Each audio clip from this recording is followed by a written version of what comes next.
going to ride the Frenchman? All right, let's find out then who is going to try and get up the road today. And it is Groupama FDJ United straight away. Launching off the front, Ivan Garcia Cortina going with him from Movistar. And a rider from Alpecin Premier Tech as well. Then there's a reaction from Polti Visit Malta. That should spark a counter-reaction as well from Bardiani, which indeed it does. I think it's Manuele Tarozzi. Could be a day for Diego Sevilla to get up the road today. We haven't seen much of him, the man who was in the breakaway on the first 3 stages of the Giro. But today, he could potentially get a reward from a small breakaway. Tobias Bayer is up the road then, the German from Alpecin Premier Tech. And I have to admit, Jacopo, straight away, that I'm slightly relieved that we appeared to have a decent battle at least for the breakaway today. I feared that we might just instantly get a break going of maybe just 2 or 3 riders. I think the more we're going into the race, you know, the lesser number of riders they're wishing to have on the road when it's sprint, because, you know, the legs start hurting. We just passed halfway the Giro d'Italia, but you need to, you know, assuring that not many riders stay clear ahead, because it's going to be harder and harder to closing the gap over the riders. That's why I think what we've seen behind the Soudal Quick-Step, and they're trying to control that just very few riders hit the front and stay clear. As I think it's Tarozzi again with Mikkel Bjerg on a wheel, and Jasper Stuyven is there to police in the situation. And the parcours for the first 10 kilometers is it's a call for action, because it's going to go uphill. So it's not to underestimate that a lot of teams are going to be involved into the attacks. And yeah, David Sevilla, he might as well be present and try to, you know, move a little bit closer to Jonas Vingegaard. Johan Jacobs is the Groupama FDJ rider, the Swiss rider. We've seen him repeatedly off the front and attacking.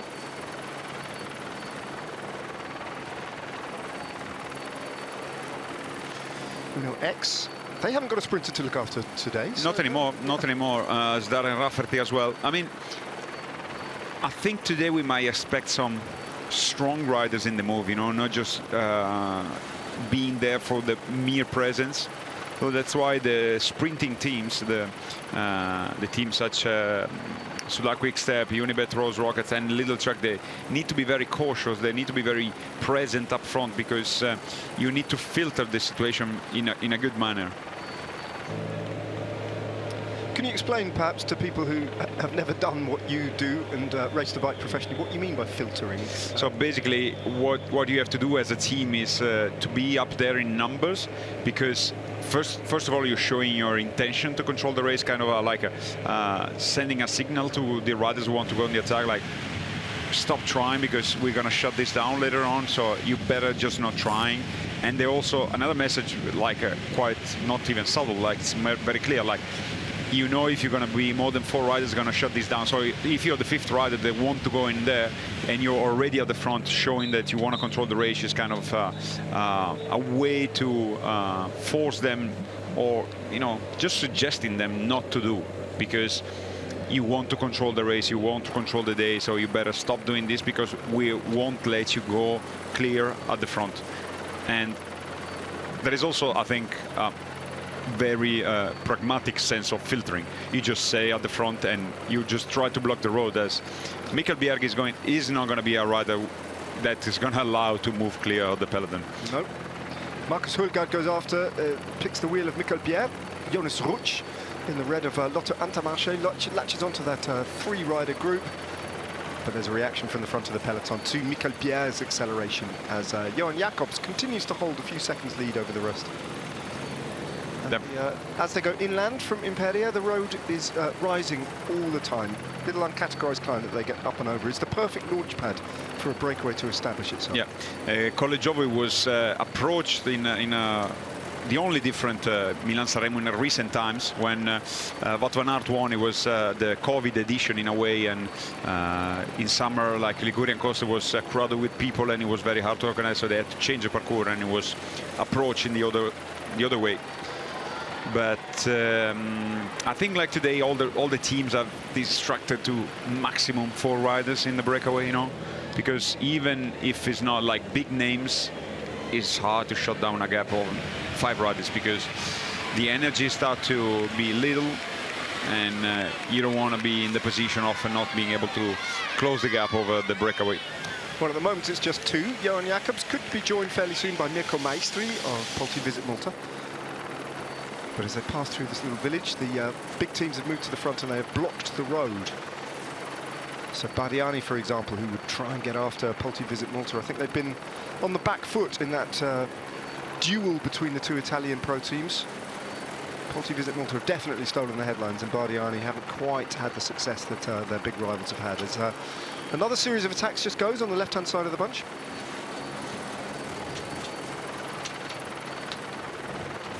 Tedasio is the name of the little village. They've just been through and then up into... And you can see the gradient that Johan Jacobs is climbing now as the ground begins to rise and he enters the hills, heading inland, heading east from Imperia. Mirko Maestri is after Johan Jacobs. Jacobs himself 14 seconds off the front of the bunch. He's had a good, he's had a very visible Giro d'Italia, Jacobs. Yeah, was the most active of the Groupama FDJ United team. Jonas Rusch again, Rojas from Bardiani, and I think that's Bais, once again, number 161 from Polti Visit Malta. Yeah, big day out for him yesterday. He was in the breakaway, along with 2 teammates. Madis Mikkels is right up towards the front, the Estonian national champion, with a teammate, just on the wheel of a teammate. Unusual place to see Madis Mikkels, who is one of the favourites to take the sprint today. For the first time also we saw Decathlon, that maybe a team you want to be involved in today's stage. Yeah, Tobias Lund is a sprinter, but he's also very capable on the climbs. And, he might want to put his team on the front to try and dislodge a few of the heavier sprinters. Dylan Groenewegen, I think it's also worth noting, is a bit like Jonathan Milan, one of the more vulnerable sprinters if the pace is high on the climbs. Yeah, I think the position of Decathlon nonetheless is there more, since they have the team split into both GC ambitious and stage hunting. So I think it's going to be just controlling today's stage rather than attacking all the opponents in a climb. But this, of course, Soudal Quickstep, they know they have a big chance today with Paul Manier to get a 3rd victory, so they want to control and ensuring that the right riders stay clear. That's big move from the rider from Uno X Mobility. It's not Marcus Hulgaard. No, it's Dvarsnes, I think. Yeah.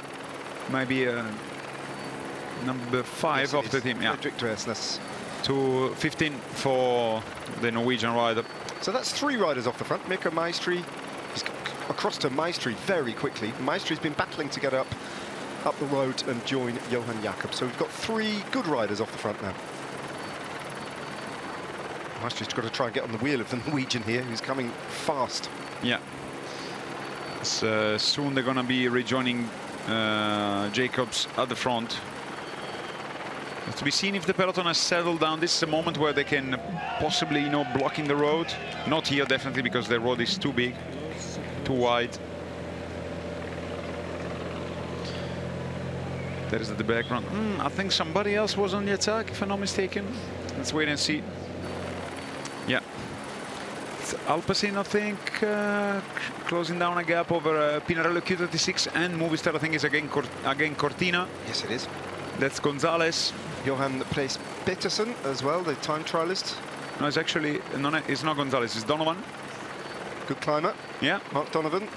But that's a result, a reaction from the sprinting team. Again, they don't want to have more than 4 riders.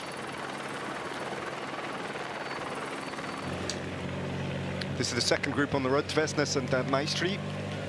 Looking back rather than forward. Johan Jacobs is doing a very impressive ride at the front of the race.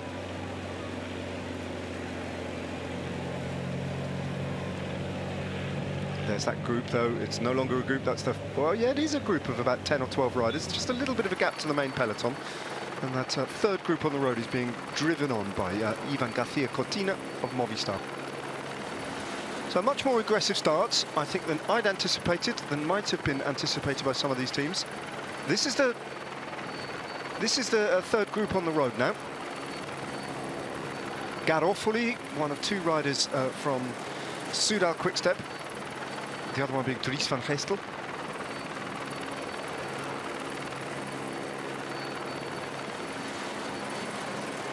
But they're being shut down by the peloton, so that comes back together again.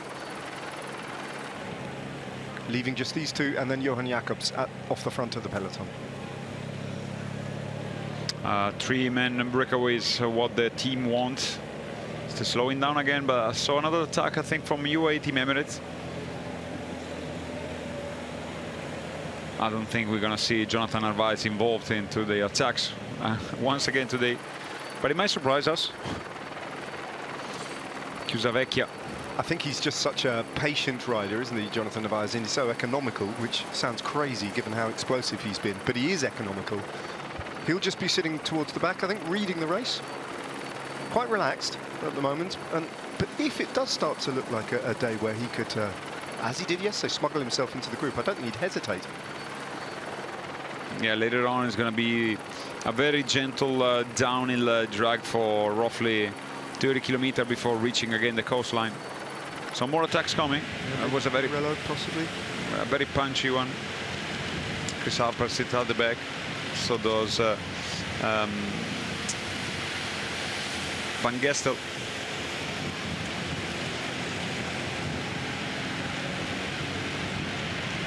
Josh Kench, the Kiwi for Groupama as well. Well, they've got a rider at the very back of the bunch, and they've got this rider who's at the front of the race. Still yet to be joined by that pairing of Frederik Dversnes and Mirka Maestri. Looks like he's eased up a little bit, though, Jacobs. It has to, because it's true that at this point it doesn't change much having slipstream, but the riders have just appeared in the background and not far. For the first time they can see him properly, and soon they're going to be joining him. To be seen, we have to check how much is the gap between the three up front and the peloton, if it's really 17 seconds, or if it's much slimmer than that. It's not fast to start, and not because of the energy they're using, but rather for the nature of the road. As, they're going to enter a series of tunnels before plunging down and back to the coastline. Yeah, this little loop, extra kilometers, just providing this climb to animate the race and give the riders a platform to try and break away. They could, I suppose, have just gone straight from Imperia along the Via Aurelia towards Savona, but without this climb. But it just gives it a little extra dimension, I think, the opening of this stage 12.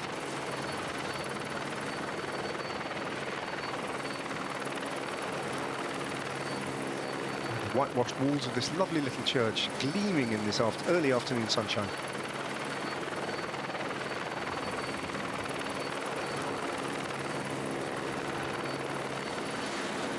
In the Ligurian hills. Well, that's the bunch behind, and you can see they haven't calmed down yet. That's Johan Jacobs.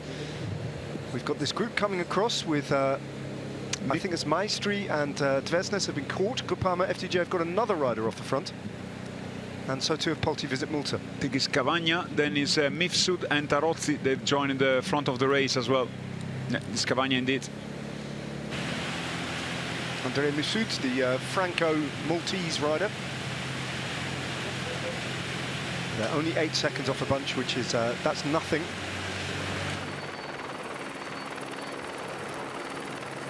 So in the tunnels, it all changed then, as they dive into another tunnel and briefly out of sight. Yeah, there is a longer series of tunnels in this part.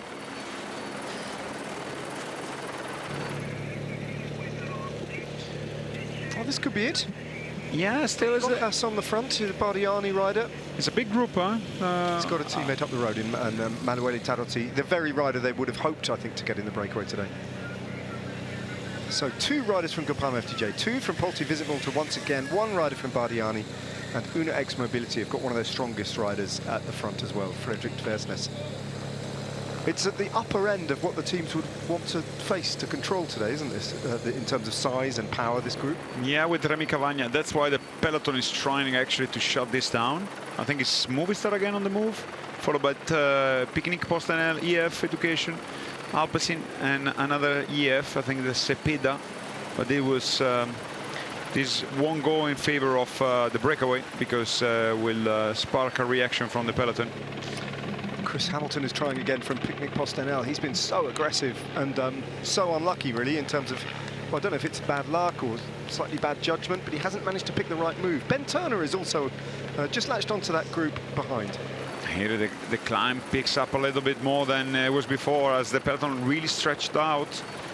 Derek G. West was quite prominent there as well. Controlling things perhaps as a slight domestique role for him, because it's a massive day for Lidl Trek today to try and get Jonathan Milan the win. Jonathan Milan is a little bit drifting at the back. Everything is under control till now. But it's definitely a good leg opener. Good legs opener. Has a little bit of gaps creating behind this first part of the bunch. The two riders going the attack. It's EF Education Easy Post and Alpecin Premier Tech. Jordi van der Lee is the EF rider. Movistar attacking. Is it Rubio again? And it's Jonas Haynes of Alpecin Premier Tech. So again, we're starting to see familiar names, familiar faces, familiar riders. That's Lopez, actually, from Movistar. Yeah. Multi-Visit Malta, possibly with Thomas Pezzenti going this time. So all change at the front of the race. This time there's no Groupama FTJ, and they've been very attacking so far today, so they'll want to try and get in this move. There's no Bardiani, there's no Una X, who've been on the offensive, so a few teams missing at this point. But you can see Decathlon all over the front, as well as Visma Lisa Bike. Nonetheless, there's room on the left-hand side to attack if riders can find their way through, pick their way through. There's Paul Manier towards the front of the bunch, as Gebrek Jabir moves up to try and block on behalf of Lidl Trek. Yvette Rocket's also trying to block the road as well and get involved in helping the big teams. I think this might be the breakaway of the day. Everybody seems happy and they're able to indeed creating a barrier at the front, not allowing anybody to move clear. Juanjo Lopez appeared with a very big bandage. Tarozzi, he found a way to get through. Well, he's just about timed that okay, I think, Tarozzi. With a big ride here, he could get across to the front. If he'd hesitated for maybe 500 meters longer, it might have been difficult. Should be able to get across here, Tarozzi. Still have some room in this climb to join the front of the race. They're not far. Now he's found himself halfway between the front of the race and the peloton. He's having a hard time blocking the road, as you see, very wide roads, more than 2 lanes. Another tunnel, the third and penultimate of this climb. That breakaway is still close enough if someone were to try and attack to find a bit of room on the left or the right. But I think the number of teams now is pretty ideal. Most of the teams who'd wanted to be in the breakaway have got a rider up the road. At the same time, I think also less dangerous rider than it was before, because with Remy Cavagna and that move, nobody was really, you know, relaxed, because they know it's gonna be, can be a very hard time. Here's the move of Tarozzi. Just snuck up on the right. And the bunch happy enough to see Tarozzi, but no more than that. And at the same time, as you saw, maybe Derek G was briefly thinking of chasing immediately Tarozzi, but you know, when you're trying to block the road, you can have 2 ways. Either like you try to follow immediately the attack, but then, you know, stretch out the peloton so there is room on the road for others to go on the attack, or either you let it go. You know, that's probably they thought, okay, it's gonna make 5 riders, still doable, still controllable. It's rather instead of you know, opening up gaps and space for more attacks to come, they decided to let Tarozzi go. Movistar though. No, this they have to react. Maybe no. Oh, they let him go. Ivan Romo, I think it is. Big move from him. Then he makes 6 riders at the front, so it's he can be much. And again, Alpecin Premier Tech launching. They've already got a rider off the front, so it's all kicked off again. And that's an immediate response from Soudal Quickstep there. Yeah, now the team had to react because already 5 riders is a little bit on the limit, with a 6th coming, and also the others, they cannot afford to let this go.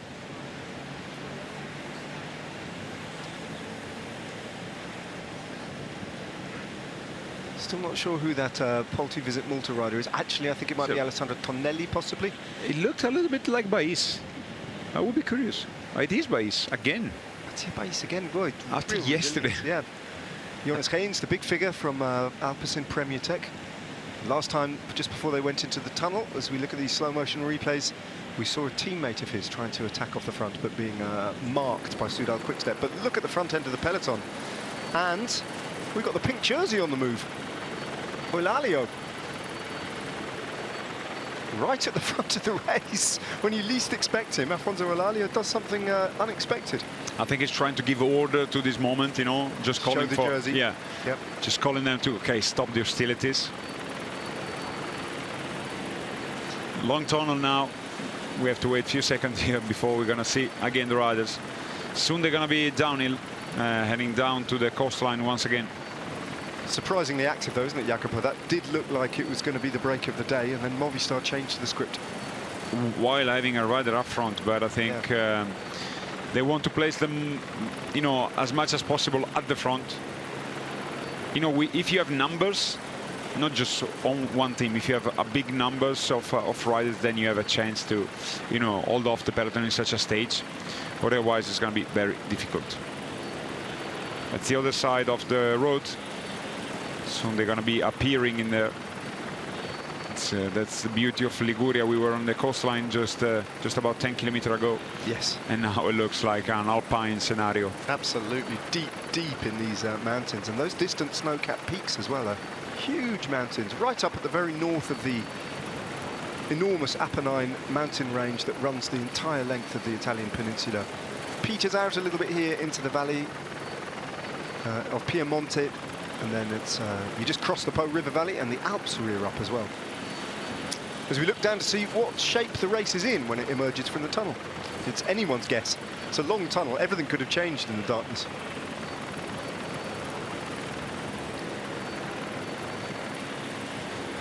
Group of 5. So there's still same 5 riders. Tarozzi, Haynes, Bais, Lopez, Van der Lee. As the peloton reeled in those counter-attackers and calmed everything down. Quite a gap on the road. Looks like some order might have been restored. Indications are there's a 24-second gap, so that might be it now.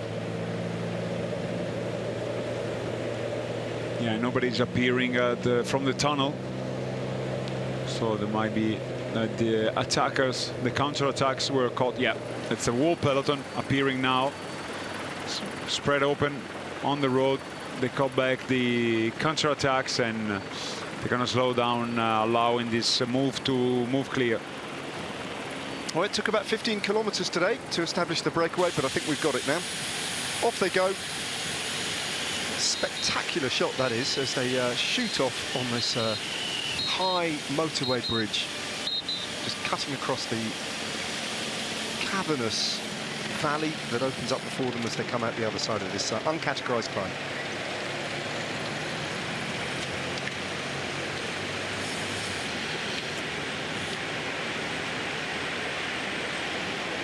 Now, you'd expect the Bahrain Victorious team possibly to do some of the early work here, but maybe it's a day where they don't have to do any work, and it would be the responsibility of Soudal Quickstep.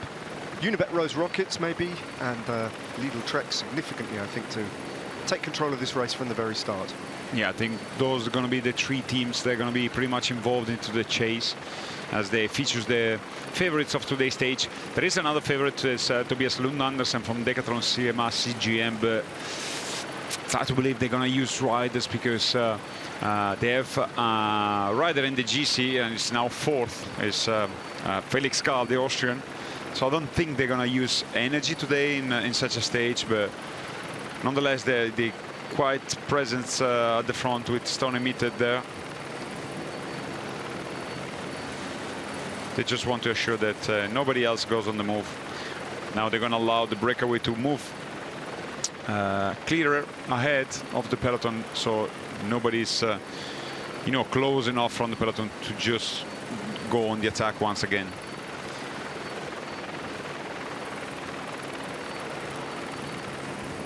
bit by bit as well, as these opening 20, 30, 35 kilometres unfolds of today's stage. They're going to switch direction and head back down to the Ligurian coast. So a big old loop that they've got to do first. Yeah, they're going to join the roads of Albenga. Probably Albenga set is kind of a red line in Milan-San Remo. From Albenga on, you know, you're approaching the Capi, and from there on it's really when the race really sparks. But not today. Today is going to be the other way around, as they're going to stay on the coastline for pretty much the same parcours of Milan-San Remo. Just in Albisola, they're going to turn left and heading inland.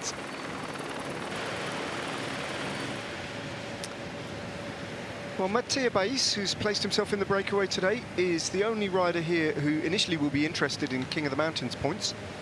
Bais starts today with 30 points, and all other things being equal, he stands the chance of picking up 2 more climbs today, both bearing 9 points. So if he wins both, he'll add 18 points to his tally, and he'll move to 48.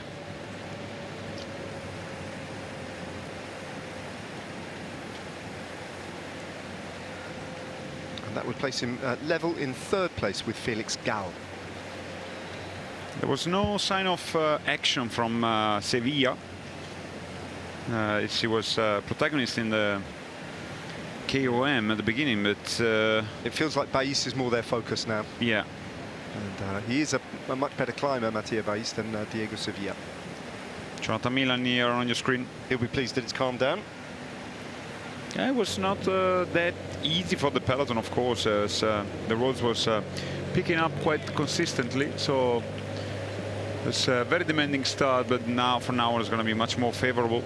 It's going to be a dramatic change later on at around 80 kilometers from the finish, but before that it's going to be mainly flat road on the coast. Real mixture of different riders we've got here. Some good climbing talent. Jordi van der Lee climbs well. Lopez is a former Maglia Rosa and a pure climber, of course, so he's probably the best climber. Mattia Bais is a good climber, and so too is Manuele Tarozzi.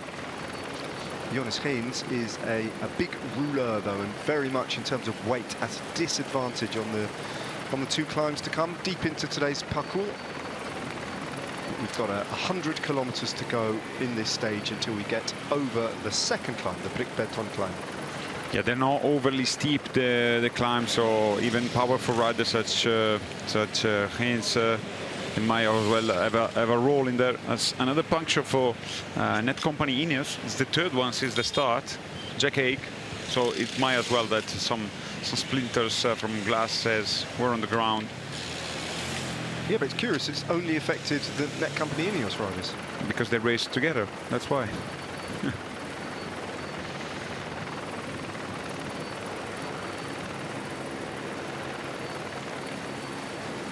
Pieve di Teco, there now the Chiesa di San Giovanni Battista. Pieve di Teco lends its name to this uncategorized climb at the beginning of today's race.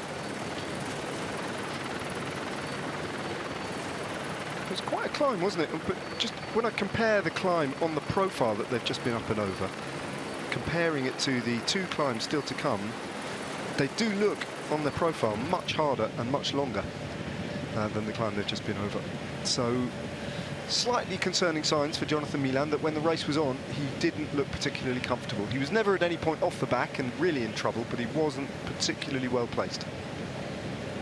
Yeah, it's going to be a different thing later on, as very often when you had such a very demanding stage such yesterday, you might find yourself a little bit in distress at the beginning of the stage, and maybe later on is going to be experiencing some better feelings. So immediately Aiko Bastiens and De Vries from Unibet Rose Rockets. Bastiens in 1st position at this moment for Soudal Quickstep. They start now, and I think it's a good choice because there are 5 riders first of all, but also we are into the 2nd half of the Giro d'Italia, and energy start to be lesser and lesser. So they don't want to let the gap to grow too much, because they know also they cannot afford to ride too hard on the climb, because they don't want to open up chances for other riders to go on the attack. Well, at this point, if the message has got through that they've started to ride at the back and that the time gap is around about 2 minutes, the wise thing to do for these 5 men would be measure their effort a little bit, just knock it off, because they now understand that the peloton wants to hold them at 2 minutes, so there's no point in them going any harder than that than they have to at the moment. Yep. Hold something a little bit further back for the back end of today's stage. And I think also they have one thing about the today's stage, you know, today parkour can go really in favor of the breakaways, that nobody behind wants to be too close to the peloton, to the breakaway. The peloton, once they're going to approach the climb, because they don't want any reaction, any counter-attack coming in from the peloton. So if they smart enough and they take the gamble, because of course it's a risk, the breakaway, to approach the climb and really impose a very gentle tempo, they might as well. Ooh, nice bunny hop there. They might as well having a lot of energy for after the Brick Berton. You know, if they wait really and they measure the effort carefully till there, and from the top at roughly 55 kilometers from the finish, from there on, if they start going full gas, that's the only chance they can stand today. So we'll play this little card. It's kind of a poker game, you know, it's a bit of gambling also, but I think it's the only possible way for them to survive. Interesting to note that there's 3 Visma Lease bike riders up towards the front as well. They won't put their nose in the wind. They shouldn't do any riding today. It's really not their responsibility. Meantime, Christian Scaroni has gone back to the team car in the convoy. Yeah, with a slightly different helmet than the previous days. Well, if he has damaged his finger, that's well, there's evidence of it. But he seems to be okay, being able to take bottles and take equipment from the side of the team car without any too deep.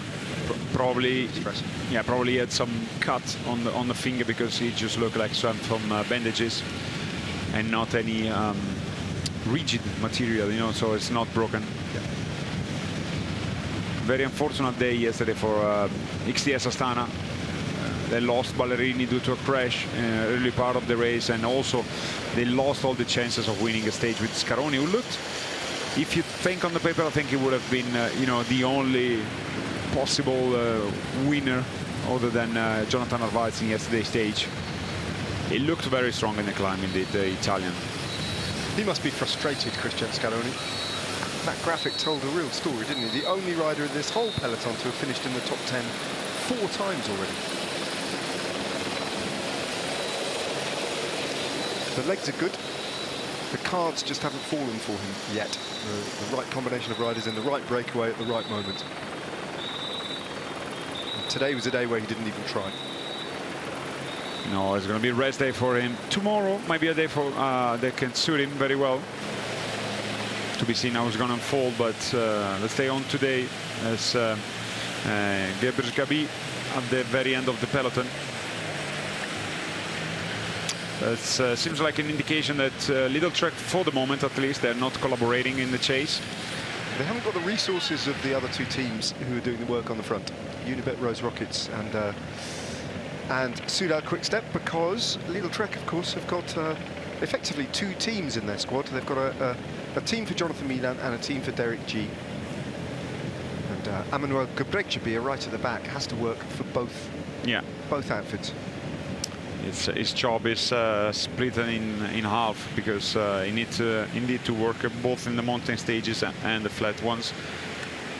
Maybe some narrower roads here for the breakaway, as the gap remains constant around 2 minutes. And it seems like by the body language they're not pushing hard. That's the way of doing. I think if they want to stand a chance again, that's the only way they have to approach this situation. As for the first time we see Jonas Vingegaard leading the KOM classification, best climber so far in this Giro d'Italia. Right behind Jonathan Narvaez. It's going to be leaving just a day where you just have to surfing in the peloton, trying to spend as little as possible. Tomorrow might be a testing day a little bit for the GC contenders, because the climb is going to be at the very end of the stage. So even if it's going to be breakaway, there might be some attacks. And then on Saturday, it's possibly the first test of this third week. It's a very demanding stage from Aosta till Pila. Yeah, third summit finish, and of the mountain days that we've had so far, by far the hardest in terms of the number of times they've got to get up and over before they even get to the foot of the final climb. Saturday's a really big day in the general classification for sure. Borghetto da Rocha. In the meantime, this area is famous for the olive taggiasche. If you never experienced, go grab some because they're very good.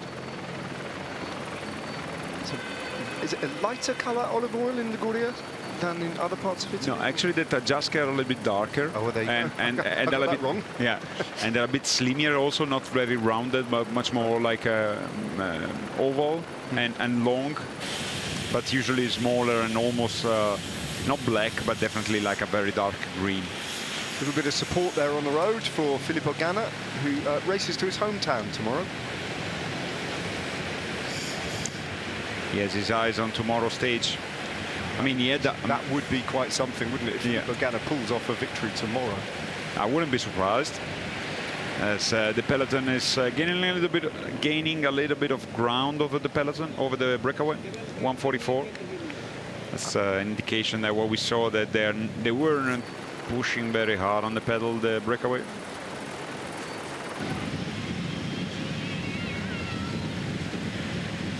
They are on a very, very narrow road now.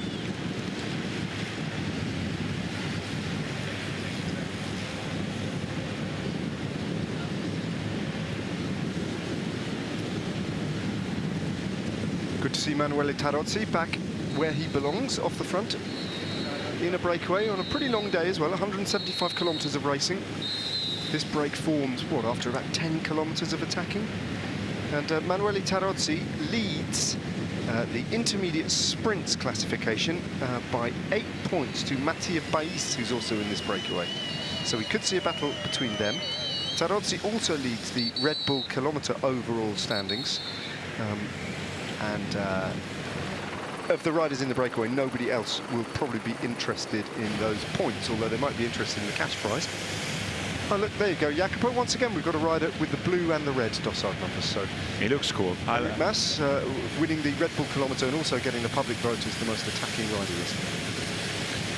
We were hoping for Scaroni to get the red number because he showed that nonetheless some great mental strength, being able to restart after a very nasty crash.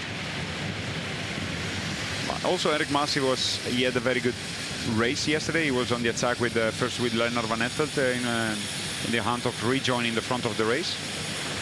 And later on, he was rather spark, and with a decisive move, only Narvaez was able to follow in the last climb to the Red Bull kilometer. Yeah, you could put that another way and say only Enric Mas was the only rider who was able to live with Jonathan Narvaez as well. Yeah. And even make it quite difficult for him in the sprint. Oh yeah, it was not a straightforward sprint for Narvaez. I think the fatigue for the Ecuadorian was there indeed. He was a little bit on the edge in the climb. He managed, like, if he would have been longer and harder, he would have been definitely distanced by the Spaniard, but that was not the case, and he managed to stay in contact with Enric Mas. But in the sprint, he did some, he had to go very deep, and he was just in the last 50 meters that really Narvaez, moved clear ahead of Enric Mas and got his third victory. But nonetheless, I think it's after starting the Giro d'Italia possibly not in the best shape for Enric Mas. He was debutant at the Giro d'Italia.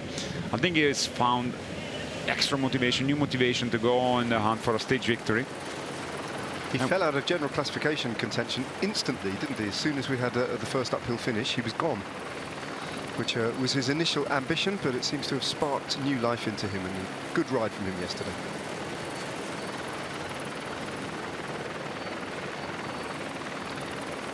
You can see some vineyards just in that hill to the top right of your screen there.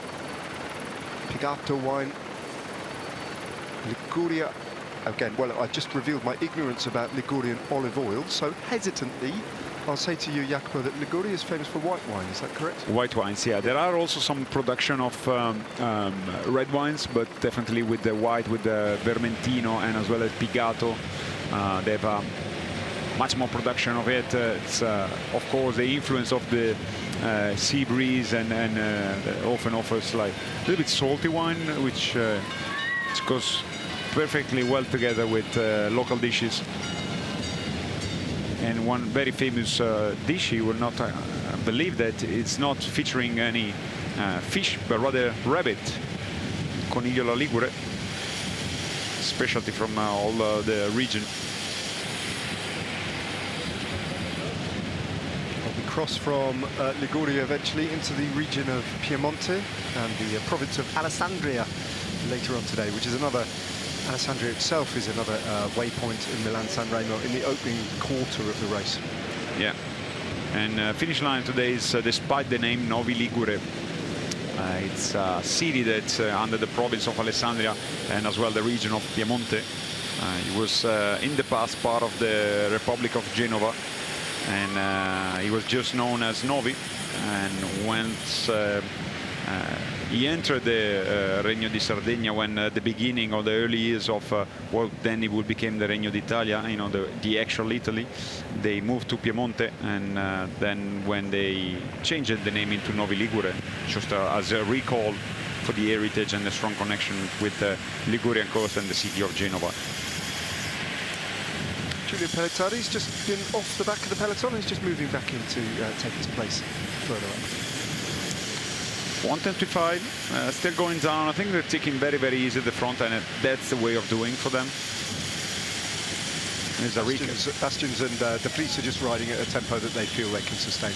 But if this time gap continues to come down to a minute, the peloton will be forced to slow down a little bit. Average speed is pretty high so far, over 45 kilometers an hour so far. As they head now east and into the province of Savona, the next one down from Imperia, but still in Liguria, as you can see. And pretty soon we're going to see the seaside again, dropping down onto the Via Aurelia. And there are some of those vineyards, and indeed olive groves, so oil and wine. Two fundamental elements that support life in Italy. And well-being as well. Mental well-being. There's the beauty of the inland of Liguria. This part of much closer to, you know, to France, as Imperia is the last province before entering France, is present a little bit less severe climbs than the one we experienced yesterday in around La Spezia. And itself, Savona, behind it is where an airport is located, because there is a long flat part in the outskirts of Savona heading into the mountains. Well, hats off to Mattia Bais for getting in a break yesterday, again today, after that big day out yesterday. It wasn't just the fact that he was in the break yesterday, it was the way the break was forced to ride yesterday, because it just didn't let up. The phase of racing that we're looking at now, where the breakaway can afford just to ease off a little bit, that didn't happen yesterday. No, it was the moment you were just distracting yourself from the screen, something was happening, and it was frantic from kilometer 0 till the end. It never really settled. It was just full gas from the very beginning till the end. So it was shown a very good legs from Bais and his teammate as well, Crescioli, who managed to have a top 10 at the end. But nonetheless, to find the legs to go again on the attack today, that's definitely shows some great strength from the Italian Bais. Ludovico Crescioli had a very good day yesterday, just slightly marred by reading that the commissaires took a dim view of his position on a bike at one point, and they've actually given him a yellow card. So he's another rider who's on a warning. Yeah, it was due to the position that he had in the descent, I guess. Not compliance with the rules, so maybe he just moved the arm, I suppose the arms, and placed them not in the correct position. Yeah, that's possible. Victor Campenaerts is making progress up the side of the peloton, bringing bottles to the front, I would imagine, just to look after these leaders at the front. Thought I saw Victor did you see Victor Campenaerts being a bit of gesticulating going on at the back? Yeah. Past one of the riders from Lidl Trek. It was because he was throwing a bidon, Walscheid, then he moved, but of course could not know that from behind Campenaerts was coming. But the two were friends. They were teammates, of course, back then. So maybe it was a jokey. Yeah. Well, famously, when Victor Campenaerts took his stage win at the Giro d'Italia, he did it in the company of Max Walscheid on that occasion. Yeah. It's played a big part in that victory. Simone Gualdi at the back yesterday was on the attack with Raccagni Noviero at the very end, being able to get a top 10 finishes. First year pro, very young and talented prospect for Italy. But look at their team, decimated. They've lost Josh Giddings, Arnaud Delis, Milan Menton and Lennart van Eetveld. Leaving Tonaerts, Lorenzo Rota, Gualdi, who we're looking at, and Jonas Ruj, who tried to get in one of the breaks earlier on today, but didn't manage to make the right move. Yeah, I mean, they're just halfway through the race and already been forced to race in just 4 riders. It's a very reduced team, and also I imagine at the table at night. Quite quiet. You just need to get well together with the teammates that are left in the team, otherwise it's going to be a very long 11 stages for them. There'll be a conversation here. What's the smallest team you ever finished a Grand Tour with? I was not finishing with them, but I was abandoning them. But Groupama, we had a very bad 2017 Tour de France for crashes, sickness. Only 3 riders were in at the Champs-Élysées, and we were starting in 9 back then, not 8 riders like it is now. Wow, so you lost 6 riders. Yeah, and there was, if I'm not mistaken, was Chimolai, Olivier Legac, and Rudy Mollard, the only 3 able to go. And there is still, I think, this famous cartoonist that works for the French television, always, drawing cartoons, Yes, that's right. And I remember I mean, we were involved obviously in the cartoon because he was mocking that we were all abandoning the race. But it was, of course, funny, and I think, like for Mathieu, it was not funny at all to be witness every day a little bit of mocking from the television that we are all to quit the race. But in one day, basically, I was involved in a crash the day before that. 4 actually of us went out of time cut. Arnaud Demar was sick, and myself as well. Konovalovas and Michael Delage, they were forced to wait for Demar, and eventually we were all out of time cut, but for different reasons. But this can happen. Imagine, like for the case of Lotto Intermarché, when you had sickness, when you had a virus, if you got more than 1 rider that been touched by the same virus, then it's not so strange situation that you have more than 1 riders forced to abandon.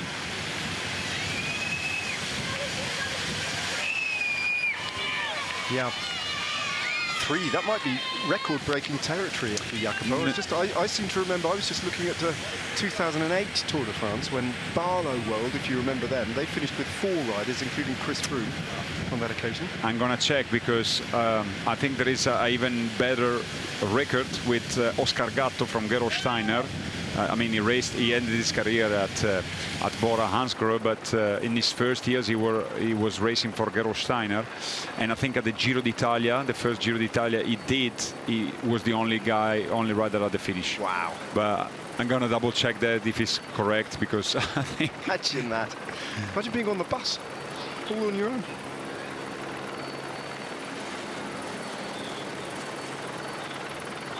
Well, life is definitely hard for Lotto Intermarché.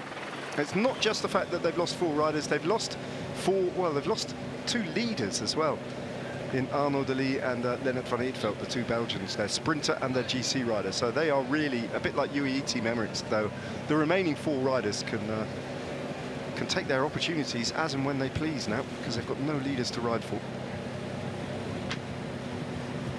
In the meantime, Bastians, who's bandaged on his left leg, is doing a strong ride here, and that time gap that was around about 2 minutes when they started to control the breakaway has come down to 1:07. Got a long way to go to the intermediate sprint, which is simultaneously really the starting gun, the starting pistol for the series of climbs, where I think we might see a bit of action. But the sprint is Stella, which is with 74.3 kilometers to go. Smiling Giulio Pellizzari, they can having a very relaxed day today. conversation there with Gianni Moscon. He does. Giulio Pellizzari does seem to have a very relaxed attitude, actually. He doesn't seem to wear the pressure too heavily of riding for a big team, Red Bull Porter Hansgrohe, and starting the Giro d'Italia is a big favourite for the podium in his home Grand Tour as well. But even though things haven't gone perfectly for Giulio Pellizzari, he's still in the top 10, just about. Yeah, it's. I think he has this attitude, this character of being always smiling. That's also why he got so many supporters already now, despite being just a recent newcomer, if you want, in the pro peloton. I've been only his fourth year as a professional. But yeah, I think he has this positive attitude that can, you know, shrug off a little bit of pressure from his shoulder every time he's in the race, and even now, like as you said, he's not going exactly like he planned, but nonetheless he's smiling, he's happy, and I think for some riders, you know, it's just also a chance to, you know, they often said if you look at the mirror, you had a bad day, you smile for 10 seconds, eventually you're gonna end up smiling the whole remaining hours, you know. So I think it's also an attitude just to just keep yourself positive to what can happen next. I mean, the Giro is not over. It seems like it's going to be a very hard task for the victory, but you never know what can happen. You know, 3 weeks races are long, and if he might feel good later on, so better keep up with the morale and be positive for what is going to be the next stages. Temperature is 25 degrees. The sunshine is very strong today. These are the warmest temperatures we've had at the Giro so far.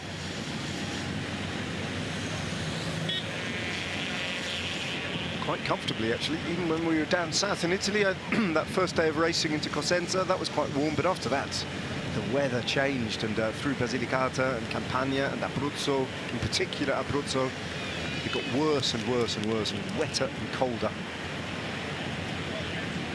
But like there has been across Europe, actually, over recent days, a high-pressure zone has moved in, the sun's come out, and summer has announced itself. Yeah, even here the finish is quite warm. It's marked 26, 28 degrees. It's fresh air though, but nonetheless it's sunny. No clouds or anything of some sort. So it should be dry from here at least the whole week for the riders, and I think more than one rider is going to be happy about that. Absolutely. Very light winds today. They're coming from mostly a northerly direction, so it'll be a little bit of headwind later on today, cross headwind, but not much really to influence the race and make it particularly any harder than it is already. And they're just holding that time gap now at 1:08. We are in Novi, as you were telling us. It used to be known as Novi Ligure as it now is. Jacopo, you and I had a chance just to go for a coffee and wander around the centre of the city, the old city here. And it was very noticeable that almost every shop had some sort of Giro d'Italia display in its shop window, and almost every shop was somehow remembering or displaying the legend of Fausto Coppi. Yeah, and not from Novi Ligure. And as well Costante Girardengo, that goes even much more down in history and in years. But yeah, the finish line itself is placed right in front of the Novi Checkout Factory, sponsor of the Giro d'Italia.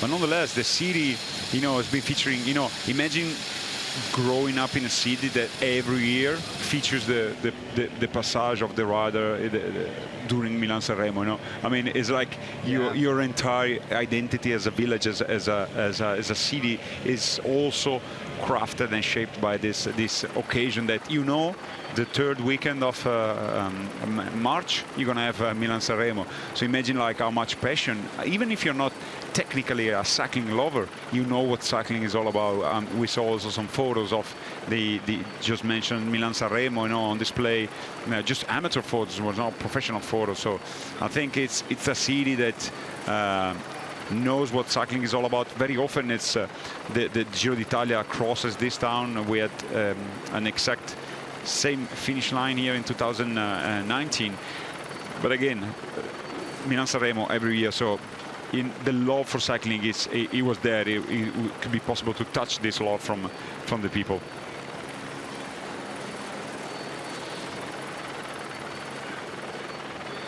So Eulalio is changing the Portuguese statistics at the Giro d'Italia day by day. They have now, between him and Almeida, they've worn the pink jersey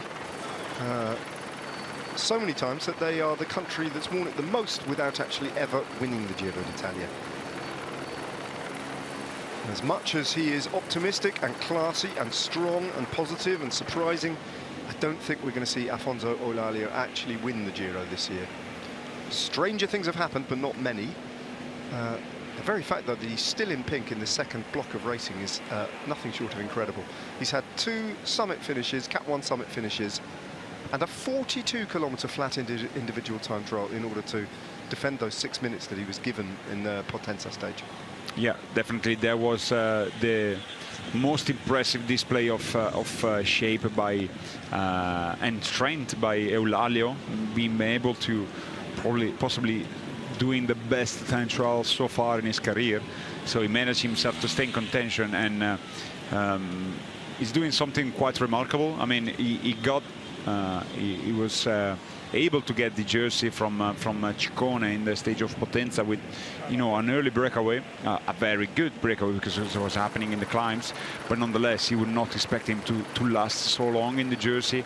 And despite having a good gap, because he was having almost like 6 minutes at the beginning when he conquered the Maglia Rosa, later on he emerged as a possible top finisher, you know, in this general classification of the Giro d'Italia, because on the blockhouse he dropped, but he didn't collapse. He was still able to keep to lose. I think he conceded almost 3 minutes in that day, but it was a very nasty climb, like a proper climb.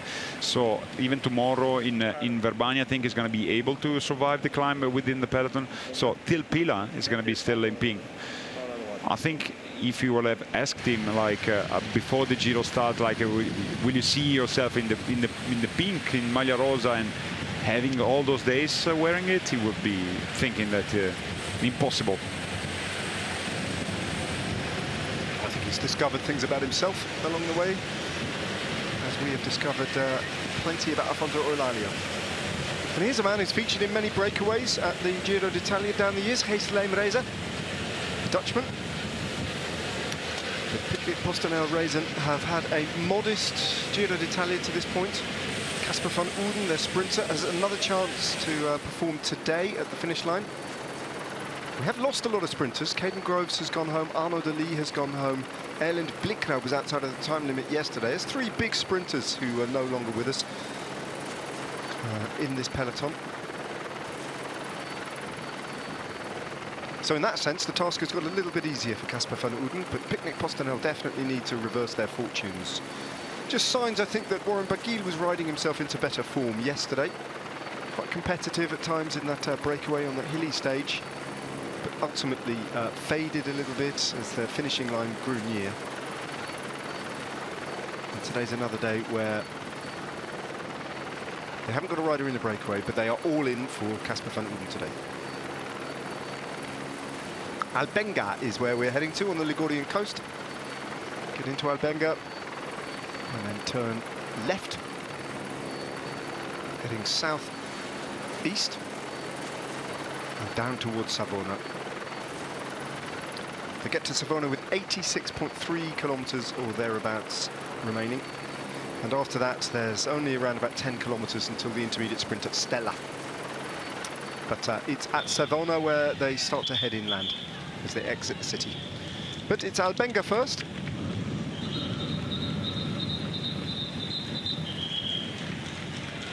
You can see how they just eased off now. Their body language tells that story.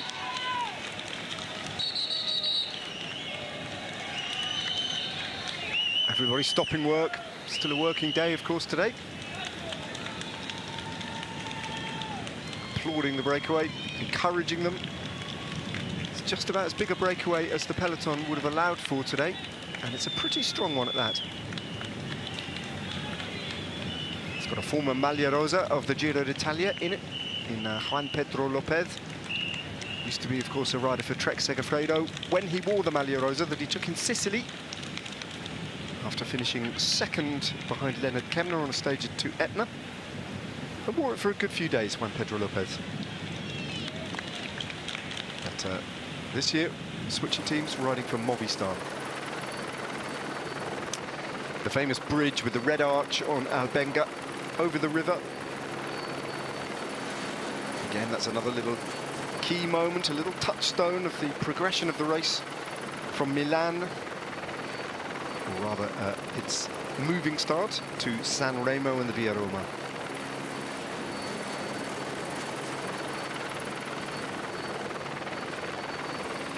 Well, every successive century of various architecture styles has left its mark on the San Michele Arcangelo Cathedral in Albenga.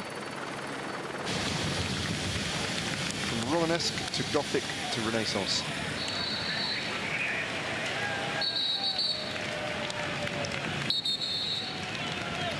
Markus Hulgaard was briefly attacking earlier on today. Didn't pick the right move. As Bastians and De Vries bed in for a long shift on the front. I think those two riders will be responsible for setting the pace all the way through to the intermediate sprint and slightly beyond when they get to the first of the categorized climbs, at least. Is exactly the situation we were referring before. Now the gap is 1:11, but the moment they're gonna hit the climbs, they should let the breakaway move a little bit more clear ahead of the peloton, because a gap of 1 minute can be easily closed down by more climbing attackers. So they're in this situation, the sprinting team, the teams such now Unibet Rose Rockets and Aiko Bastians,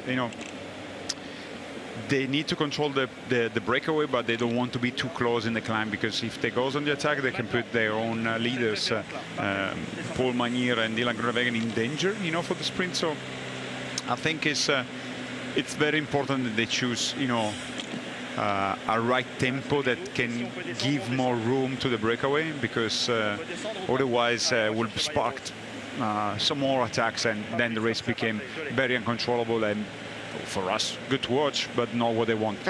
Sure thing. There is the Maglia Rosa.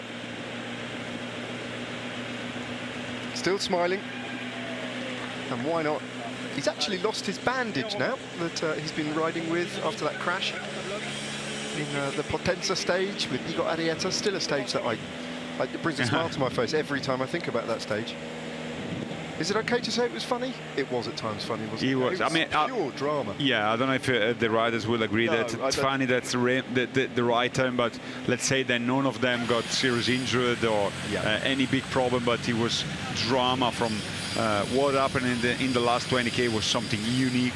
After a frantic day under the rain, it was an horrific day weather-wise for the riders, and at the end it was pure drama. Jonathan Milan, well scored by all his teammates. Simone Consonni, lead out rider for him, while Jonas Vingegaard very relaxed in the peloton. Blowing a kiss to the camera. Don't think it's intended for you and me. I think that is a direct message to his young family at home. That Dad's at work.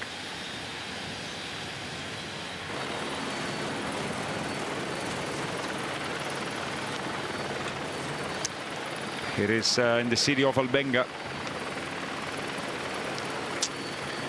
The Amphitheatro Romano, the remainings a very ancient city, Albenga.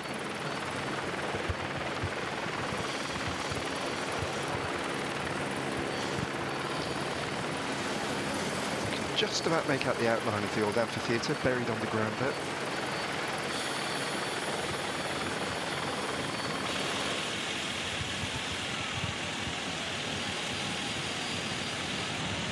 It's curious, isn't it, the sight of seeing this race go down the Via Aurelia in the wrong direction. Yeah. Feels wrong, doesn't it, somehow?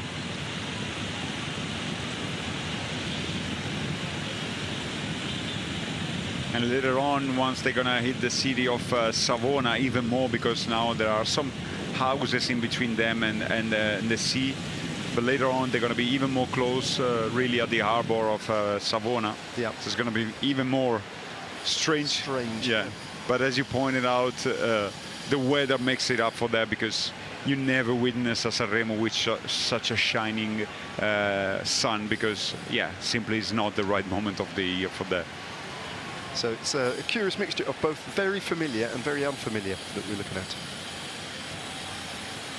Jordi van der Lee's had a good Giro d'Italia. This is the second time he's been in a break. It was the blockhouse stage where he was the last rider standing along with Nick Zakowski, the Canadian from Pinarello, Q36.5 from a big breakaway. But EF Education Easy Post have got a real chance of a big result today. And slightly under the radar and under-acknowledged, Maris Mikkels. All right, he was eliminated from contention, as so many other sprinters were in the Naples stage. But back in Bulgaria, two very, very good sprints from the Latvian national champion, the Estonian national champion. Yep, he was.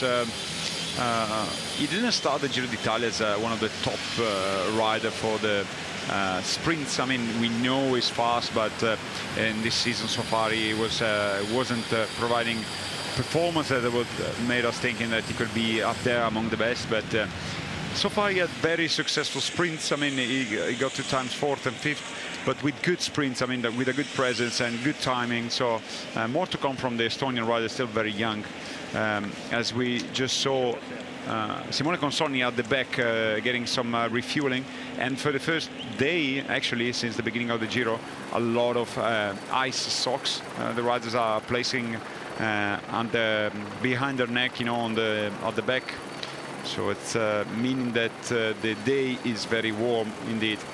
I just got, before we started in the commentary position here at the finish line in Novi Ligure, I was just walking through what's known as the TV compound, where all the trucks park up. Every day it's completely different, and yet also quite familiar, because it's the same trucks, just in a different layout.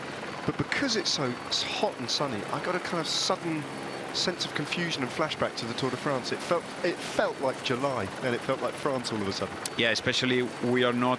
There are no trees much in here. We are in an industrial area, the finish line, and which is often a Tour de France thing as well. Exactly. Yeah. So there's a lot of concrete around, a lot of asphalt. So it's really increase even more the temperature, and nonetheless, I think this can be a factor, because it's the first real heat that the rider is going to experience. Also yesterday, I think can play a role, you know, especially in the coming days, because your body is not anymore used to this type of temperatures, and it might take a little while to get accustomed with much higher temperatures. I mean, it's a cliche, but it's worth reminding you know, the viewers, this is the Giro. This is what the Giro does.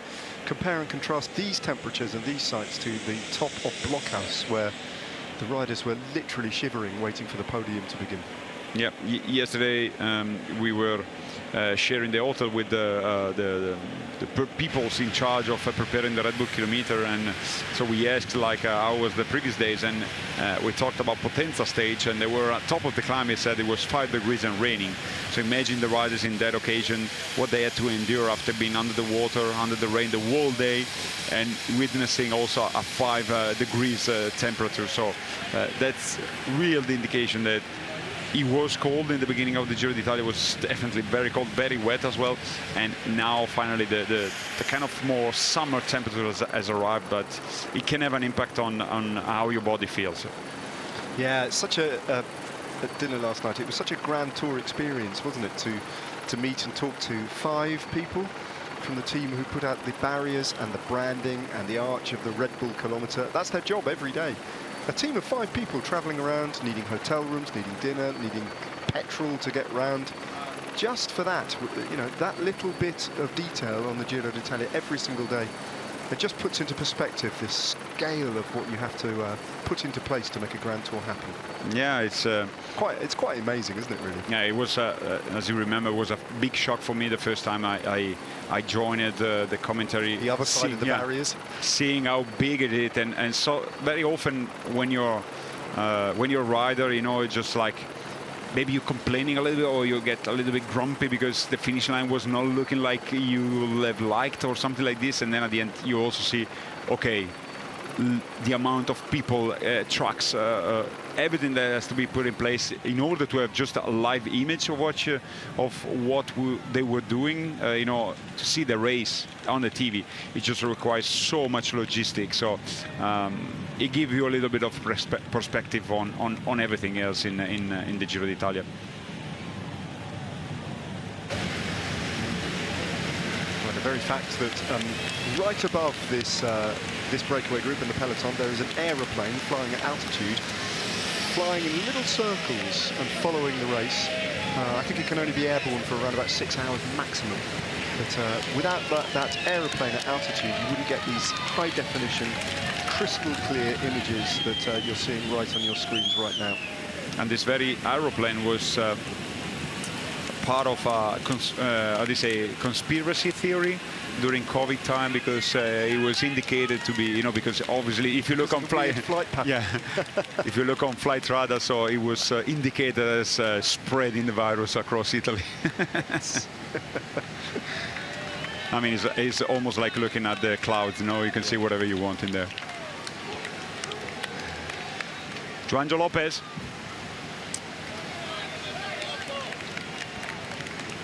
First time we've seen Juan Pedro in the breakaway. Very small rider, much smaller than even Manuele Tarozzi. It's quite a short, very light rider, pure climber. Quite a pugnacious character. He's a very extrovert rider, isn't he, Juan Pedro Lopez? Yeah, and he has he had the chance to show that this character when he was able to wear the maglia rosa in a fashion way, if you want, like Eulalia. It was almost the same thing, you know. He got second in the stage. There was to Etna, and then for many days he was able to retain the jersey when he was still racing for Little Track. That was 2022, and so far the most experienced rider among the guys up front. So otherwise is giving a little bit indication how to ride to the riders. I think their choice, as we said, is just to take as easy as possible right now, because they know behind, you know, the teams could not afford to catch them, because they don't want to have more attacks coming. Yep. Speaks very good English, Juan Pedro Lopez. And good Italian. And good Italian as well. Yeah. Raced, of course, with Trek Segafredo, which is by and large an English-speaking team.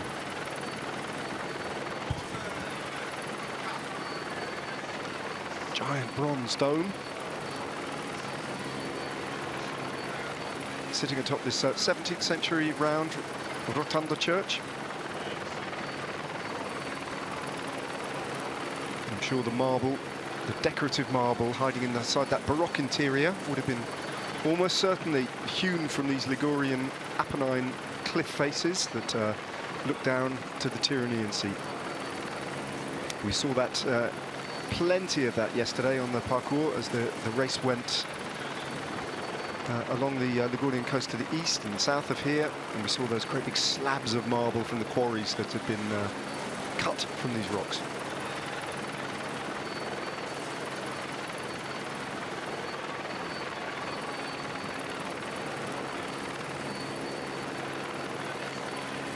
And as if one mighty dome wasn't enough, we've got an even bigger one as well, Our Lady of Monte Carmelo, dating back to the early 17th century, as you can see.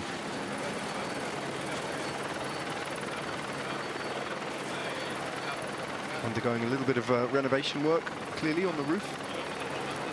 But a lovely location there, perched with a little monastery gardens as well to the back. Looking at the Ligurians, the Bay of Liguria, which could not be more blue if it tried. Dark blue, and unbroken sunshine beating down on those waters.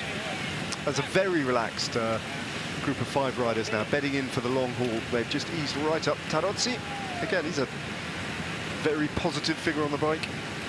At least he looks positive, you know. Well, we haven't heard much from Tarozzi, you know, despite he's such a, you know, always been present at the front. But I would like to hear more from Tarozzi in the coming days, especially. We shall request an interview with him ahead of tomorrow's stage. With official request to Jeff at the start line. Now, you might be interested, because I am. I'm always interested in it, in the overall breakaway prize. We spoke a lot about it on the first 3 stages in Bulgaria, because the Diego Sevilla built up such a huge lead in the overall breakaway price. We haven't seen Diego Sevilla in a breakaway on the mainland yet. Or was he in? No, he's one breakaway, wasn't he? Can't remember which day it was, but he has amassed a total of 721 kilometres off the front, Diego Sevilla. Manuele Tarozzi was in another breakaway, but it was a very big breakaway. I think it had 25 riders in it, so it didn't count. Yeah, the one from Potenza, because otherwise with that he would have been... he would have been much closer to Diego Sevilla. So he's on 368 kilometres. He's going to at least get another 100 kilometres out of today, I would have thought. Moving to around about, let's say, 470, 475. So he's closed the gap a little bit to Diego Sevilla. But he's also leading the intermediate sprint standings is Tarozzi and the Red Bull kilometre. So he's got plenty of incentive in this breakaway today. It's almost like the surreal thing of the breakaway prices, you know, that if the breakaway is too strong, you know, in a hard day, then you have a lot of riders, then it doesn't count. Yeah. Because that day Tarozzi was very strong in order to be able to join the breakaway.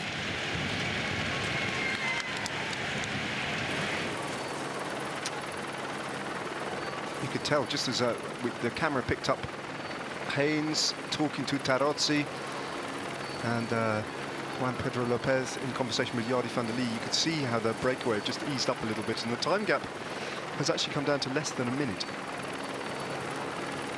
Pietra Ligure now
2,000 watts on those rather slippery little bricks as well that they were racing to the finishing line over. They've had a really tough time, the sprinters. Only one bona fide bunch sprint, and that was the sprint into Burgas. Even the sprint into Sofia was on a weird road surface. And then, of course, the Napoli sprint was completely disrupted by those volcanic cobblestones in the wet. Yeah, that's why today all of them, they have eyes on the prize, because they cannot let this opportunity go slip through their fingers. And after this, again, it's going to be just suffering for the sprinters, because it's going to be Milan stage this Sunday and then Rome.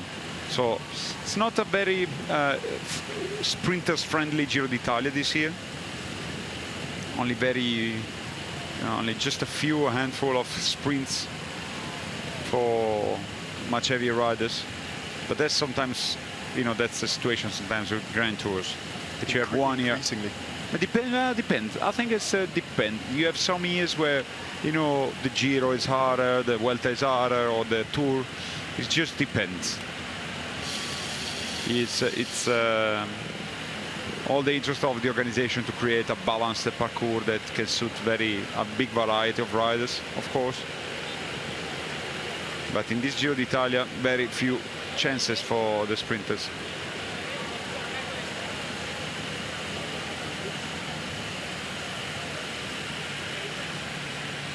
49 seconds then, the gap. And these long straight sections of the Via Aurelia, they will be visible to the peloton. About to dive into another tunnel as the helicopter flies ahead, presumably to pick them up. And they come out of the other end, emerge from the darkness of the tunnel. Probably be grateful to feel the heat off their backs for a little while, because the sun is beating down now. Hottest part of the day is coming up. And look at the Vries and Bastians. They had to, because they're basically pulling the handbrake on. 32 kilometers an hour. They saw them on that section of road going into the tunnel, so they could, so they really understood just how close that breakaway was. Gonna have to let it go out again to 1 minute 30, possibly even to 2 minutes, and then start riding again. Yeah. But it's a smart move from the 5 riders at the front, because they force in the peloton to slow down, and they can also save a lot of energy for what's coming next. Maybe it's going to be a slower day than expected, but that's bike racing, yeah. You also have, sometimes you cannot be just by using the legs, but also the brain. And in this case, the riders in the breakaway, they're doing everything right in order to have a standard chance. I mean, they're going slow now in order to go fast later, aren't they? Exactly. But that means just one thing: we're in for a fast and furious finale. Because if they can manage to, to lose ground, to take it easy now, that's going to mean that later on they're going to be smashing on the pedals. Just look how relaxed Hato de Vries is. They're almost finding it difficult to lose time here, aren't they? They've managed to lose another 10 seconds. Yeah, but he has to stand still really in order to do so.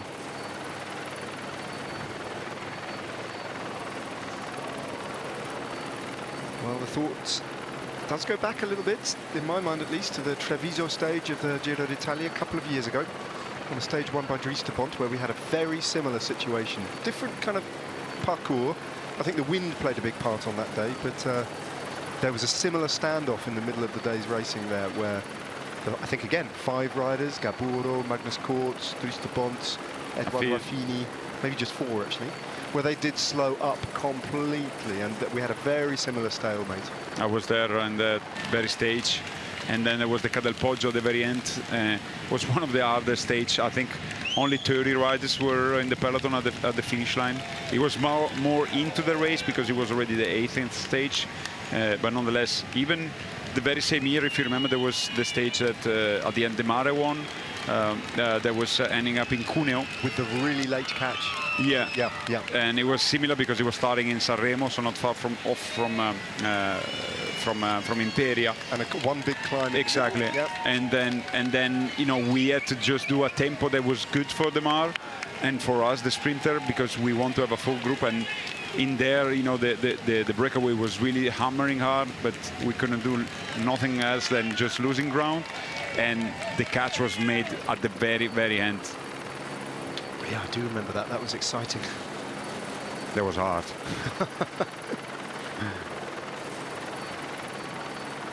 Well, that's the other smart aspect about the understanding that they've reached in the breakaway is, as you've just detailed, as you've just explained, in order to keep the race together for the sprinters, they're only going to be able to do these climbs at a certain tempo, aren't they? And it's not going to be the same tempo as a pure climbing peloton. It's going to be nothing like that. So they are giving themselves the best possible chance of doing something unexpected here and riding to victory.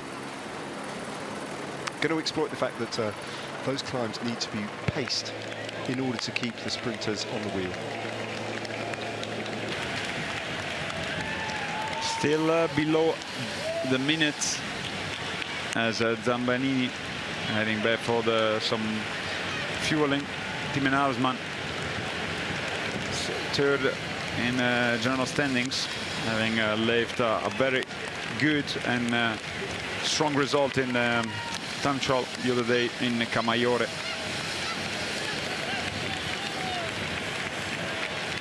Well, according to Pro Cycling Stats at the moment, the average speed of the stage to this point has been over 45 kilometers an hour. They've been racing for, getting on for an hour and a half. They've done 66 kilometers. It equates to 45.8 kilometers an hour. But right now, they're probably not doing much more than around about 33, 34 kilometers an hour. With one hand on the brake. It's especially for those riders, you know, they're involved in the chase. It's very hard for them to just slow down. You know what I mean? Yep. You've been feels unnatural to them. Yeah, exactly. And at the same time, like, you just want to do your job, and the riders up front making it impossible for you to do so. Chris Froome actually used to go for long training rides with his fingers on the brake. Does he? Well, he used to. I think maybe he doesn't do that any longer. I imagine, you know, it was not the time of disc brakes as it is now. No, so I imagine the stress on that wheel. It was costing more in braking pads than salary, possibly.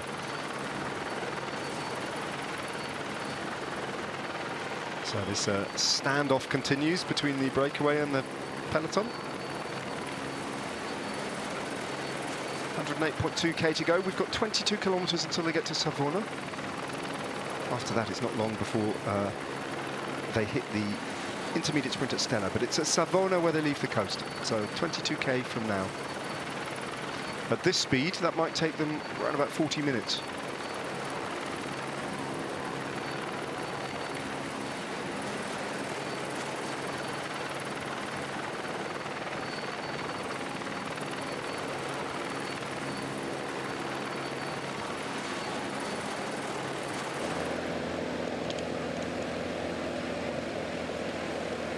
Bastian still trying to ride slowly. Seems like impossible for him. And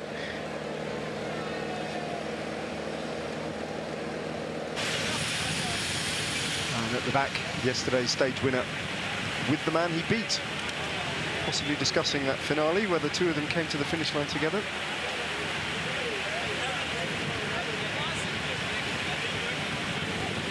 Oh, that's an interesting statistic. An average age of 32 years and 181 days. Narvaez, Mas and Ulissi, the top three on the stage yesterday.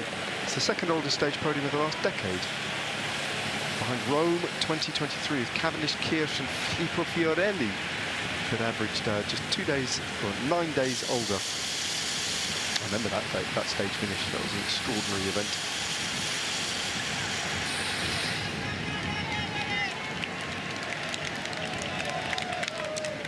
Hats off to the statistician who worked that out. Yeah. I don't know how you work that out.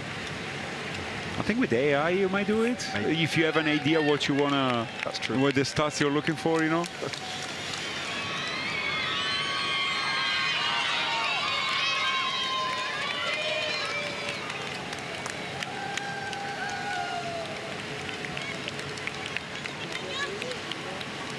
Well, even though Aiko Bastians is trying to be slow, he's actually still chipping away at the lead of these riders. It's down to 53 seconds now.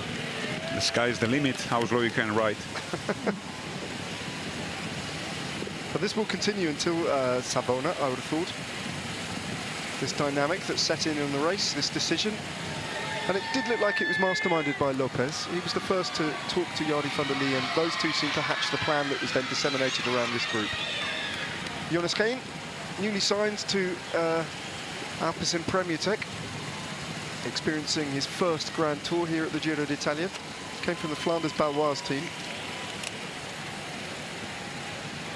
Yeah, a team that's in the unknown for 27, as they're going to lose their main sponsor.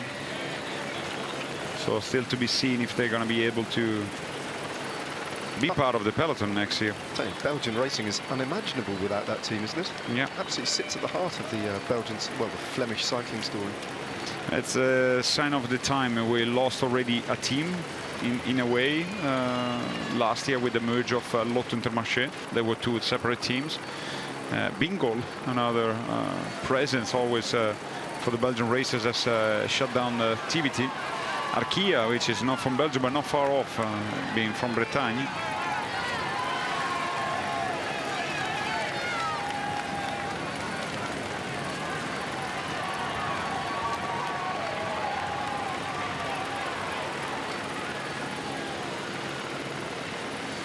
Well, I hope they set their video recorders, if anyone uses a video recorder now. I know they don't. But I hope they can scroll back on catch-up TV and actually see themselves on that cast. The helicopter definitely spotted them. 44 seconds. Jacopo. Soon the catch will be done. I wouldn't be surprised, to be fair. I mean, we saw Olga going on the attack with a much bigger gap than this. It is one of the most famous beaches of this part of Liguria, Baia dei Saraceni. Been here myself on the way back from Milan-Sanremo. But it's very famous, and in summer, as you can imagine, it's very, very crowded. Yeah. It kind of amazes me, coming from the UK, that these beaches in these kind of temperatures aren't absolutely swarming with people. If we had weather like this, everybody would be in the sea back in the UK. That's, I think, like, I read a stats one day about, you know, it was both about cabriolet cars, so like open air cars, and as well as porticos, you know, verandas. Like, the more north you go, the much higher the selling volume it is. Yes. I think, like, as an Italian, we're so used to have good weather that we don't mind. Actually, it's bother us that it's too warm, you know. Yeah. Bernards and Vingegaard, as they often are, side by side in conversation.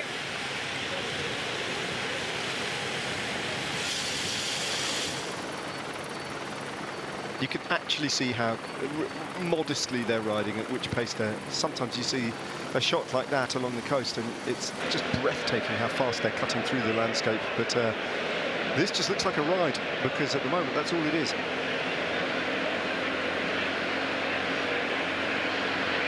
Timo Kielich in conversation with Aiko Bastians.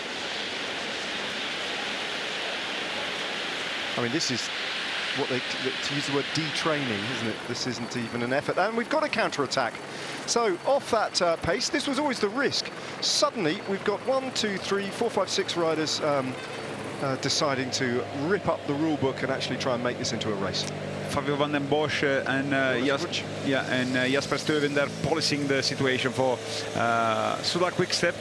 But there was something inevitable there. What we said, that they're kind of playing, gambling a little bit the breakaway, and that's the moment. Well, Frederick Dresnes has kicked this all off from Uno X Mobility. Groupama FDJ, is that Cyril Barthes on his wheel? Jonas Rutsch, and then Jasper Stuyven policing it, as you say. Ineos, net company Ineos as well, with I think Ben Turner on the offensive. And suddenly just a little bit of a climb as well, making this a little bit harder to control. So the bike race bursts into life. Andreas Leknesund on the offensive.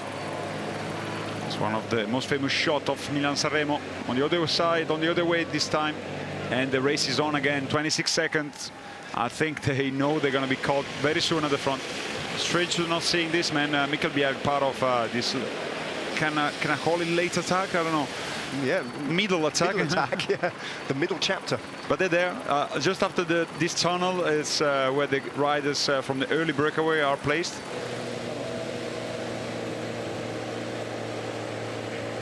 A couple of riders from Decathlon in that group as well, just on the back.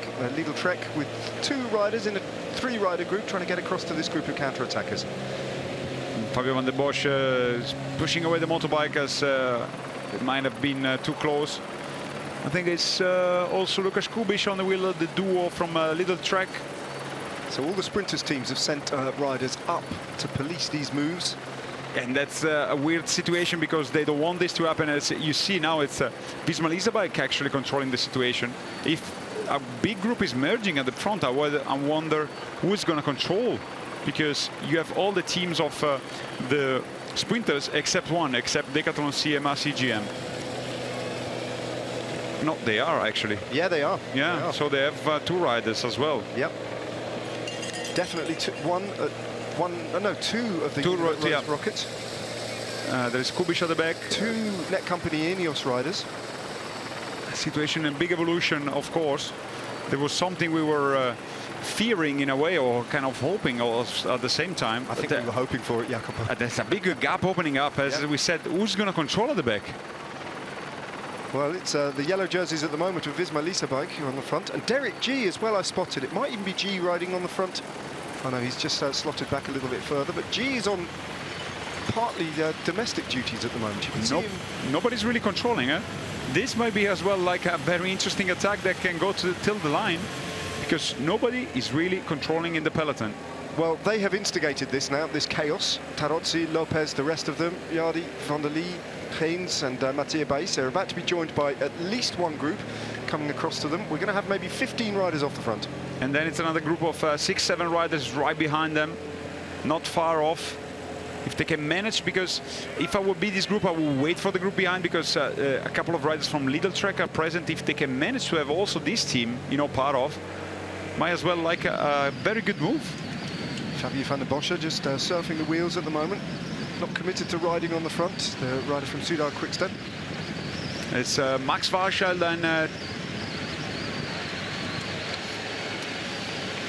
and Matteo Sobrero. So Max Warschel, real horsepower coming up the road to the front of the race. Is that Filippo Ganna? No, it's not. Netcompany Ineos though with... It's Vestak Barseng, yeah, the Norwegian. The gap is opening up in between the 2 groups as Kubic and Warschel try to rejoin, because there's no real collaboration at the back. If those 2 riders rejoin also, there's going to take out a couple of teams that might as well work at the back. Tim Thom, yeah. For the first time we've really seen him, the German, the powerful German with the Slovakian national champion as well on his wheel. Can they get across to the 8-9 riders at the front? And then there's this group behind as well, with Matteo Sobrero, another one from the Unibet Rose Rockets in that group. I think it's Hartis de Vries who finds it. Yeah, it is. De Vries finds himself in this group with Jonas Rutsch at the back.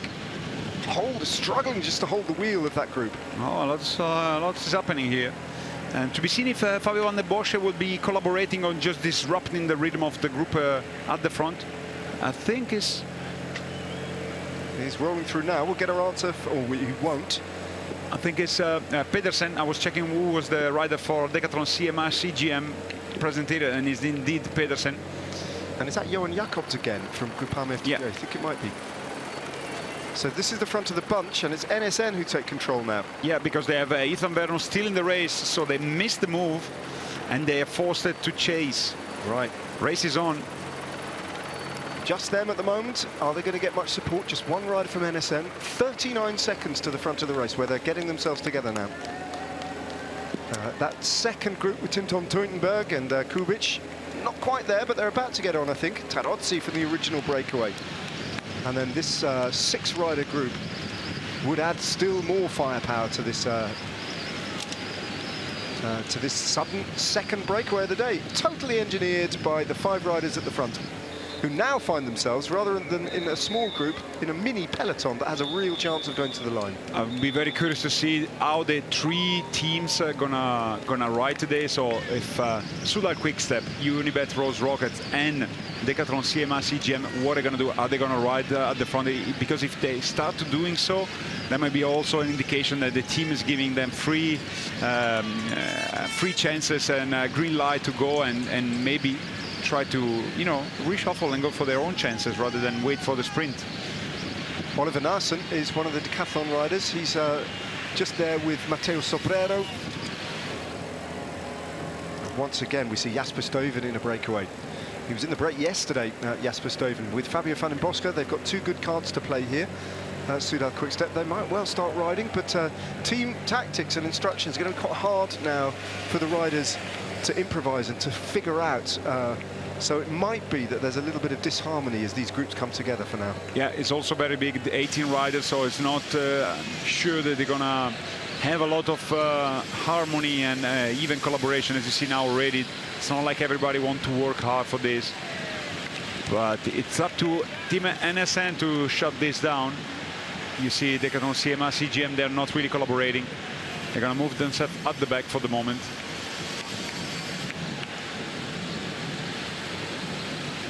At least half of these riders don't seem committed to the move.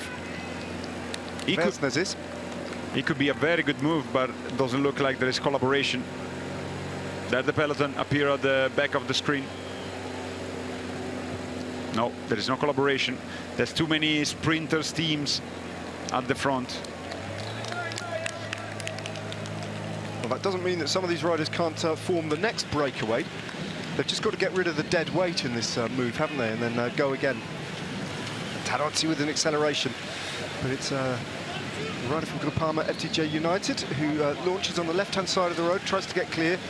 It's all those other riders who are the problem at the moment. And it could be that at the end of this, we have most of those 5 riders who were in the original breakaway at it again as Jonas Geens goes with this move, following the move of, I think it's Johan Jacobs and Jordi van der Lee. Tim Ton Tutenberg at the back. Juan Pedro Lopez missing this move. So it's another breakaways forming, and it won't be featuring the teammates of the sprinters. So I think the Unibet Rose Rockets, Soudal Quickstep, and as well the Little Trek won't be featuring this counter-attack.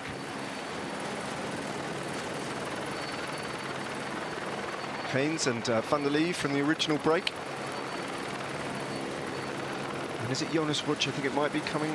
Well, a little group's got itself together here. Tarozzi again, Dversnes. And Rutsch. And behind, maybe these riders are going to be swept up fairly soon. Well, Mathieu Bais tries to launch and go again. There's Bais trying to chip off the front. Followed by Fabio van den Bosche. Pedersen, one of 2 riders from Decathlon CMA CGM. Here's the full NSN team. Wow. They've been caught on the back foot in there. And it's the team they have to control. Also, Jaco Lula, they missed the move. They've not one of the main favorites, but nonetheless, Pascal Ackermann. It's their sprinter, but so far they're not collaborating in the chase. Well, they don't need to worry so much about the front of the race, where Jacobs, etc., are forming a new breakaway. They just need to get to that group with Stuyven, etc., in it, and Oliver Naesen. This is the situation at the front, though. Johan Jacobs being chased by Jonas Geens and Jordi van der Lee. A second time that in this race that the Swiss rider from Groupama FDJ United has been doing precisely this. Good time trialist that he is, just sitting off the front and waiting to see if a group forms around him and comes across to his wheel. He made it look effortless. Super impressive. And he is 42 seconds in front of the peloton now, the NSN-led peloton, which is very rapidly bearing down on that big second group on the road. Once that happens, order will be restored again, but it was fun while it lasted. So peloton all together on the chase of the 3 riders. At least 3 riders, I would have said, off the front. Maybe 4, no, 4, because actually there are 3 riders chasing Jacob. So, and still other attacks coming in. Still a little bit uncontrolled, isn't it? Bardiani launching, Decathlon trying to go with Premier Tech. It's Price Petersen. In Premier Tech rider, Johan Price Petersen, the time trialist from Denmark. Jacob's still holding off these two, though, Haynes and Van der Lee. And there's that trio of riders with Fred Versnes as well. And I think Jonas Rutsch was with them. So there's at least 6 riders off the front. But it was Johan Jacobs who kicked it all off. The race is less than from being controlled. And the chaos is what all the teams that doesn't have pure sprinters want. And all this before we even get into the hillier territory as well, where it can all rip apart again. I think we are in for a very interesting and hectic last 100 kilometers. 7k to go until they get to Savona. 7 more kilometers of the Via Aurelia. And this is the 3rd group on the road. Johan Jacobs, Fredrik Versnes and Manuele Tadozzi. They're not too far behind that 2nd group. And indeed Jacobs. So those 6 riders should get together fairly soon. They will make 6 riders at the front, but let's not forget at the back there are still attacks. So the peloton might be still coming play. We don't know if Price Petersen and the Bardiani rider, we haven't seen the number, will be able to break free. 30 seconds the gap between the front of the race and the peloton. Jacobs looking around now and easing up. He's freewheeling. He understands the race situation. He'll allow these 6 riders to form a group now.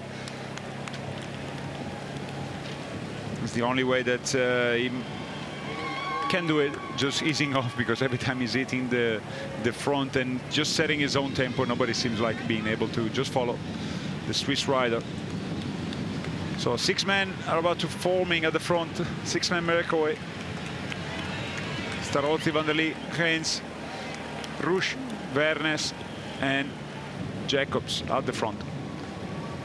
And with respect to the previous breakaway, which did feature 3 of these riders, this is a stronger breakaway, isn't it, with slightly fresher legs? Yeah, the president of the Lotto Intermarché rider, very strong when he's up to riding at the flat, and also Jacobs as well as the Versnes. Versnes is a very strong and rangy rider. He won't be overawed, I don't think, at all by the climbs.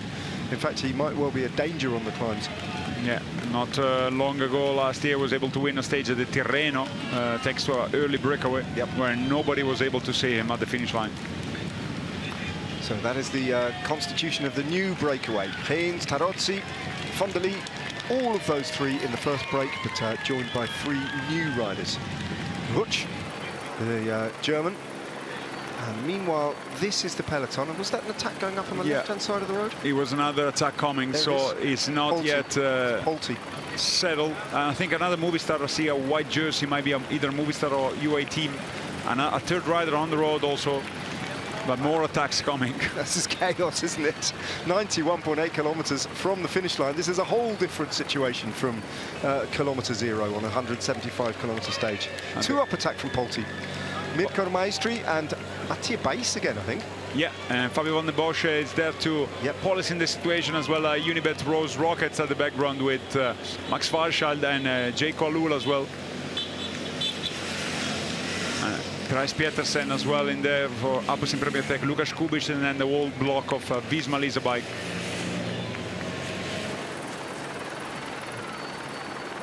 So a good bit of riding from Van der Bosch there, just to show that jersey to Bais and to Maestri. That one didn't work. Unibet Rose Rockets as well, swarming all over the front. But still, with a gap at 33 seconds, still not impossible for a group to get together and try and fire across this gap to join in the fun at the front of the race. And unlike the situation that provoked this flurry of attacks and this sudden change in the dynamic, now these 6 are riding pretty much flat stick. They are going hard at this point in the race. There will be no gentle controlling of this breakaway. They'll have to work pretty hard just to keep a cap on these 6.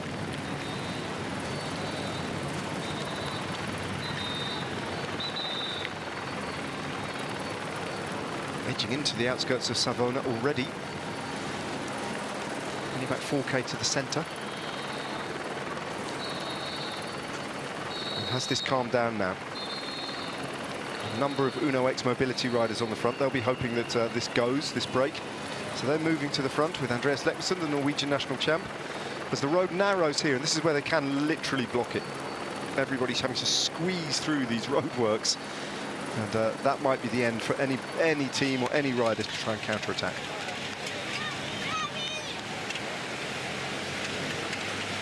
The back with Connor Swift, Ryan Mullen, as well as Josh Kench. 42 seconds. Seems like the situation has calmed down a little bit as Dylan Groenewegen appeared also at the front.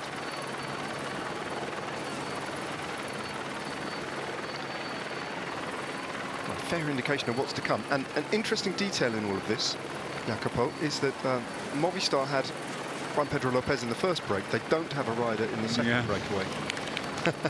I mean, if they want to do something that's the only possible scenario, go on the attack very hard on the climb. And I think the peloton has either two choices: let them go, you know, and not put their sprinter in danger, or either try to chase and hoping the leader of their own team will survive. But it's far from being settled, because very soon the road is going to be picking up, and when they're going to be about 80 kilometers, so in a little bit more than 9 kilometer time, they're going to be uphill first into intermediate of Stella and straight into the Colle Giovo. That is quite long, not too demanding, but still it's a 11 kilometer climb. The front of the race at the moment is moving over 10 kilometers an hour quicker than the peloton, as the time gap goes out again to over 1 minute. Simone Gualdi at the back getting some beatings. So Jacopo, thinking back to when that happened, that counter-attack, all of a sudden when the time gap was about 40 seconds, I mean, was that just a case of mismanagement and complacency there by Soudal Quickstep and by Unibet Rose Rockets? I think they were trying to go as easy as possible, but you know, also the moment you slow down, it's almost like a call of action for the riders behind. You know, you have to do so because you don't want to catch the breakaway, but at the same time, the moment you slow down, it's almost like an invitation for attacks for the other teams. And I think it was a good damage control by the sprinting team, but nonetheless, it's far from being settled. And the gap, even now, it's 1 minute. When the attacks happened, it was a minute indeed. And so we're going to be on the climb. So they need to slow down a lot now. But let's not forget, the riders at the front now, half of them at least, they're fresh. So still a lot can happen in today's stage. It's not as obvious as you might suggest. So stay with us, because soon we're going to be climbing. Lotto Intermarché, of course, down to just 4 riders after the failure to start of Lennart van Eertveld, who crashed yesterday. But unlike the first breakaway, they have got a rider in this move, and it's Joris Rutsch.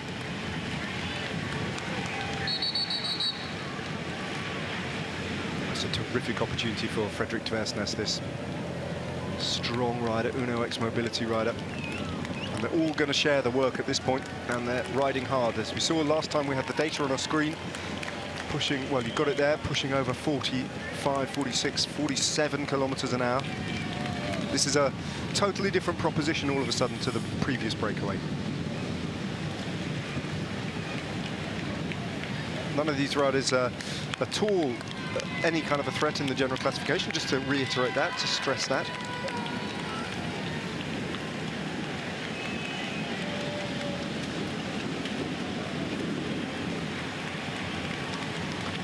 Quite surprised to note that this is Frederik Tversnes' first Grand Tour, actually. Is it? Yes, it is. Yeah, that's quite come as a surprise. Yeah, me too. I was surprised by that, because he's just one of their most winning riders, isn't he? Over recent years, he's had some big wins. As the Tirreno Adriatico win stands out, as you alluded to, but also picking up a stage of his home race as well, the Arctic race of Norway.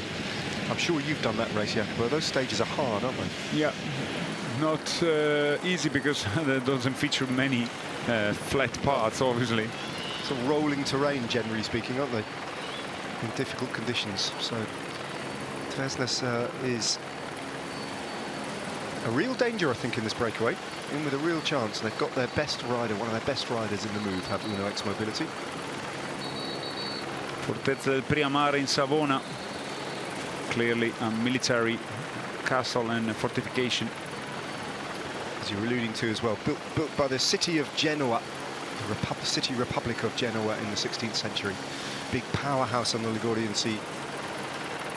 Huge navy, massive industrial complex, military industrial complex.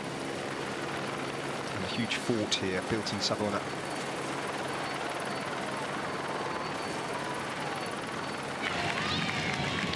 They're in the city of Savona. The Milan Sanremo never really features any road in the city center. No, it tends to go to the harbour, land, yeah. doesn't it? Yeah. Or does it go through the harbour? Yeah, the harbour, yeah. Yeah, you're right.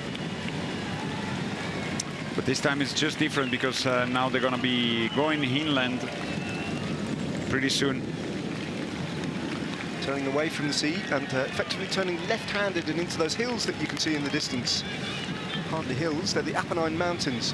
And then they've got the two categorised climbs not too far after the intermediate sprint at Stella, which comes at 74.3 kilometres to go. Big target for Manuele Tarozzi as well, that intermediate sprint. He's going to want to add to his lead in the intermediate sprints classification. And I think all this information as well will be communicated to the riders in the breakaway from their DSs, that Tarozzi will be very motivated for the intermediate sprint. That doesn't matter for any of the other riders particularly, so that you can expect Tarozzi to do a fair amount more work than the other riders as they make their way to the intermediate sprint at Stella.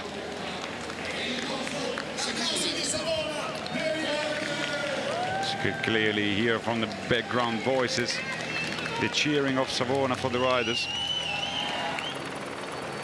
Nice view of the city center. Yeah, very geometric blocks there.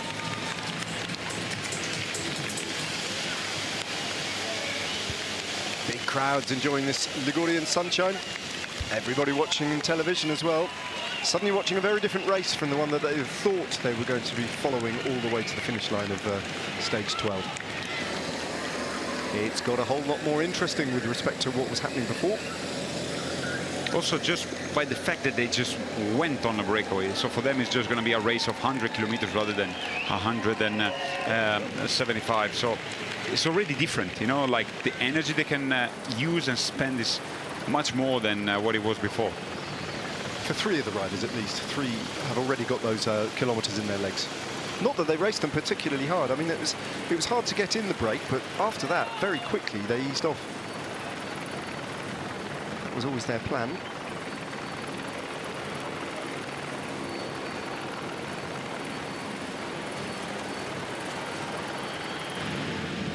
So are we going to have another one of these famous days at the Giro d'Italia where the breakaway toys with the peloton and produces a tactical masterstroke, thwarts the ambitions of the big sprinters teams?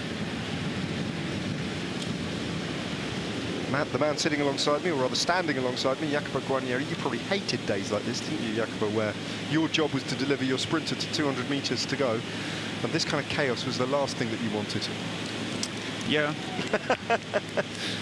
Probably if he was up to me, the races you've been watching would have been much more boring in a way. Yeah.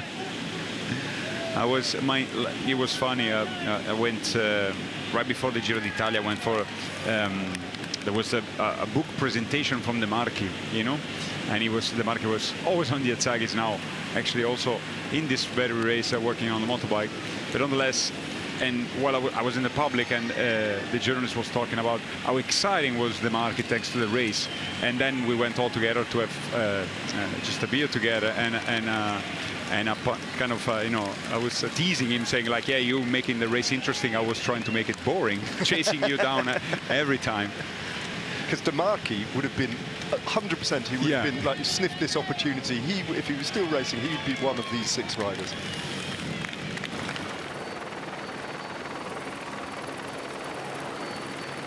But that was instigated by Uno X Mobility. They kicked that all off with Frederik de Vesnes, and all the other riders who find themselves up the road, or at least 2 of those 6 riders just followed his initial attack. Still, despite it looked like they were almost on a very easy pace. The speed was 47, the first one, and the second one 47 yet again. So very fast nonetheless. It's amazing considering for about 20 minutes they were doing 32 kilometers an hour.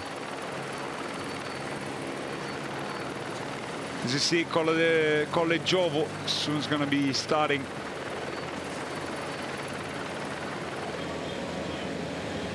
A lot of climbing to be done now as they head away from the coast. The race could be about to change shape again. The Colle Giovo, a category 3 climb, they get over the top of that at 67.5 kilometers to go. The climb starts in 3 kilometers. That gives you a sense of just how long it is. As we look at this team that is almost entirely built around the fortunes of Dylan Groenewegen. Artas de Vries is doing the early work. Wout Poels will be given a bit of a free card, but everybody else is part of the lead out, one way or another, for Dylan Groenewegen. And he's actually working despite being a bit, you know, not the most successful Giro so far, but mainly due to bad luck. And setting up the sprint for the Dutch champion, Dylan Groenewegen, they've been very successful, and so far the best team, and the well-organized team for leading out to the Dutch sprinter. Doing a very good Giro d'Italia in the sprinting stages so far, the Unibet Rose Rockets. 2 minutes, it's the largest as it's ever been in this in today's stage. What do you think Alpecin Premier Tech will do today? They've got a rider in the breakaway in Jonas Heinz, but if it comes back together, they've lost Caden Groves and they've lost a lead-out man in Edward Plankett yesterday. But Jensen Plowright would deputise. He picked up a decent placing, didn't he, in the Napoli stage? Yeah, it's going to be their dedicated sprinter. The job of the team is possibly to just disrupt. For a rider like Plowright, cannot feature a big lead out, and at the same time, the more chaotic is and the more tired the legs, the better it is. He's shown some very good form in the climbing stages, you know, as well. He can climb very good. So the slower, in a way, is the finale, because the legs are tired, the better it is for Jensen Plowright. So he's going to be the dedicated rider from Alpecin Premier Tech in the sprint, but before that, I think we could fairly expect some more action from Alpecin Premier Tech. That villa is elegance personified, isn't it? Beautiful formal gardens and a lovely 18th century facade. Architecturally homogeneous as well, not messed around with by successive centuries, just still looking the way it was when it was built all those years ago. The riders at the breakaway, they already left the coastline, as you see. Uphill already, isn't it? Yeah, a little bit. They're following the course of the river, and soon they're going to be picking up and heading first into the intermediate sprint in Stella, and then to the climb of Colle Giovo. The Colle Giovo climb is long. It starts, the categorized part of it starts now, pretty much, or in 800 meters time. And so the Stella intermediate sprint is placed on the climb itself today, where only one rider, I think, will be really motivated by that sprint, and that's the little figure of Bardiani's Manuele Tarozzi, who should take the 12 points available at the Stella intermediate sprint. He's got 5 and a bit kilometers to go until he gets there. Just dragging uphill now, as you say, following a river valley. Good wide road, good road surface, and 3 riders with much fresher legs. And the biggest advantage that the break has had at any point today is 2 minutes and 2 seconds.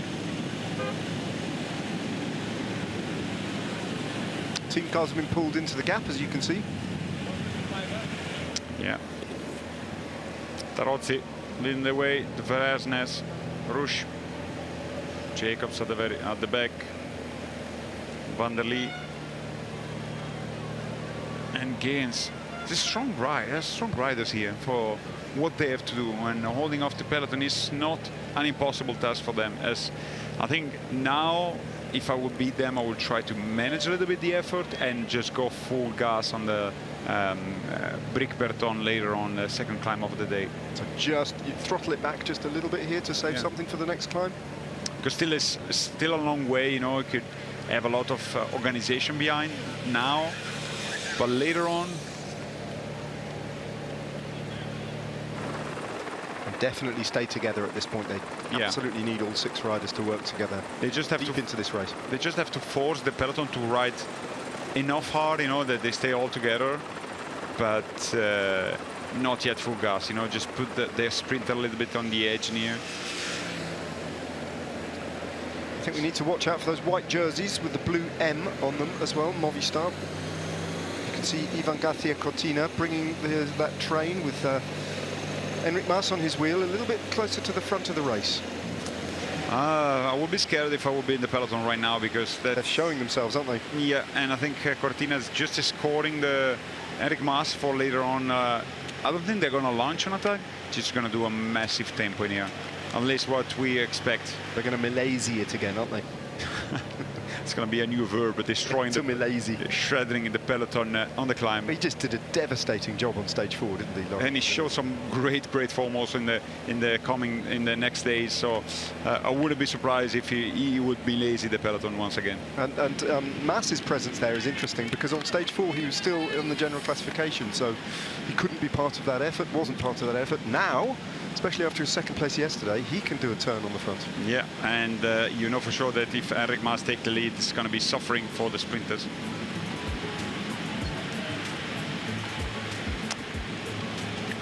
Well, Savona is where the electric bike, the Giro A ride, departed from earlier on today.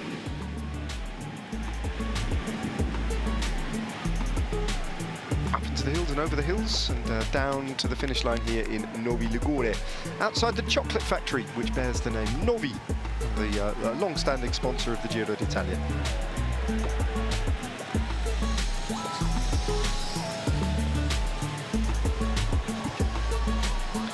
Time gap of 2:07 is as big as any time gap we've had today between the breakaway and the peloton. They're still extending their advantage ever so slightly at the front. Tarozzi's definitely playing a bigger than average part in especially this climb, because he's going to want to show willing at this point, so that he'll hope unopposed at the intermediate sprint at Stella.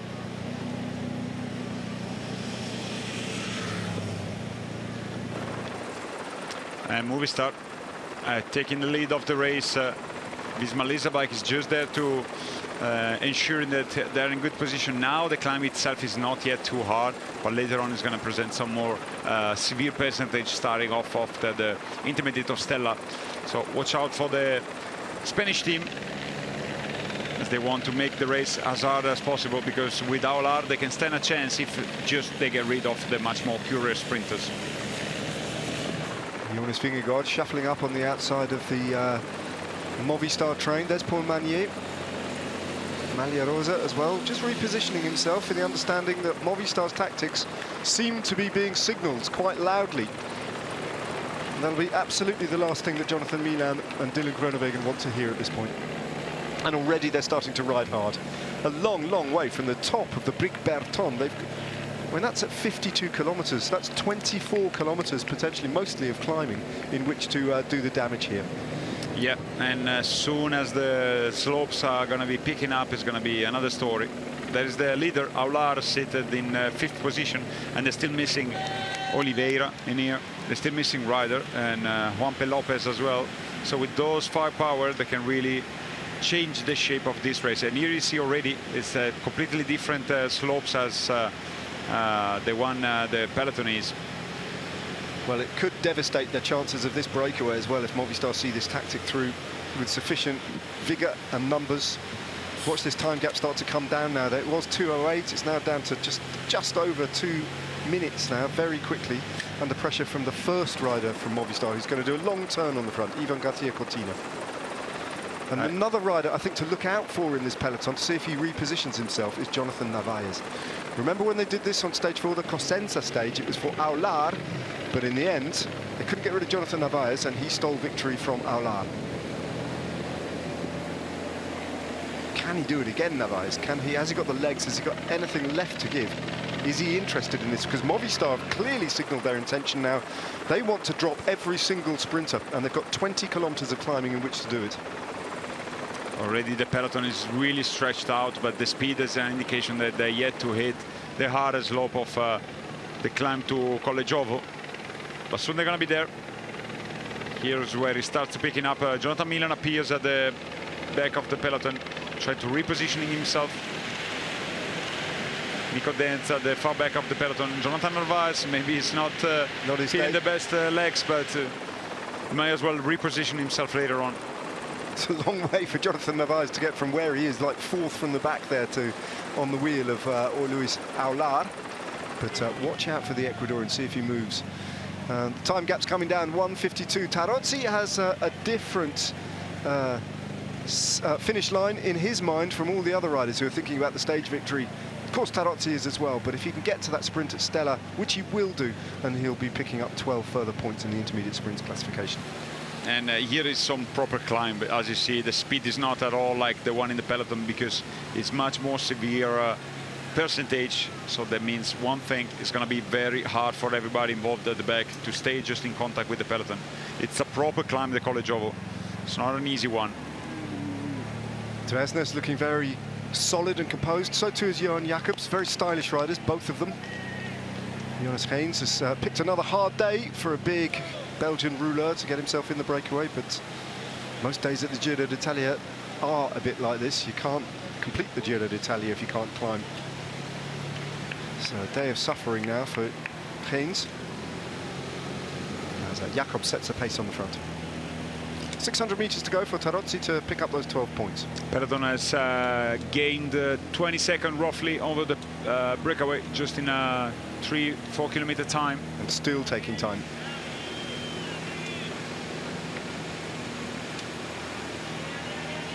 Shirts off, it's getting that hot, even for a good Italian cycling fan. 1:35. This is fatal for the chances of this breakaway. This Movistar tactic that is unfolding behind them, and it's still one rider, Ivan Garcia Cortina, who's taken a huge amount of time and stretching out the peloton, as you were pointing out to me, Jacopo. The distance between the front now and the back is enormous. Some riders already drifting back. We're gonna have a look later on where is Magnier, and it's easy to be spotting the French rider and as well Jonathan Milan. And remember, they're using Ivan Garcia Cortina, who's a kind of classic specialist himself, former sprinter, Ivan Garcia Cortina, and he's the one who's doing this damage. 1:23. He's taken almost a minute on the riders at the front. He's riding very hard, and once is going to be the time for Enric Mas and Lorenzo Milesi. I think the music is going to even change another time for the peloton, because they're going to impress a much higher speed, if possible. Tarozzi out of the saddle there, onto the wheel of Yardi van der Lee. Where is this sprint placed? Is it round the corner? Still can't quite see it. It's definitely halfway up this climb, the first of the two categorized climbs. Tarozzi comes past van der Lee, and no one is going to try and prevent him from taking those 12 points. So a good day out for Manuele Tarozzi, who adds some kilometres to his overall breakaway prize and picks up 12 further points in the intermediate sprints classification. As the gap keep decreasing, 1:14 at the moment. Soon they're going to be below the minutes. It's going to be very hard to believe they're still going to be up at the top of this climb, as Movistar is doing copy-paste what they did in the stage of Cosenza. But with even more riders, it was literally just Ivan Garcia Cortina and then Lorenzo Milesi on that occasion. They've got the whole team on the front. Rubio, Oliveira, they're all still there. Enric Mas to be deployed. Yeah, because also the GC ambitions of those riders have been defined, both for Einer Rubio and Enric Mas, so they can also be part of what is, it's not even a chase, it's just like an attack basically to the wall peloton and the wall sprinters, as Juanpe Lopez taking the front, replacing Garcia Cortina, who's finished his job. You can see the order there. It's Lopez from Mas, from Milesi, from Mas, and then comes Nelson Oliveira, and then Luis Aular as they continue now. Ivan Garcia did an enormous job there. He took about 50 seconds at least from the breakaway. It's interesting stats. Sandro Pertini, very famous and distinguishable president of Italy, with his distinctive glasses, was born in Stella. A fact that I didn't know myself. Well, what we haven't seen so far, we've seen the time gap to the front of the race absolutely crushed. It's tumbling down so fast. It's only 58 seconds now. But what we haven't yet seen, Jacopo, is any of the big-name sprinters actually getting dropped.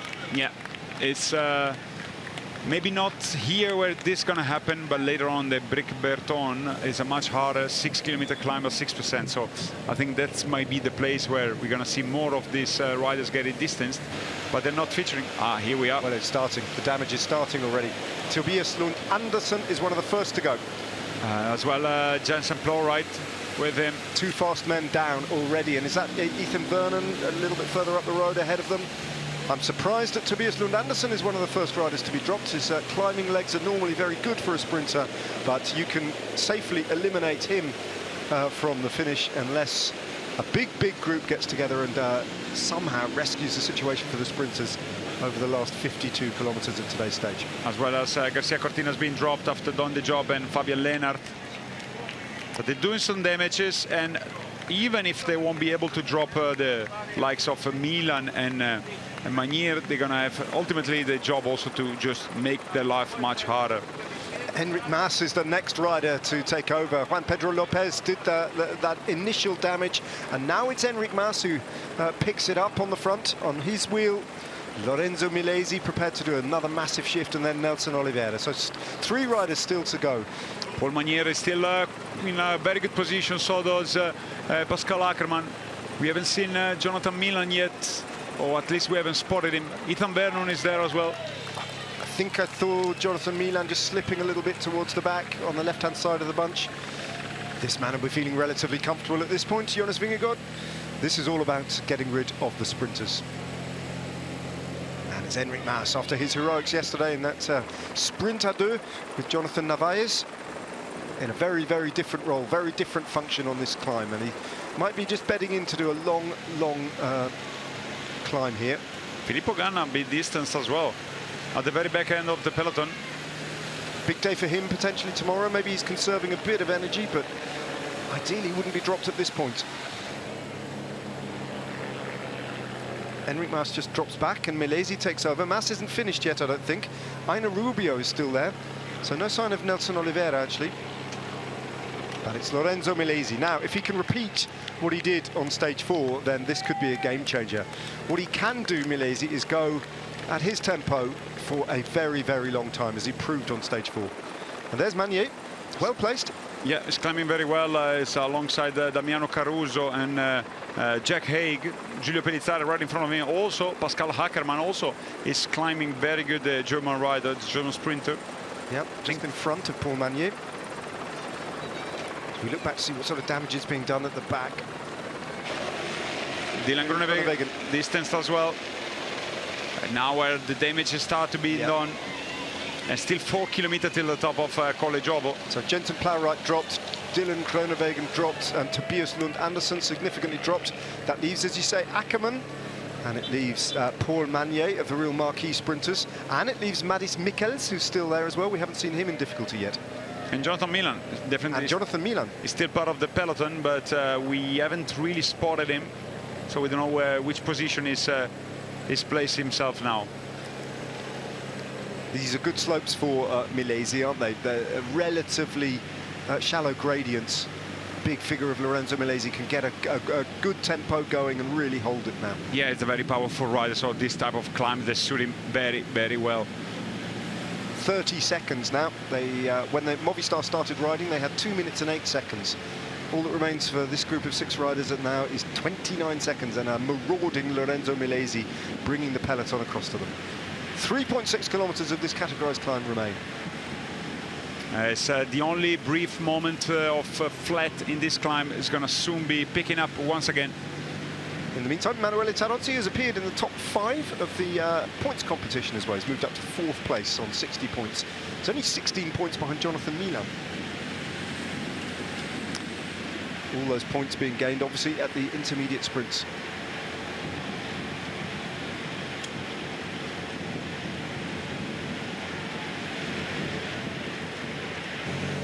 So Movistar, another really positive bit of riding from Movistar. They're trying, and eventually they're going to be awarded for what they're doing, because it's definitely a good ride by the Spanish team. Probably can't do too much damage at this point as the road flattens off a little bit. This will be these kind of gradients. Bit of respite for some of those riders who are gasping for breath, who are in danger of being dropped. Bit of slipstreaming now. They'll be all right for now, but it's the next moment when the gradient kicks up again that is going to be of concern to some of those riders who have drifted a little bit far to the back. Might even be an opportunity at this point, possibly for Unibet Rockets, for Dylan Groenewegen to get back on. Certainly wasn't off the back by much, I don't think, Groenewegen, but there's a long, long way to go still until they get over the top of the Blickbeton. 18 kilometers, actually. And there could be a really dangerous points for both Manieras and Ackermann, as they look like the best of the sprinters so far. They're able to resist in the peloton. It's funny, that form is quite hard to read, isn't it, Jacopo? You wouldn't have thought ahead of this day of racing that Pascal Ackermann would still be there and Tobias Lund Andersen would be dropped. Yeah, but yesterday also Pascal Ackermann was the only sprinter still featuring the peloton after a couple of climbs, so yeah, you will assume that he's in fine form, at least on the climb. He hasn't been one of the protagonists on the sprints. This is the back of the peloton. That's Oliveira. Yeah, it's not having his best day. Won't be helping much of the team. A couple of little Trek jerseys there, but I don't think either of them belong to Jonathan Milan. Can't see him towards the back. There he is, Jonathan Milan. So what's his position like as Andreas Leknesson comes past him? Still very much in the wheels, clearly. Surviving to this point. But you can read by the body language how deep he's having to go and how much that must be hurting. And Ethan Werner also was a little bit behind him. He's still in the peloton, but not the best position at this point, because also these corners, these hairpins are not going to help in recovery, because you have almost like to sprint after those, because you need to rejoin a little bit. The gap is opening up as an obvious consequence of a corner. You can see the gruppetto behind that has already formed. Still Enric Mas replacing himself at the front, giving a little bit of recovery to Lorenzo Milesi. Oh, not much though, is it? Milesi's already going very deep. Seems to be, Jacopo, that they are, when the gradient's a bit more severe, that's when Mas hits the front, and when it levels out a little bit, Milesi takes over. Yeah. Working as a team. Jonathan Milan, looks a little bit of pain on his face. Still in the wheels though. Still with a chance. 1.5 kilometers of this climb to go, and if you can get over that, then there's a bit of descent.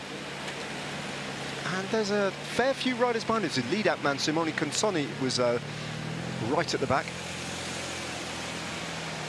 Axel Hoons dropped. Back in the gruppetto. Look how, when you do get dropped, look how quickly as well you drop away. Yeah, because this is a fast climb. It is Van Gestel, the lead out for Paul Manier. It's a very fast climb, so the moment you're not able to follow the speed of the peloton, really is almost like you're hitting a wall, and you find yourself really like on a much different speed than the peloton. That they're almost behind the breakaway. 12 seconds, maybe even less. And no, also, if you just get rid of the lead-out riders from other teams, you can have a better chance in a sprint, because it can be more chaotic and go more in favor of riders such Aular. Jordi van der Lee has the front of the race.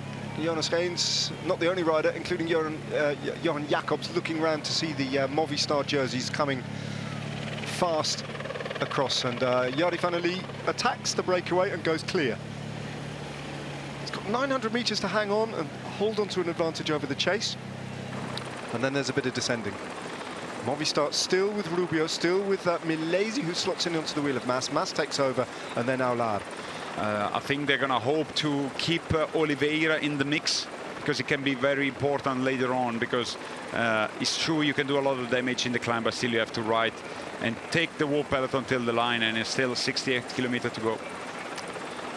So there might be one white Movistar jersey somewhere a little bit further down that line, belonging to Nelson Oliveira, who's being protected at this point from work.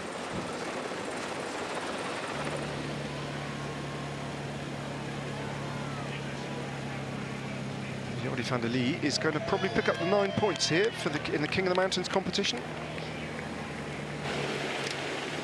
Pascal Ackermann, and spin distance, he looked like he was in a very good shape, but he exploded all of a sudden. Pascal Ackermann in a group there with Warren Barguil, who's been dropped. Yeah, and from a little track there was Tim Thor Teutenberg.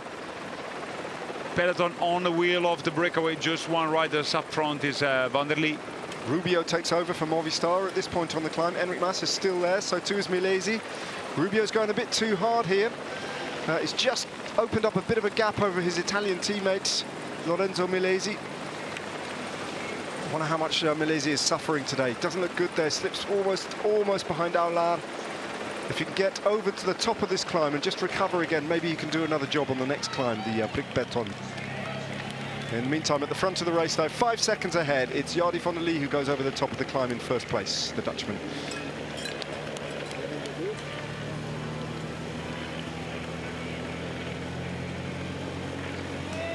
Good ride from Haynes on that climb. He'll come over the climb in second place. But it won't be long before these riders are all swept up by Movistar, who are continuing to ride hard, albeit they're whittling down their numbers now and starting to work through their various different riders. But they've still got 4 at the front. Eulalio beautifully placed on the wheel of Jonas Vingegaard's team. Let's have a look on Manier. If we can see. There he is, dropped. Is with Milan. They're not far. Ethan Werner as well. And Maris Mikkels as well. 4 sprinters in this group. And a massive presence of Team Picnic Post NL. But as Matteo Sobrero is waiting for Milan, they're not far off, so they're going to have time to re-enter, rejoin the peloton. But as for now, we have no other information on any other sprinter featuring in the peloton.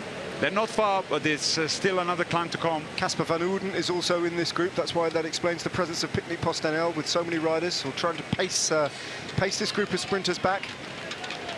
Unfortunately, this isn't the only climb of the day, and that's the problem, though, isn't it? And the next climb, as you were alluding to, the Brick Beton climb, is harder and steeper than the one they've just been over. Wow. I have to say, and I apologize, because this morning I just said nothing's going to happen today. And Movistar, and I thank them, proved me wrong. Just trying to think of sprinters that may still be there that we haven't actually noticed. Narvaez. Oh, Narvaez. I wouldn't be surprised if he's still in there. I mean, XDS Astana's Malicelli.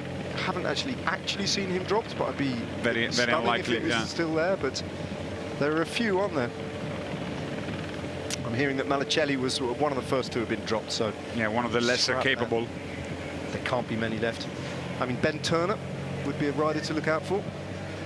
He may have a lot of Net Company Ineos riders still there, and we haven't seen Ben Turner dropped. No, definitely he must be there because he was in a very fine form. Corbin Strong definitely is among the riders. Yep. But this group we will eventually rejoin, but to be seen if they're going to be able to survive the next climb, which is going to start not far from now in about 10-kilometer time. And the question is, Jacopo, even if they don't survive the next climb, well, I think it's highly unlikely they will survive the next climb. It's a question of by how much are they going to get distance, and in what kind of group, with what kind of teammates, and what other riders, and what organisation can they then get underway. Sometimes if you do a tactic like Movistar, you can drop too many riders and too many teams, because then you effectively create a peloton behind which has all that strength and reserve to actually shut you down again. Yeah, I think we might see some help to Movistar later on from Net Company Ineos and Team NSN. Well, particularly if Ben Turner is still there. Yeah, I would be very surprised if Ben Turner is not part of the first part of the group. He was in a brilliant form, especially uphill, and today doesn't have any job to be doing, because in Cosenza I think he finished 4th despite having to work very hard to take Bernal back into the peloton. But today is going to be dispensed for that. Fast, very fast speed. This is the Manier group, the Milan Manier Casper van Oorden group, and that is the peloton ahead of them. They will get back on this descent very, very soon, as the Movistar white jerseys flash around that left-handed corner ahead of them. So Manier and Milan van Oorden back. Remains to be seen whether Dylan Groenewegen can get back. or indeed the first rider to be dropped, the first big-name sprinter to be dropped, Tobias Lund Andersen. Mads Mikkels was also in that Milan Manier group that's just got back on.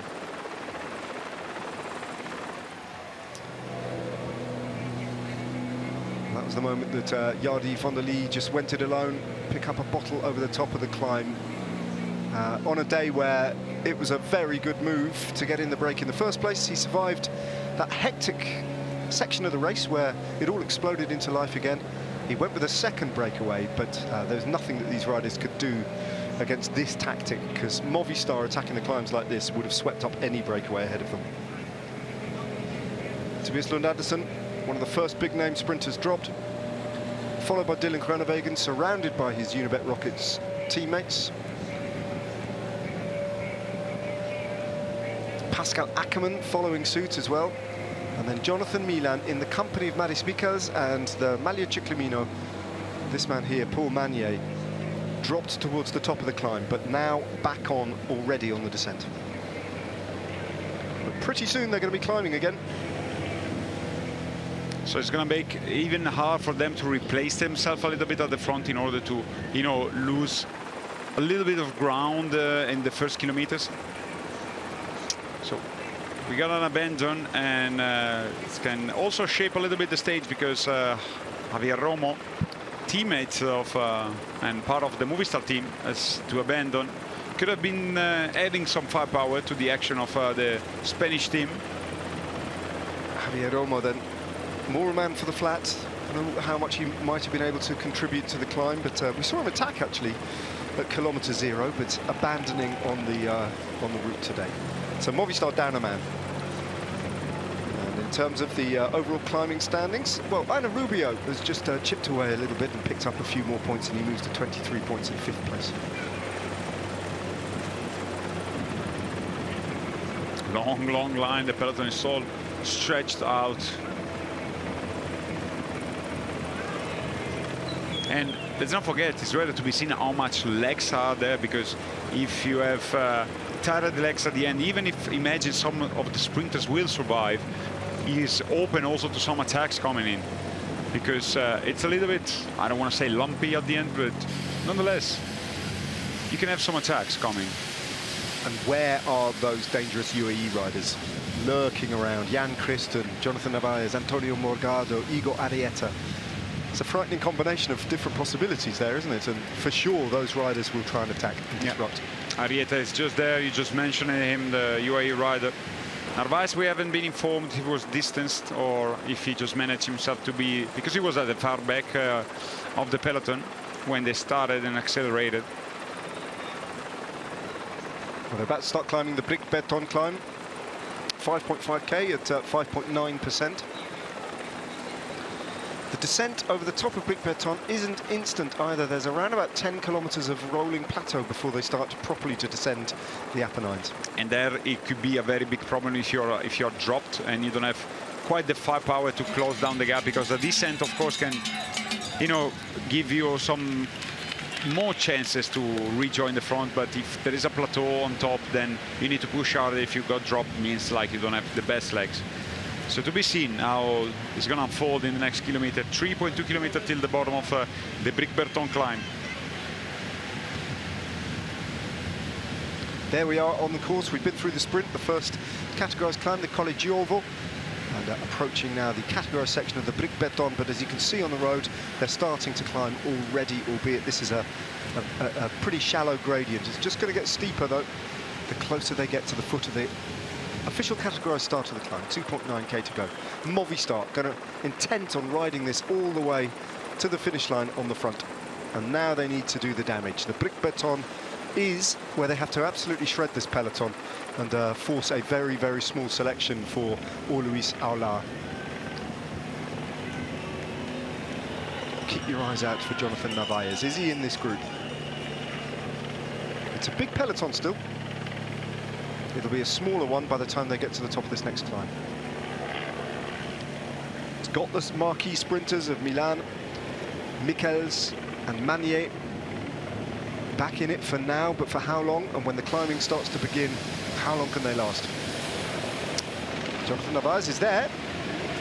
is with Jan Christen towards the back, and Igor Arieta.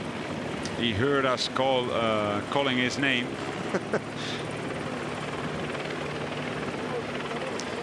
He probably thought just gonna give the commentators a little help. Manier's moved up to around about, he's just sitting on the coattails of the net company Ineos train as well. So good ride from Manier just to buy himself a little bit of slipping space if that's what he needs on this next climb. We're high up in the mountains of Liguria. It's in the provinces of Savona, Mallare. So they're going to be climbing. It's a climb that doesn't often feature in the Giro d'Italia. Last time a race was here was 2005 Giro d'Italia, so very long time ago. It's not overly long or steep, but depend also how fast you're going to approach this climb. Let's remember the Bric Bertone is a 5.5 kilometer at 6%. It's steady, doesn't present too much shift in the gradients, but they were in danger, they were in pain already before the sprinters, and they might suffer as well the type of speed they're going to be imposed. And this man already won 3 stages, and if it's going to be a reduced bunch sprint, you cannot rule him out again from the 4th one. Still a large group, roughly 60-70 riders. But for Jonathan Narvaez, it won't be much of a problem to hold on the pace of the peloton, because this group need to, yes, riding very hard, but at the same time they need to keep this number of riders at the front. They cannot lose any of those riders. They cannot lose Milesi, either Mas or Einer Rubio. These 3 riders are going to be deputy on a job to maintain the speed high even after the climb, because yet you can do a much difference, a much damage on the climb, and you need to keep up the gap between your group and the sprinters. Pomanier, as Ned said, just replaced himself as well as Ethan Vernon. They just want to be up there because it gives them, it allows them to drifting back a little bit. Also, Jonathan Milan was escorted by 2 teammates off a little track. The intention is going to be just to drift a little bit at the back. The more they go into the climb, it's going to be a shorter one. If they get dropped at around 1.5 kilometers till the finish, they can as well have a chance to rejoin the front later on. It's going to be a big battle, as we just see at Zana Filippo, the Italian, yesterday was part of the breakaway. Fortunately, got caught in a crash, and the wounds and the bandages are there to prove it. It's not the most lucky day for the Italian. Got caught up in a crash along with Scaroni and Lennart Van Etvelt. He was, there was rumors that he might abandon the race, Filippo Zana, but more than glad to see him here. He was quite in pain before the climb. He was dropped with the sprinters. As Einer Rubio, again, at the front at the beginning of the climb. For the first time, we see Corbin Strong at the back, escorted by Pinarello. But we start in the climb, and it's now where if Movistar want to just give another hammer to the races, that's the best possible position. Well, there are the statistics of the Bric Bertone climb. 5.5 kilometers. The average gradient is 6%. Tops out in terms of the gradient at 10% though. Could do some damage here as Einer Rubio digs in to do a good few kilometers on the front. Milesi on his wheel. Enric Mas still there as well. Attention switches to here. This is where the action really is. How long before we see some of the sprinters shuffling back towards the back here and losing contact on this climb, which begins now. The speed doesn't seem like fast as it was before. Yesterday's stage winner, Jonathan Narvaez, is firmly planted at the back of this peloton, which is probably a relief to absolutely everybody else, and certainly Movistar at the moment. At the moment, indeed.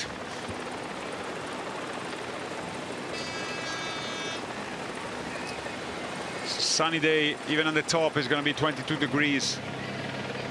Milesi takes over. Rubio slotted back in. Mas is still there again. And NSN seem to have joined forces with Movistar now, with Corbin Strong's interests in mind. Similar kind of rider in some ways to Luis Aular. Not a pure sprinter, but a fast finisher from a small group. Talking about this very possibility They've lost their sprinter, of course, Ethan Vernon. He's been dropped a long time ago. So NSN are going to come to the aid of Movistar now and try and assist them in this tactic and get rid of Magnier and Milan specifically. But both Lidl Trek and Soudal Quickstep have done a really good job of, well, planting Magnier at least a little bit closer to the front. But Jonathan Milan, there he is, rider 65, already starting to slip. And as well, Magnier is not far off the front from the Italian. They're both going to be having a very hard time surviving this climb because we're still 3.4 kilometers. And now another team has come in play, and Jonathan Milan soon is going to be dropped. He's got Matteo Sobrero with him. As Milesi picks it up again. 34 kilometers an hour uphill. This is a huge ride once again from Lorenzo Milesi, from the Italian time trial specialist. Well, just powering on this climb to Brick Berton. Amazing ride once again, proving himself to be one of the strongest riders of this Giro d'Italia.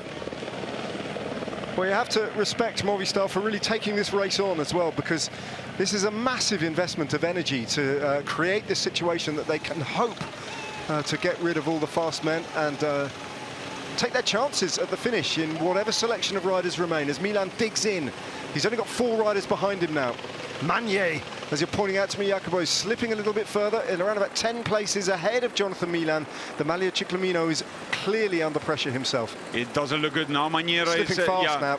I think now it's the time they both gonna be dropped by everybody else in the peloton.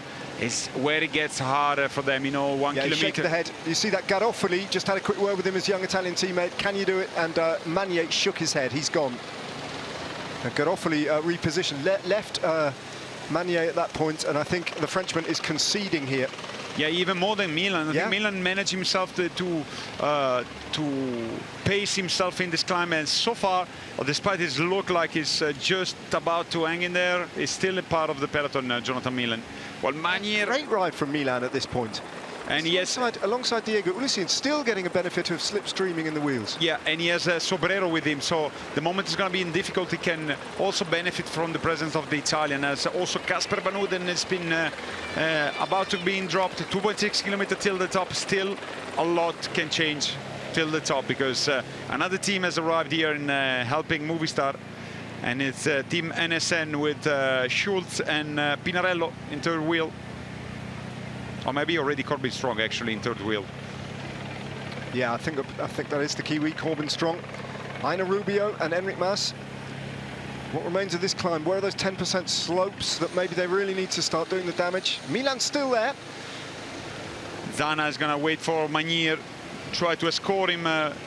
If he can stay in touch within a group, there is a chance, you know, if they can, you know, be and stay together with the picnic post-NL. Casper Van Houten. Milan is still there, though. Oh, just about, isn't he? A little bit. He's got Matteo Sobrero, as you say, alongside him. Fantastic ride to this point on the climb from Jonathan Milan, surviving longer than any of the other sprinters, including Casper Van Houten, rider 158 there, who's dropped now, and he'll be in the Magnier group before too long. There he is, Filippo Zana, as you rightly say, just dropping back to be of assistance to Paul Magnier. It's not an irretrievable position, this.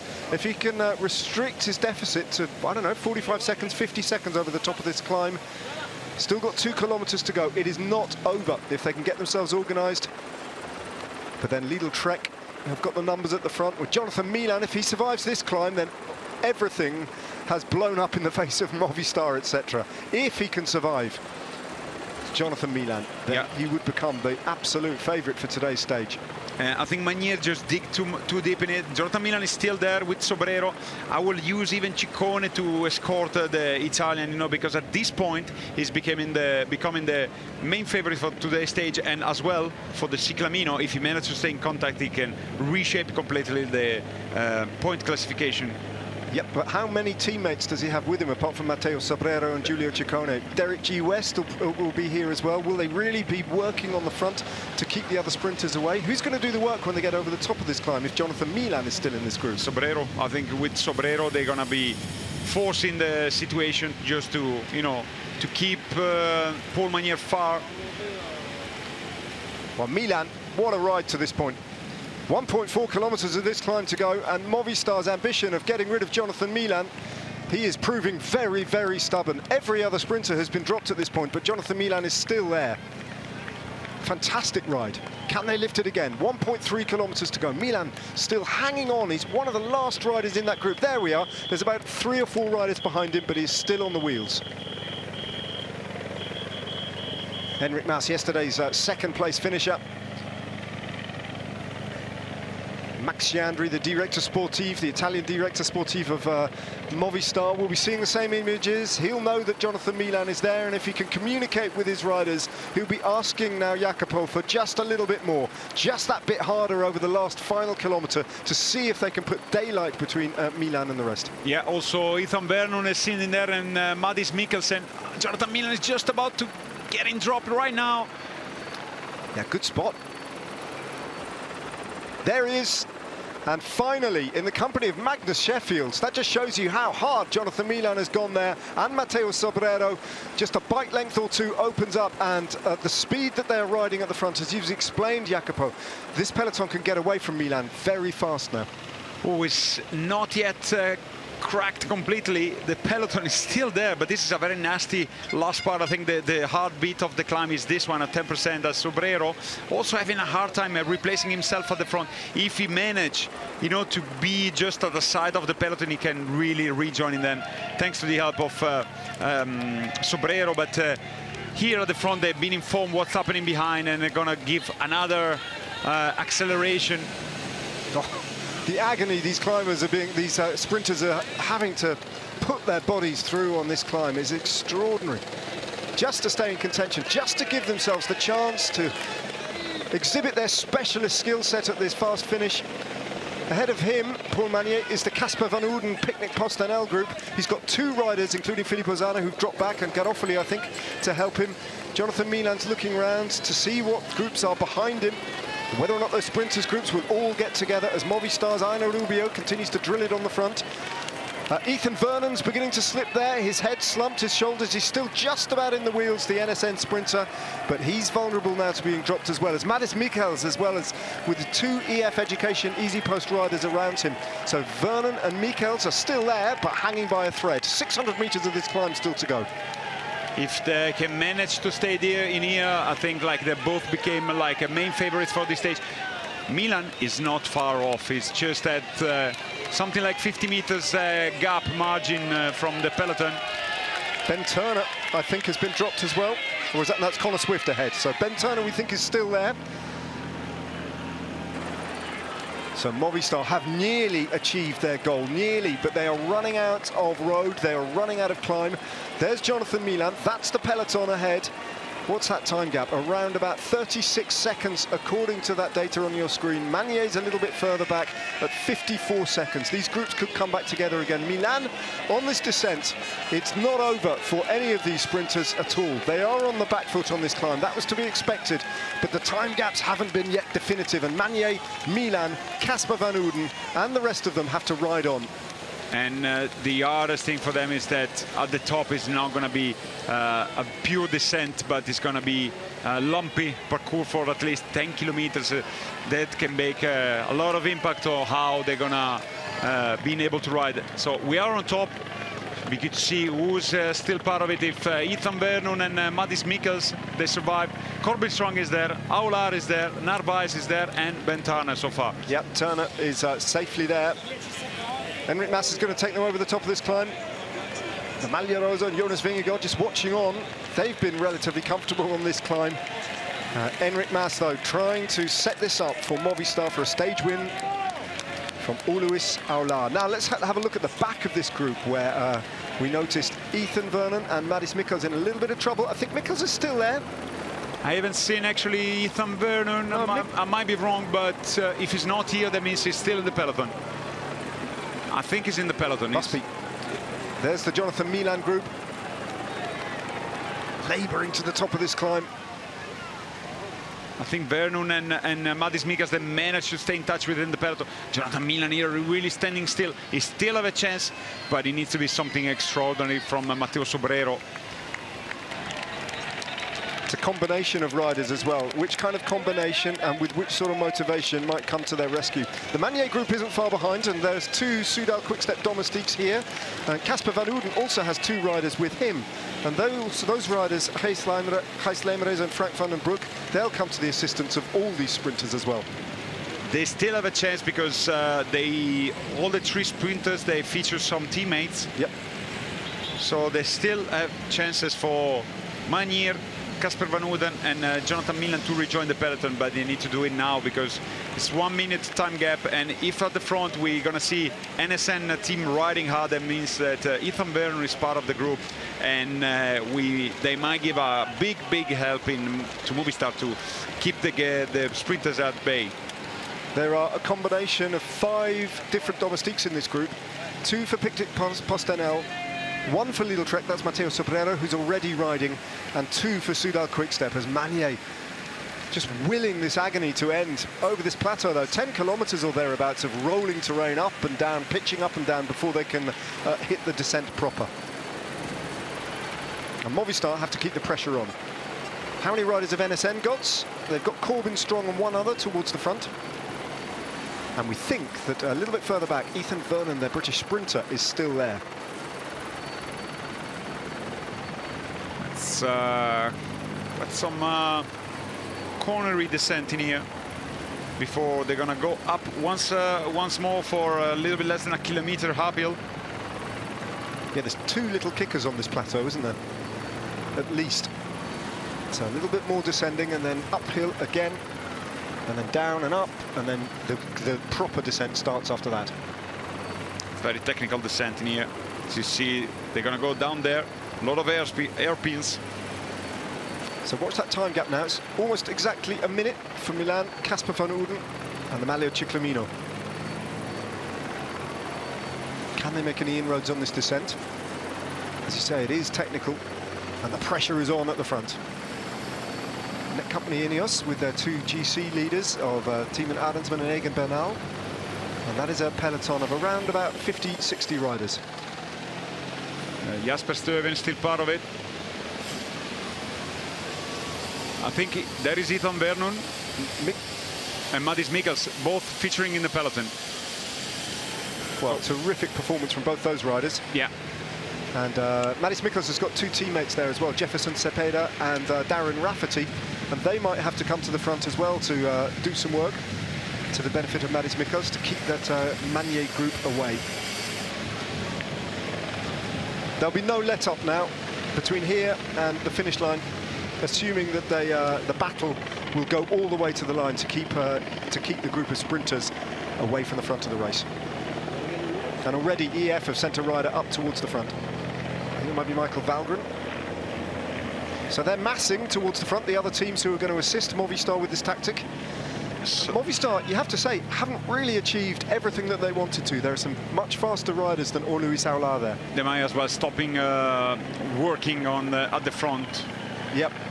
Because they know Aular can nothing against the likes of Ethan Vernon and Mathis Mikkels. Or even Ben Turner.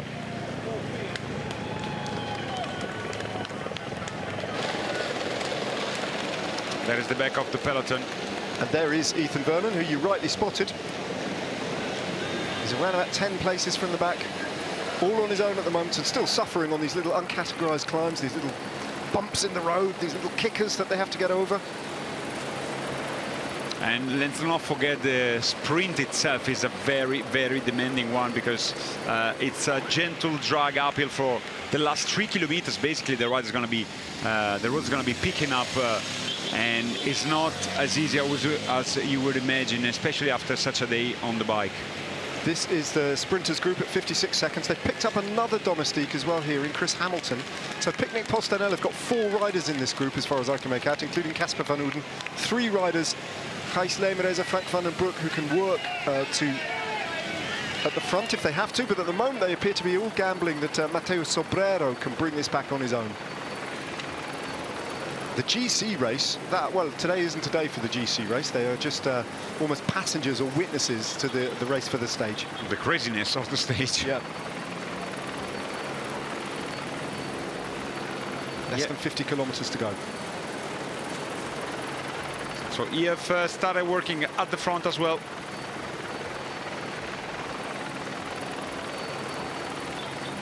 Eulalio scored by 2 teammates, is Damiano Caruso, and I think it's Zambanini, or no, Alex Segart, number 16. Again, it's another quietly very efficient Giro d'Italia for Damiano Caruso, isn't it? Yeah. Another possible presence at the front that is a fast and punchy finisher is Zambanini, especially in such a finish like today that is not overly fast. If he manages himself to be in touch with it in the peloton, well, a common play later on. There's going to be another kicker for the riders before the real descent will begin. Very short one, but it's going to hurt. NSN starts riding now. So NSN committing firepower to the front. Michael Valgren helping out as well from EF Education Easy Post. That's for Matis Mikkels, and NSN riding for Ethan Vernon. Those two teams take over now from Movistar. Movistar kicked this tactic off. They might not be going to see it out though, as the Giro Air riders give us a bit of reconnaissance as to what the finishing straight looks like, and it is long, hot, slightly uphill, dead straight, a pure power sprint. And that's still to come. Should suit both Ethan Vernon and Matis Mikkels, who are in a position here where they need to keep Jonathan Milan, Casper Van Uden and Paul Magnier at bay. A day that sprung into life at kilometre 0, settled down then, sprang back into life on the approach to Savona, when we got a second breakaway and a fresh reboot of the race. And then on the succession of climbs, the Colle Giovo and the Blickberton climb, Movistar tried to reshape it. Only partially successful. They got rid of most of the biggest name sprinters, but they've still got Matis Mikkels and Ethan Vernon for company in this group. As a result, we've got EF and NSN doing the riding on the front now, taking over from Movistar. Rolling terrain, a plateau just to contend with before the big descent begins. And they kept the same gap over the group of Magnier, Milan and Casper Van Uden. That's the group you're looking at now, I think, the chasing group. They're gaining riders all the time. I have to say, Jacopo, I'm not 100% sure that Ben Turner is definitely in the peloton. This was the moment that Magnier let go, surprisingly perhaps, just a minute or two before Jonathan Milan capitulated and dropped away. They both looked like they were about to do the job, you know, especially Jonathan Milan, but eventually with 1 kilometer to go. And in both cases, I think they went, you know, very deep, that when they stopped really like in the middle of the road, and that's why they lost so much time. But what an effort by them, because let's not forget, I mean, what they had to endure right now, even if they manage to come back, is going to come in play for the sprint, which is not easy at all. On this descent, on this rolling plateau, the two groups are matching one another for pace as it goes up and downhill. But there's no change in the time gap at the moment. Casper Van Uden, as you can see, has got the support of at least 2 teammates there. Whether they can make the big difference, I don't know. As the caravan arriving at the front of the commentary booth, but here is EF. They sense they can, they have a fair chance of winning a stage. Full NSN team.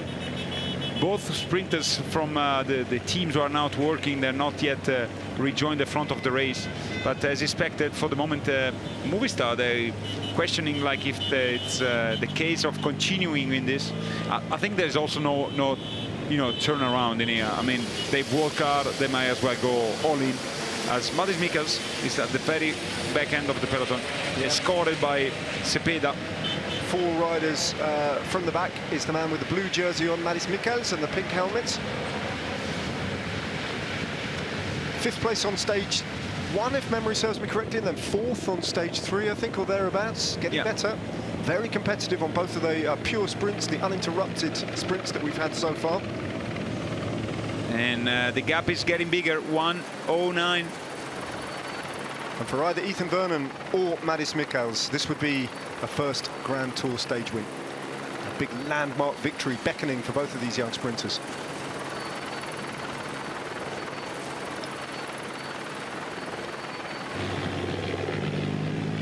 So important for both teams that they managed to keep the numbers in this peloton to do the work right now. If Vernon and Mikkels had been isolated in this group, this tactic wouldn't be successful. They wouldn't have the riders to do this job at the moment. And at the same time, I think NSN is in prime position because they can still featuring a proper lead out for Ethan Vernon, while EF Education Easy Post, you will imagine a rider like Valgren to be, you know, part of scoring Madis Mikkels at the very last kilometers, but is working right now, so would be very unlikely to be there at the finish line working for the Estonian champion.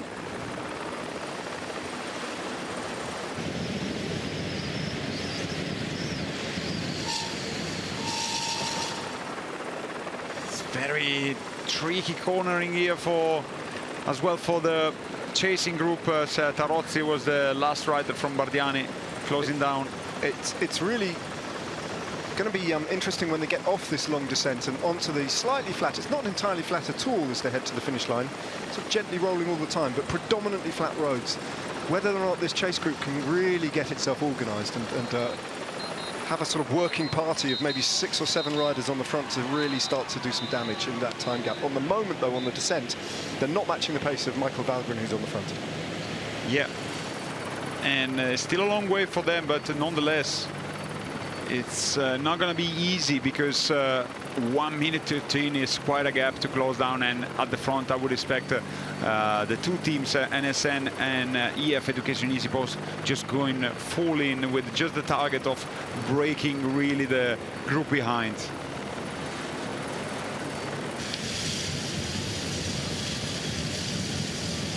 Jefferson Cepeda not being used at the moment, the very lightweight Ecuadorian climber.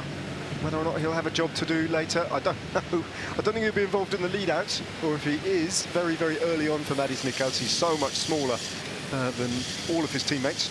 One of the smallest riders, if not the smallest rider in the entire peloton. He's at the back of the main peloton, and they have taken, well, 17, 18 seconds over the Milan Van Uden-Manier group since they have gone over the top of the climb. Huge bit of riding from EF. Madis Mikkels being really well supported here by his teammate. All to the benefit of NSN as well, who've still got one rider prepared to work on the front. Corbin Strong, who would have felt as if he was going to be effectively the leader of the team when he sat on the wheel of the Movistar riders who were shredding the peloton. He's had to switch mentally now to a support role for Ethan Vernon, who on the flat is by far the faster sprinter than Corbin Strong. And he sits a little bit further back in around about 6th place, the Kiwi.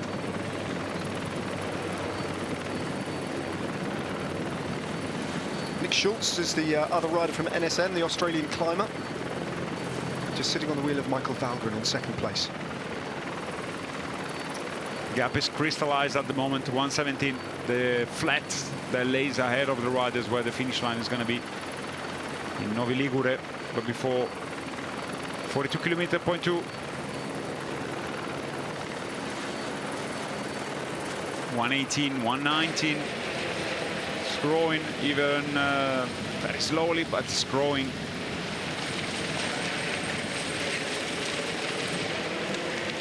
And it's, in a way, it could be something unique, but you don't have to rule out Jonathan Narvaez, because after such a hard day, you know, in a sprint like this, which is not, I will say it again, is not completely flat, you would not want to underestimate Jonathan Narvaez, because this finale is very difficult. You know, it goes up, so it's not overly fast for a rider like him.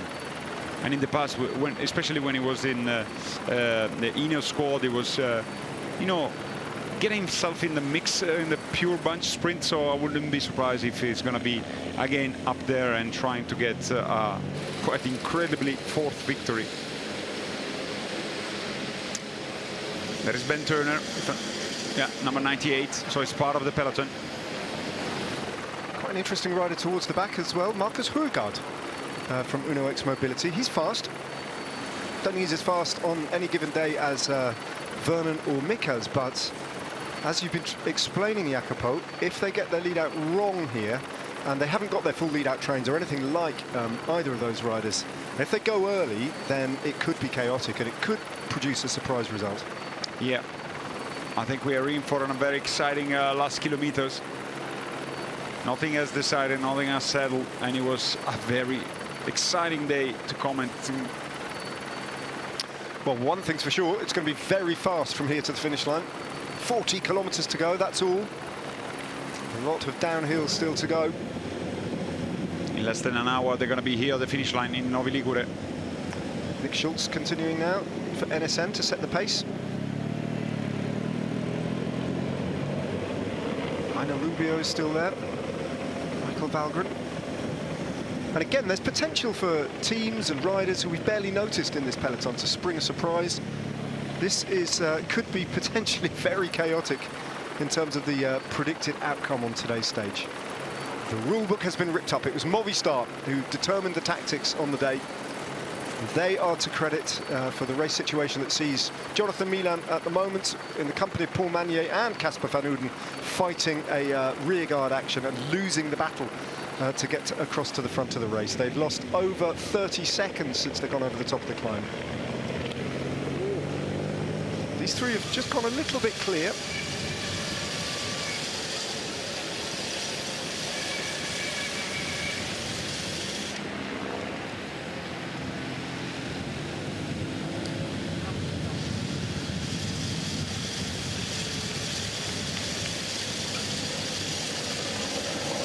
Still got the best part of 6 or 7 kilometres of this descent to run. Just get a replay of a twitchy little moment there for Movistar. Ah, well, Nick Schultz has gone right over the top and out of action. Wow. So soft landing for Schultz. He scrubbed a lot of speed off there, but getting that all wrong just when he was pushing on the descent. Gets back in, no harm done, but he's got to get back to the front of the race. And let's hope he's all right, Nick Schultz. Yeah, he's already, since he was, the peloton is so stretched out, he happened to being already at the back of the peloton. Luckily, no major issue for the Australian. Yeah, it's just it was a very soft landing, wasn't it, in the end? He took all that speed off, but just getting the line wrong on that hairpin. 130 at the moment is getting bigger, but it's very twisty, this descent, as you can see. And the front, they're pushing very hard. The peloton is not conceding any ground on the chasers. I think there might be at least 40 seconds in between the first of the peloton and the last one, Nick Schultz. It's quite a big group, isn't it? Just not very many sprinters in it. Only 2 specialist sprinters. A lot of unknown riders who we haven't managed to identify, who we don't know who they are exactly. Soon they're going to be out of the woods and it's going to be much clearer. Nick Schultz here possibly got a little bit scared in there and just had a little gap. He needs to close it now, because if he just found himself too far back. They need him. They need Nick Schultz on the flat. Got a huge job to do for NSN to take a victory here at the Giro d'Italia. That's what they're hoping to achieve now. Big ambitions going into today. They had 2 options, Corbin Strong and Ethan Vernon. They've got them both still in play. He realized he was too fast, so he nonetheless managed almost on a standing still speed.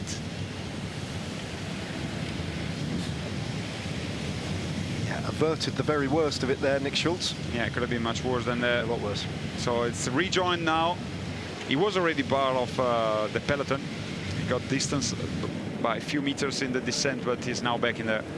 As at the front, the pace kept high by the EF Education Easy Post.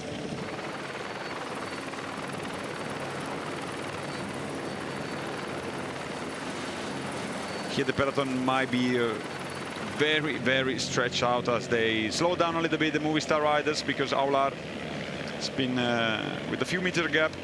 Now who's going to start riding when they come off the main part of the descent? Looks like NSN are moving to the front. There should be cooperation between EF and NSN, but as you say, Movistar on the front with Rubio and Milesi. It stalls a little bit. This is an opportunity for that chase group now to buy back a little bit of time. But also, I think it's a smart move, because it will allow everybody in this peloton to be rejoining in here, because you don't want to create too much smaller group. You just need to have all the firepower possible. So if some of the riders that might work later on are at the back, they are able to rejoin the front. And I think it's now up to EF Education Easy Post and NSN to just ride as hard as they can. Michael Valgren and James Shaw are the 2 riders they've got towards the front for EF Education Easy Post. Ethan Vernon has replaced himself right at the front. He's just overcome the Maglia Rosa. It is Jonathan Milan and Paul Magnier. I think they're descending like maniacs, because I think they're isolated from the rest of the chasing group. Yeah, they've left their domestiques. That's a risky move, isn't it? If they punch all their way across, then great, but they're on their own on the road. No, impossible. They cannot do it. So, no. But imagine how fast they must have descended. Yeah. So they're easing up now, coming back to their Soudal Quickstep-led chase group there, where their domestiques are. I think I don't want to go too much far ahead, but it's going to be very hard for those riders to rejoin the peloton. Even if they're gaining ground now, 120 with a 35 kilometers to go, and at the front is full implication from Movistar, NSN, and EF. So very, very hard that they're going to be able to do so. And Lidl Trek now are really suffering from the fact that they've got Derek G. West in the general classification, who they're not going to send back to work because he's got a GC place to shore up, and maybe Giulio Ciccone at the most, but that's it. They have only got half a sprinting team and half a climbing team. There might be one or two from Soudal Quickstep who might drop back. Garofoli might be in that front group, for example. He was distance, I think, with Ackermann, if I'm not mistaken. But yeah, if they have numbers in there, they need absolutely to stop their riders, and as well Team Picnic, PostNL racing. Anyone left in that front group, yeah.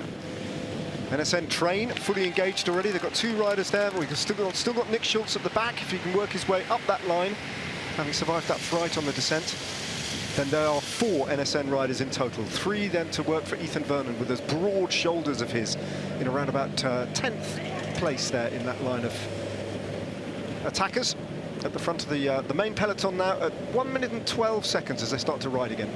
Valgren. Decathlon as well. No, it's Sparne Victorious, isn't it, at the front there?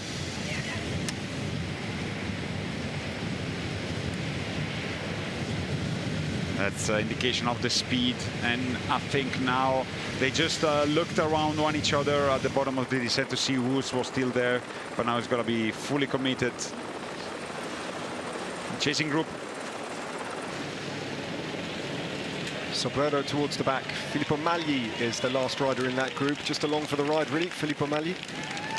And a couple more reinforced. Well, Casper van Ouden was dropped from that group with his 2 teammates, but they've piloted Casper van Ouden back to the Milan Magnier group. Chris Hamilton here. They can play a role in the chase, but it's a hard call. 1:15 has crystallized in this. They lost a few seconds the peloton once they were at the bottom of the descent, but they now restarted 33.7 kilometers for the front of the race, while the chasers at the arch of 35 kilometers. Chris Hamilton's still not there. He's having to work so hard just to shut that gap down to the last wheel in that those dozen riders, the Magnier group, the Maglia Ciclamino group. Descent is yet to finish.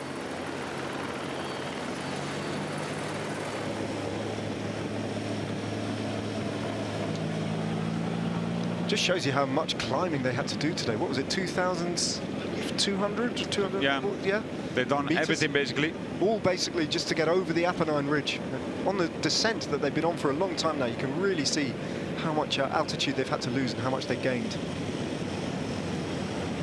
Still they descend. Valgren's doing a really good ride. Controlled performance with James Shaw to try and set this up for their teammate Maris Michels. Tarozzi finds himself in the main peloton. Hats off to Emanuele Tarozzi. Now, can he work his way up and take the Red Bull kilometre? I'm sure he'd be interested in that. That's at 13.4k to go.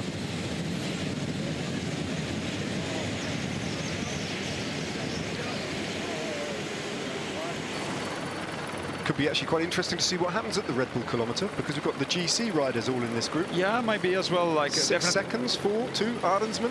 Won't be contested by anybody interested into the stage, but why not somebody for? You wouldn't put it past Afonso Eulalio just to try and at all take himself six cheeky seconds if he can.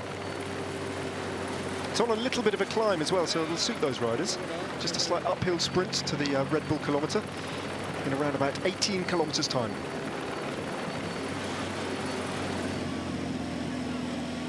Movistar then, continuing to ride, continuing to back Luis Aular, but he's up against some ferocious speed.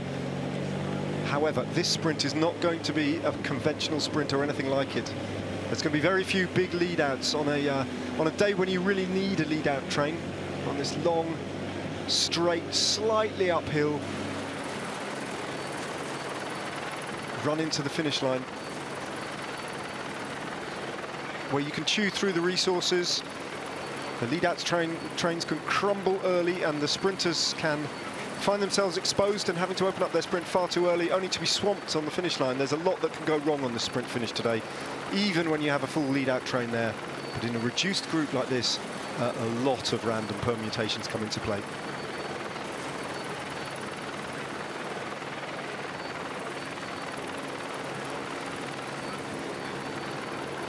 The tragedy of Bosco back in 1935 being remembered here as we pass through this Piedmontese countryside, and that campanile, that bell tower, is archetypal Piedmont as well. There are so many bell towers that look very similar to this. That must be a ferocious noise up there, with those big bells ringing out to greet the advent of the Giro d'Italia passing by, as it does pass by every year at Milan-San Remo along these roads.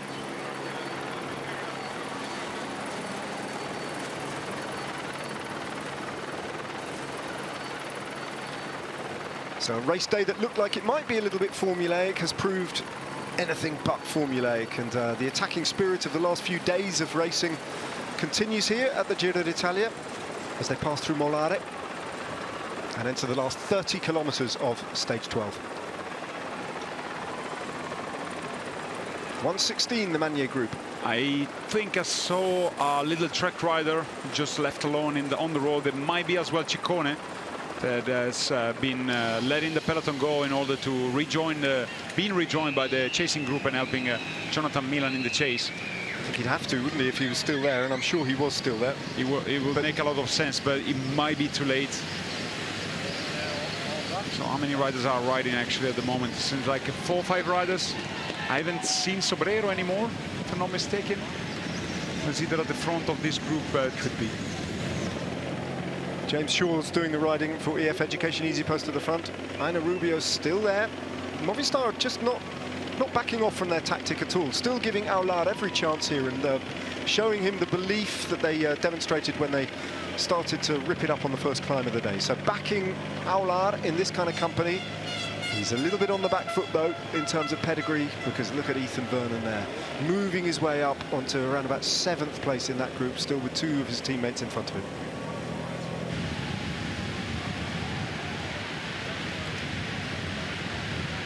Jan Christen drops to the back. Uno X Mobility with Marcus Hulgaard still in this peloton. I think Nick Schultz is the rider who's moving up on the right-hand side of the bunch. Yeah. Just past the Maglia Rosa now, who crashed on the descent, and he's going to slot in now and be of assistance to Team NSN. As the Maglia Rosa group takes a few seconds back now, down to 1 minute and 10 seconds. It's not done yet, and they need to carry on riding hard, these riders from EF Education Easy Post and the NSN. Schultz is moving right the way to the front. And the presence of Corbin Strong with the Ethan Vernon can really reshape how the sprints will unfold, because they have a proper train if they want NSN. So they're in prime position to deliver a good sprint, but it's not job done, because some other riders can come in play, and also has to be seen how much energy are left in the tank for Ethan Vernon and the remains of the team. It also remains to be seen, I think, whether or not the Milan group can get back. They've taken time. 27 long kilometers still to go on these flat roads. If that chase group is as organised as it potentially might be, then this isn't over yet.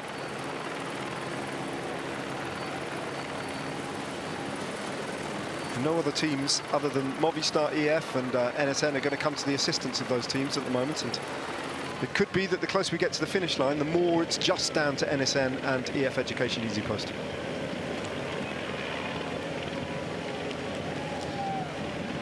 For now, the time gap is constant at around about 108, 109. Big responsibility to James Shaw and Michael Valgren here. 109, still gaining a little bit of ground.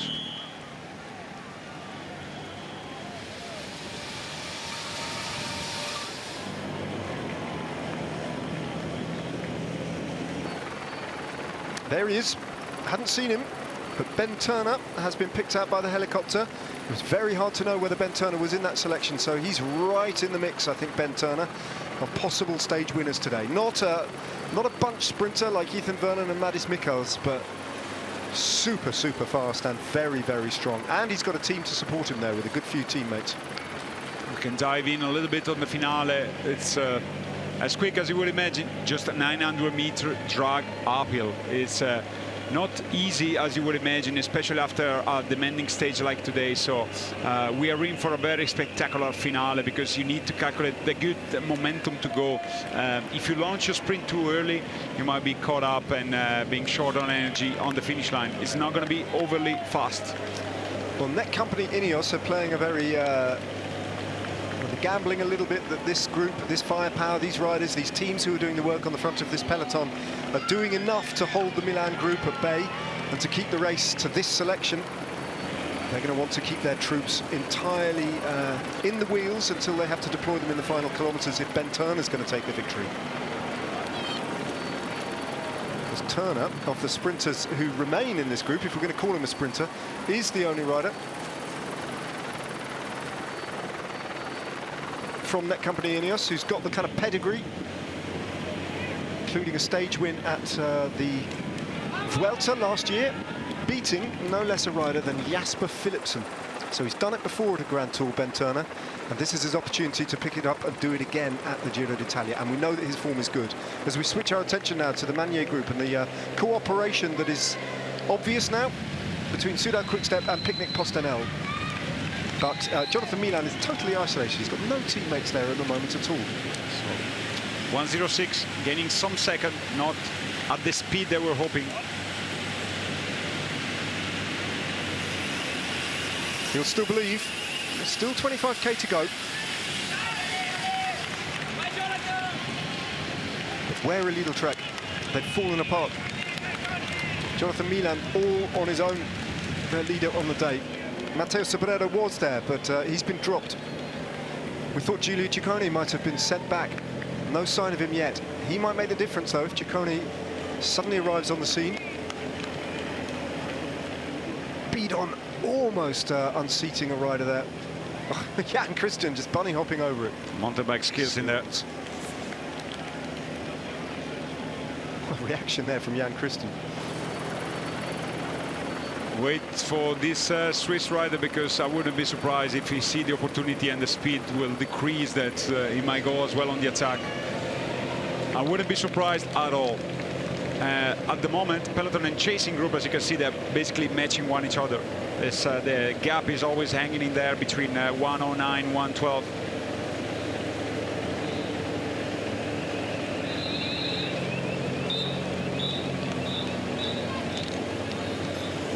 Every kilometre closer to the finish line tilts the advantage in favour of the peloton and makes it that much harder for Magnier and Milan and Van Uden to believe that they can do this. They've got some supports in the shape of Bardiani CSF.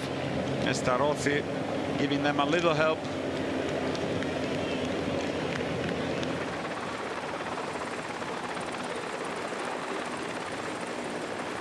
It seems like it's not going to be enough. 25k to go for the chasers then, for the Maglia Ciclamino group. A lot of passengers in this group who are just along for the ride. Jonas Haynes of Alpecin Premitech, no incentive for him to ride, of course. Got an NSN rider there. The young Italian Alessandro Pinarello, of course, won't do a stroke of work. And nor will the Lotto Intermarché rider Simone Gualdi, to the assistance of Jonathan Milan. A couple of riders from Netcompany Ineos, they won't ride either.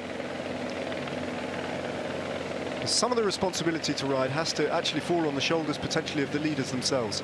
Trouble, though. Flat tire. Ben Turner needs a wheel change at a very inopportune moment. He's still got time. He's got over 20 kilometres to get back on, but that's far from ideal for Ben Turner. not very lucky Benturner in this Giro d'Italia so far. So where's his team car? There it is. Okay, it's pulled over at the side because the time gap is only just over a minute, but the net company Ineos car was there. I think it was a serious mechanical because he didn't wait for the car to arrive, but he instead immediately stopped. So probably it was a problem with the chain stuck or something like this, because he was immediately at the back and stopped working. Passing through a feed zone, NSN. Strength in numbers, and there's Giulio Ciccone and Derek G. West. So the two Little Trek riders are still in the peloton.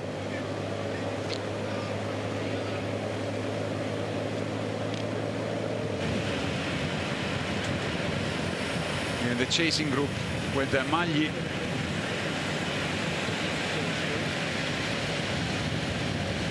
Doesn't look like at all like a speed to close the gap as they're losing ground. 120. I think it's game over. Made the call. It's only going one way now, isn't it? Yeah.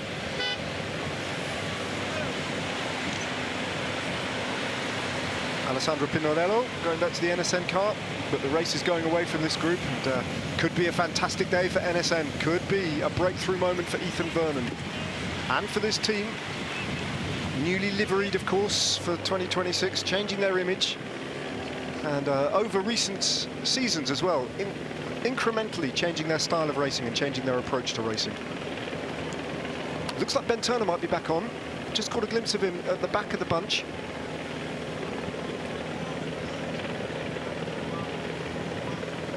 If that's not Turner, maybe a teammate of his has dropped back to help him pace him back to the front. It's very likely that the jury won't create a barrage, so he could benefit from a lot of slipstream from the team cars. A little bit of skirmish there, some argument between Corbin Strong and Milesi. I think Movistar, they might have realized that they don't want to spend all the riders now, because this group featuring a lot of pure sprinters, a couple actually, but enough to put them not in the best possible position, as all the team cars are overtaking. I think it's game over for them.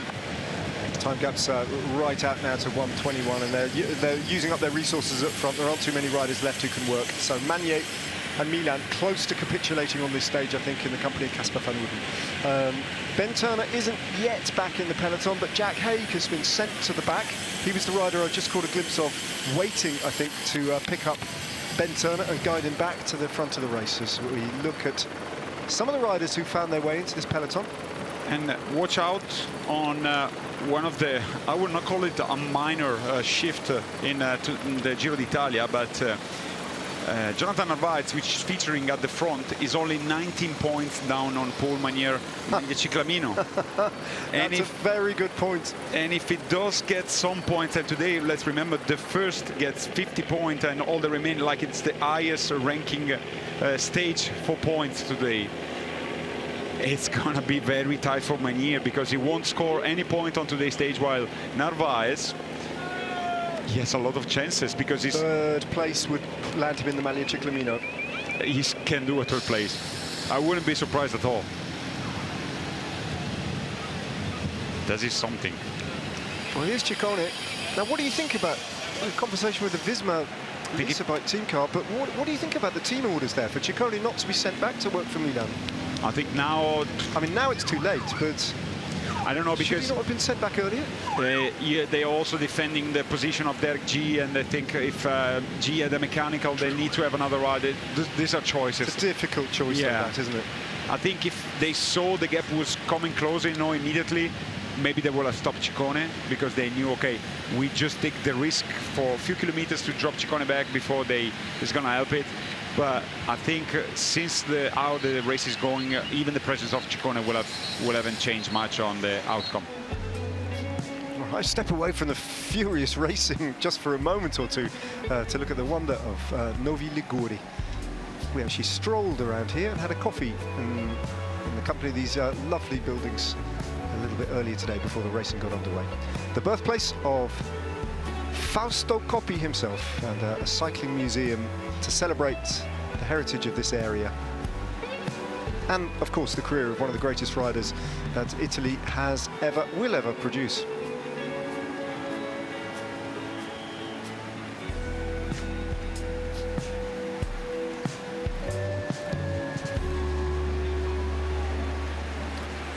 day when those pictures were filmed, a very hot, sunny day. A day of suffering for Paul Magnier and for Jonathan Milan.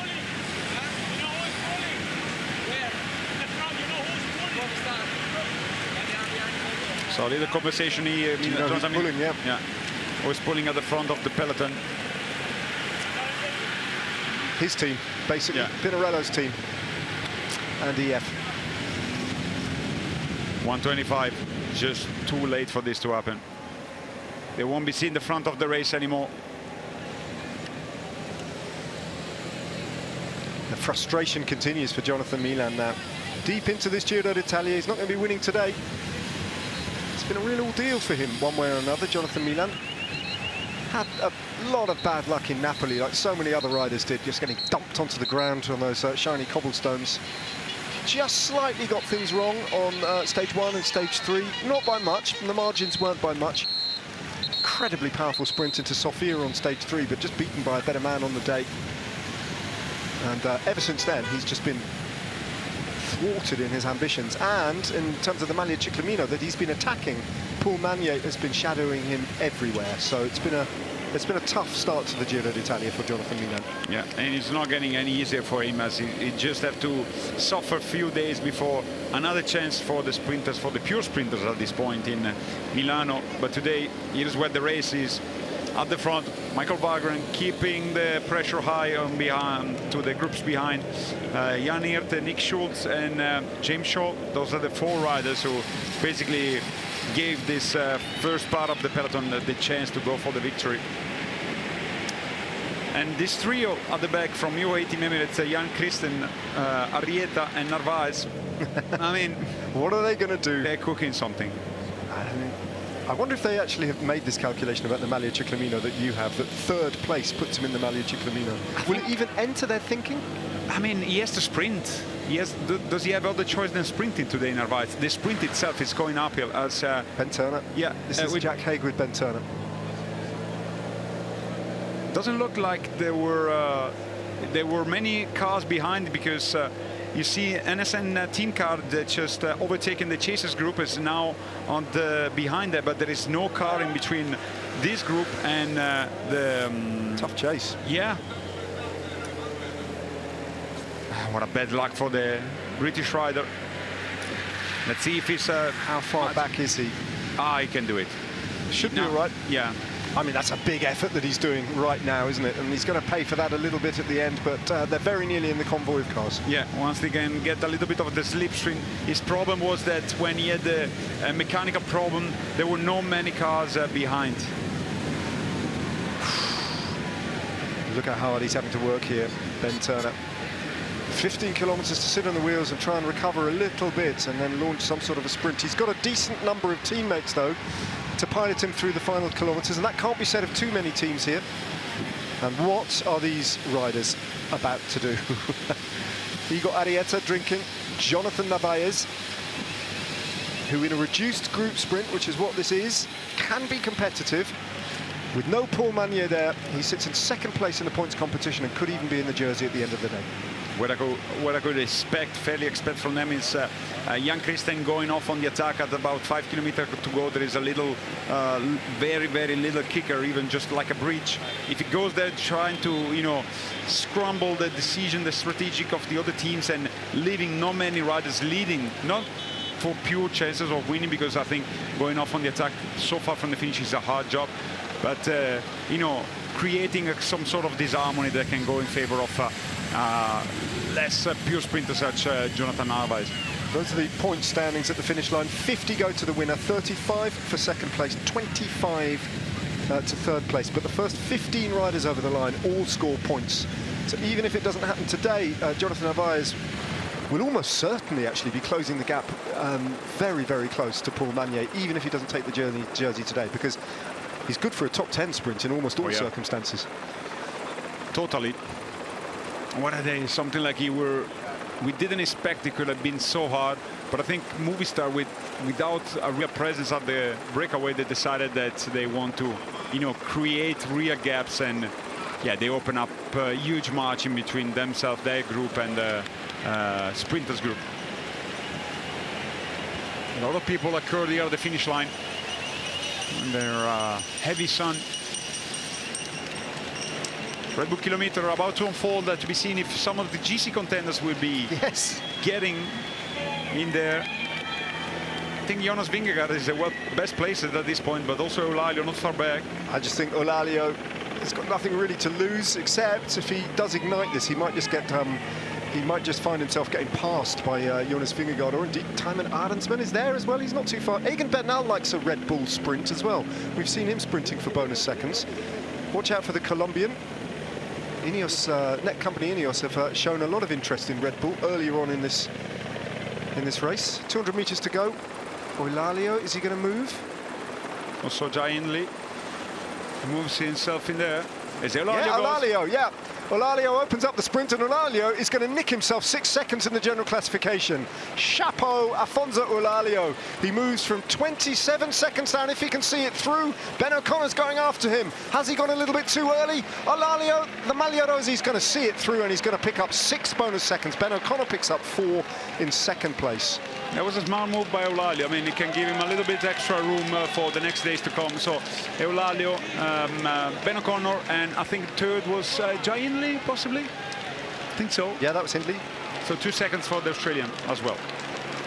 Surprising, you got uncontested by other GC riders. Small beer, isn't it, for a lot of the other riders? But for Afonso Eulalia, he grows his lead from 27 seconds to 33 over everybody, over Jonas Vingegaard in second place. Ben O'Connor picks up 4 seconds. He's now at 2:24. He's just 20 seconds behind Felix Gall.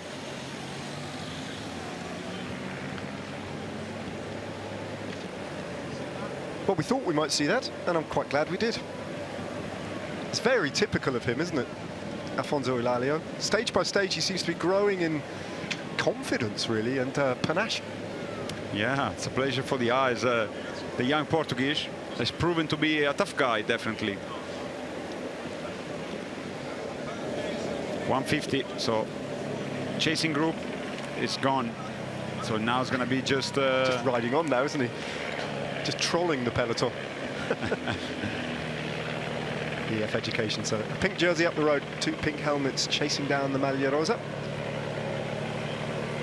And the peloton, it looked like it was big, but it's actually composed of roughly 40 riders, if not less. Well, this group has given up. Now they've finally capitulated. Nothing to be gained for these riders on the day. Jonathan Milan then did a great climb. He was the last of the sprinters to be dropped, apart from the 2 who survived, Maddis Mikkels and Ethan Vernon. I think the very fact that Milan dug in and held on for longer than Paul Magnier by a couple of minutes is a remarkable testament to how much he wanted that and how hard he worked for it. But it's not going to happen now. No, not today. And not until Sunday, definitely, as the next sprint chances it's going to be for all the remaining of the sprinters who are not featuring at the front. It's going to be this Sunday in Milan.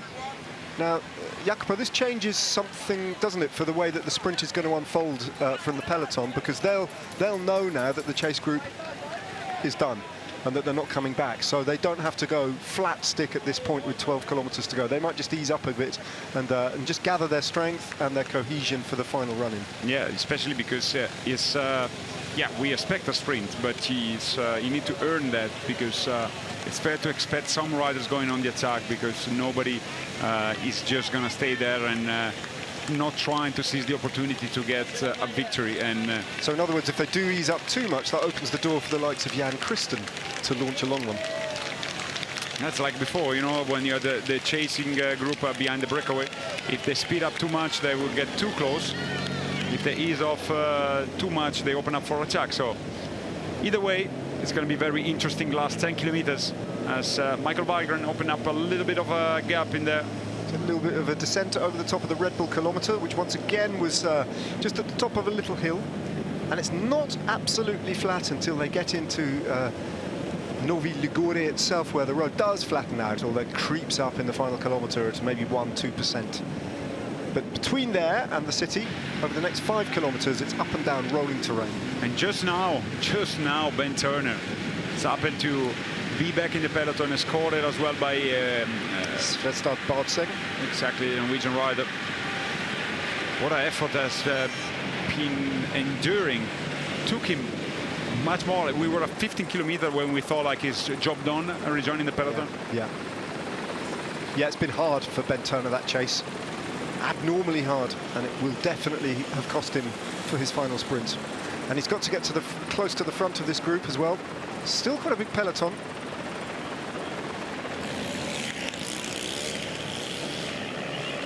Ten kilometers to go. I like the way Olalio doesn't hide in the group. Just rides right up in that Maglia Rosa, up towards the front. Where would you hide when you were in the Maglia Rosa?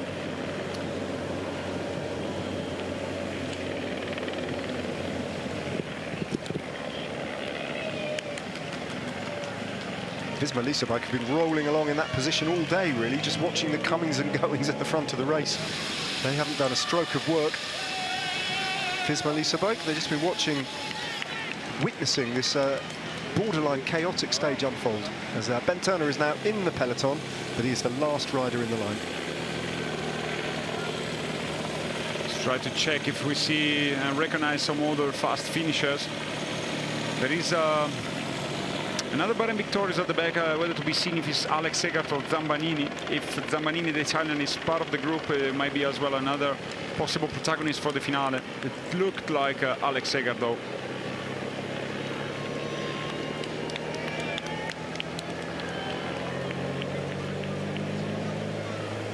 9.5, and now on the flat, soon they're going to be crossing Obada. Well, some of the heat out of this ride has gone out. They've got to keep rolling along at a good tempo, though, to deter any attacks, but they don't have to hold the chase group at bay anymore. That time gap is going out fast to over 3 minutes as Milan and Magnier give up the chase.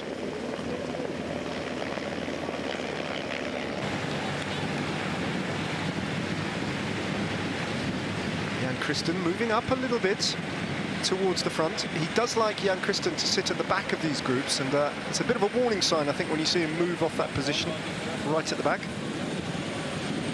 Josh Kench is the last rider, the Kiwi, on the wheel of Ben Turner at the moment, who hasn't yet been able to move from that back position, still with Jack Haig in front of him. That's the last 3 kilometers we were talking about. Is a little bit some corners, but from 5 till 3, and then it's going to be basically all straight. A little roundabout at around 900 meters, but apart from that, nothing of some sort. But do remember the finale. It's a long drag uphill. Uphill maybe it's not the correct word, but it's a forced flat. It's going to be really hard on the legs of the riders.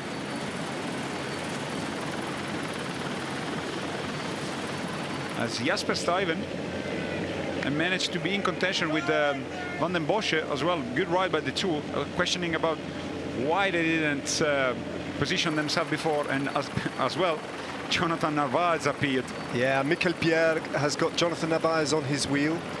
Olalio's position in that towards the front of the peloton is explicable by, I think, the fact he's going to be part of the lead-out for Zambanini. Caruso and Olalio are going to work for Zambanini now. Zambanini's done a lot of work, actually, for the Maglia Rosa, one way or another, as has Caruso, and I think Olalio's about to return the favour. Yeah. But it's Visma who pick it up now. They want to rest assured that they enter the 5 kilometer in a safe position, and it's gonna today again it's another stage where you expect a full bunch, and the 5 kilometer rule applies, but it's not a full bunch. But nonetheless, that's the situation, and Narvaez almost like the deadly presence in there for all the other riders. Just a reminder. He couldn't, could he? He couldn't. Michael Valgren continues to set the pace for EF Education, just coming past the rider from Visma Leasebike. James Shaw is done. He's done a lot of riding on the front, so EF Education beginning to move through their numbers as Giulio Ciccone goes on the offensive. Giulio Ciccone is exactly the kind of rider that just picks his moment on this little uncategorized climb to try and launch a long one. And that explains why they didn't call him back. Ciccone seizing his opportunity now, and it's the responsibility in the first place of Michael Valgren to try and keep this attack at bay. It's still a long way for him, but he used this this opportunity as Arrieta. No, it's Arrieta. Well, a dangerous group if they get together. Igor Arrieta's trying to join in the fun and get across to Giulio Ciccone. Now NSN team are forced to ride as Visma Leasebach are not interested at all in today's stage. So a team needs to take control of this two-up attack. And at the moment, Visma Leasebach are on the front of the bunch, and they need to exploit this advantage as Arrieta and Ciccone go off in search of glory on stage 12, this wildly unpredictable stage. Yeah, this is the only and last little kicker of today's stage, and from now on it's going to be mainly downhill or either a false flat uphill, but doesn't want to collaborate Arrieta. He's just slotting himself on the wheel of Ciccone. Well, Valgren, who's chasing across, has actually just open up a gap, dropped the Visma Leasebach rider and opened up a gap, which was not the intention whatsoever. He was trying to bring the peloton across, but it's Bart Lemon with Jonas Vingegaard on his wheel. I think he's going to bring them across to the wheel of the rider who's... it's Marco Bellocchi, actually, from EF Education Easy Post, their rider in the top 10. So Visma Leasebach have to react to that. That's a GC rider who's just gone off the front. And it's now, again, peloton all together. Almost. Almost, but it's going to be soon as Bellocchi has fresh legs, and there was not even collaboration between Ciccone. Was very angry at Arrieta. But this attack has stretched out the peloton. A couple of guys have been dropped. I guess that might be Michael Valgren.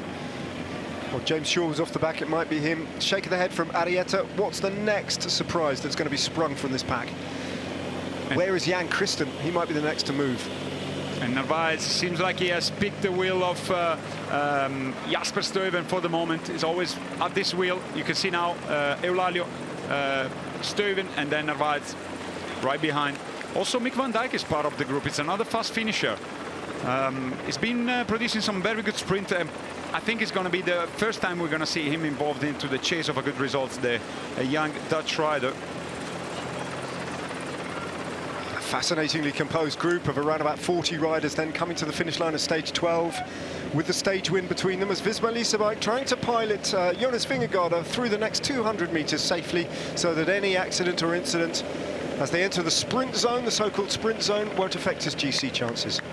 Yeah. Same, of course, for all the other GC riders as they pass through 5K to go. Felix Gall then moved up on the shoulders of the Maglia Rosa as well. The top 3 in the general classification, including Timon Allensman, who sits in 3rd place on GC as they go through 5K to go, all safely.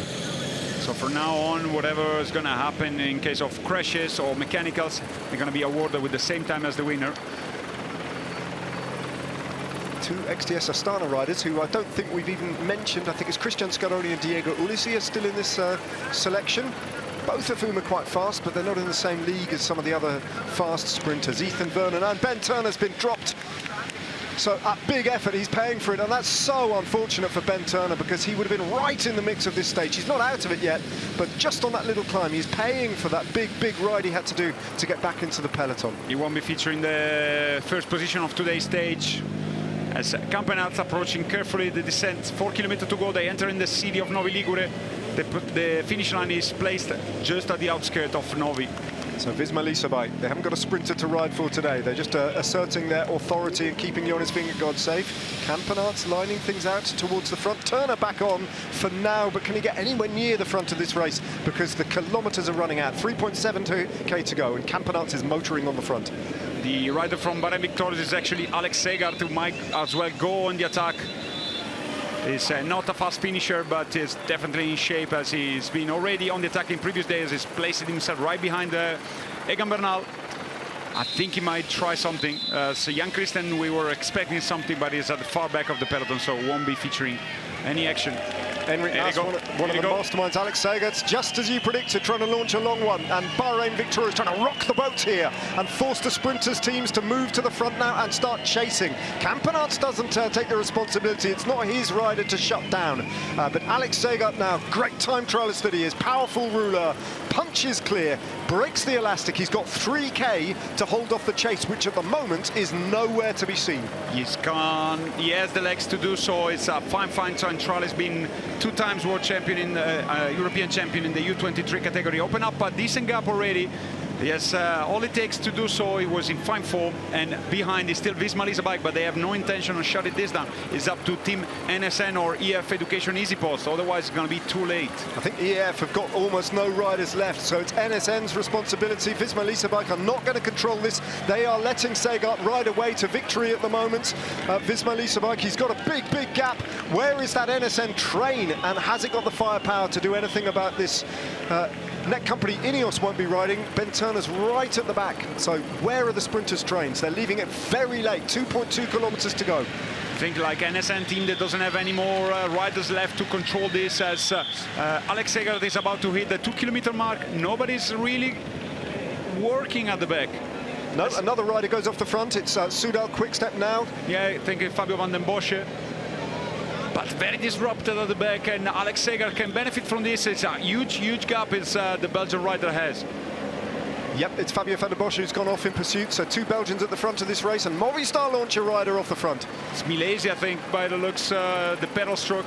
So no control from the remains of these sprinters teams after all that work that they've done. NSN have vanished from the front. They need to get onto the front and shut these riders down now, but they're running out of road. 1.6 kilometers to go for Alex Segart at the front as Tudor Pro Cycling pick it up. Yeah, they're coming in with two riders because they want to set up a sprint for Florian Stork, I think. Yep, it is Larry Warbass, the American, on the front. Florian Stork is the protected rider. That has made a bit of a difference. They have at least brought back Milesi. Two riders remain off the front, though. And Alex Segart has still got this big lead. Uno X Mobility coming into the front as well, alongside Tudor Pro Cycling. Andreas Leknesund. They're going to catch Fabio van den Bossche, but Alex Segart is now 1,100 meters from the finish line and very nearly on the Flamme Rouge. I think it's going to be a very hard job to get him, as Arrieta has moved up. No, it's Christian Arrieta, and Jonathan Narvaez is there. Narvaez just creeping up now onto the wheel of the rider in front of him, Jan Christen, preparing to sprint. That's Fabio van den Bossche. It's Uno X with strength in numbers, but Alex Segart is now close to the finish line. Can Uno X produce the lead out for Marcus Højgaard that is going to bring back the Belgian, or will Alex Segart hold them all off to the line? What a ride! It's a huge gap. I think it's going to be very hard to shut it down in just 600-meter time. Otherwise, let's see if Uno X has the energy to do so. Doesn't look like the speed is good enough. Nope.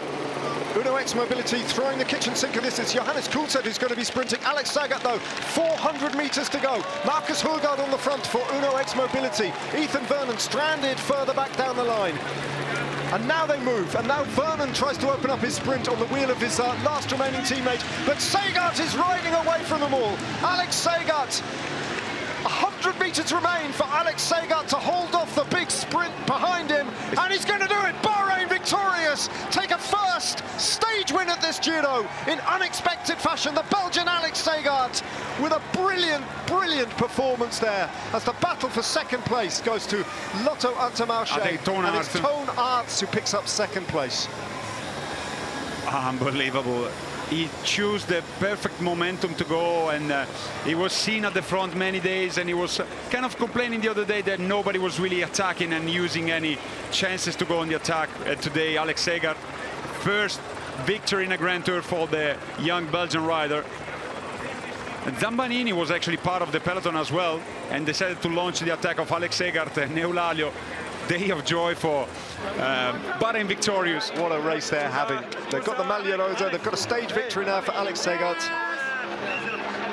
If he had attacked maybe 500 meters later, that wouldn't have worked. If he'd gone 500 meters earlier, that probably wouldn't have worked. His timing was absolutely perfect, Jacopo. He chose the moment and in a corner, because he know that if he would have taken some risks, Campenaerts would have conceded some ground. That was what happened.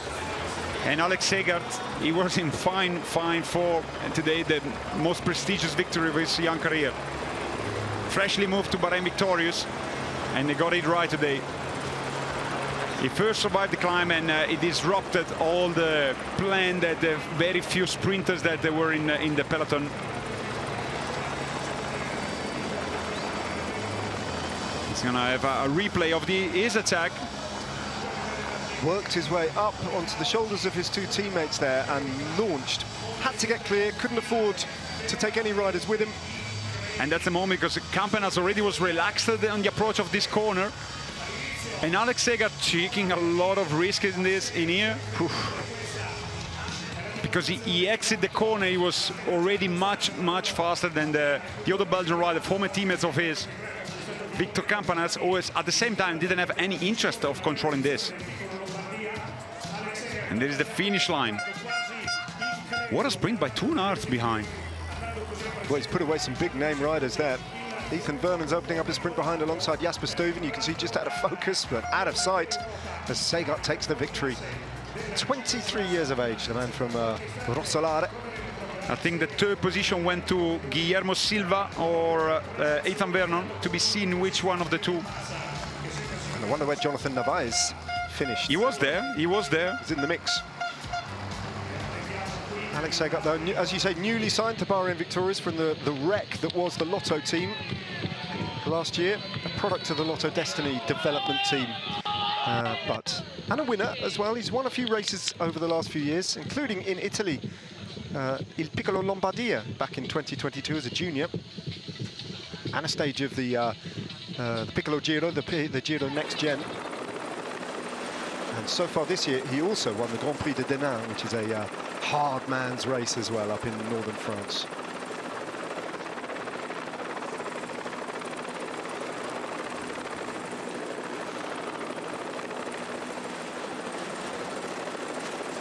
Again, that Grand Prix de Denain victory was a solo attack, holding off the bunch by 2 seconds on that occasion, so similar method. I mean, the moment we saw him at the front, we knew he was preparing for something. And this man, very unlucky today, Ben Turner. Real frustration for Ben Turner. Out of his control, that mechanical that he suffered dented his chances fatally. And the amount of time it took him to get back was surprising. And painful and costly for Ben Turner. So here we are. Toon Aert's second, Thomas Silva in third, Ethan Vernon in fourth, ahead of Jasper Stuyven, Orlis Aular, Maris Mikkels, Jonathan Narvaez in eighth place, Eduardo Zambonini, and Zacharias Neuland of Uno X Mobility. Good sprint also by Guillermo Silva, and we said the sprint itself, it was not easy. You saw the speed was not fast. We're going to hear from Alex Segar. Yep, the winner of stage 12 with an audacious solo raid. Alec, you are close to making it at Nokere. You made it the day after in Denain, that was in March. This is your favorite effort. How big is it to fend off the peloton in a Grand Tour? Oh, it's super amazing. It's my first Giro d'Italia. I came often to Italy to race in the youth categories as well, wore the Maglia Rossa and the Giro Next Gen. And then to do it here on the biggest stage. While this Giro was already amazing for the team with the Maglia Rossa from Alfonso, it's amazing. When did you decide to attack with 3 kilometers to go? I would say yesterday evening. And today, when did you see that this situation was good for you?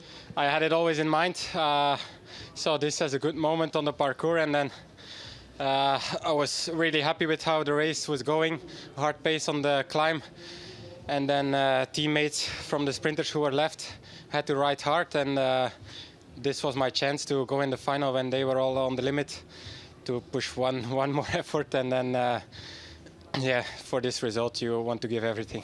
Is it an even more enjoyable way to use your time trial skills? Yeah, of course, winning is the best thing there is. After a bit of disappointment in the TT, I think this is the right way to come back stronger. Proficiat. Merci. Well, the good vibes in Bahrain Victorious continue. His individual time trial, as I said, was a little bit disappointing. He finished in 16th place 2 days ago in the individual time trial. That was a 42-kilometre time trial. This was a 3-kilometre time trial. What a way to win his very first stage in a Grand Tour. I don't know if you read, a few days ago, he was kind of complaining in an interview he gave to the media that he was, you know, hoping for a much more aggressive way of riding of other teams in the finale. Well, today he decided that he doesn't have to wait for the other riders to do so. And here's the group of Magnier and Jonathan Milan about to cross the line. It's simply proven to be too hard for them. Huge disappointment once again for Jonathan Milan, I should say, and Paul Magnier. Well, Paul Magnier still got a lead in the Maglia Ciclamino, albeit a slightly smaller one than he had at the beginning of the day.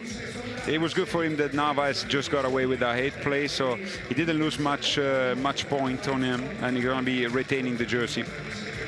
He'll have an 11-point lead over Jonathan Narvaez at the end of the day.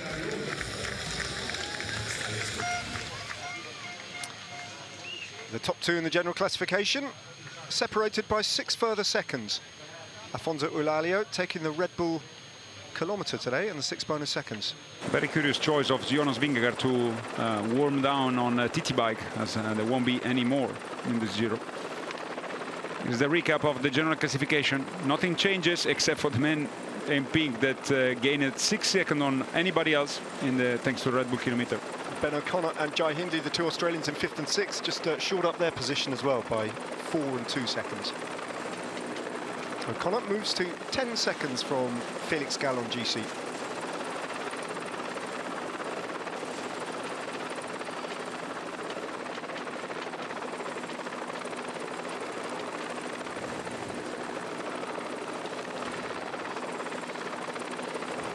Well, I tell you what, those 175 kilometres flew by today.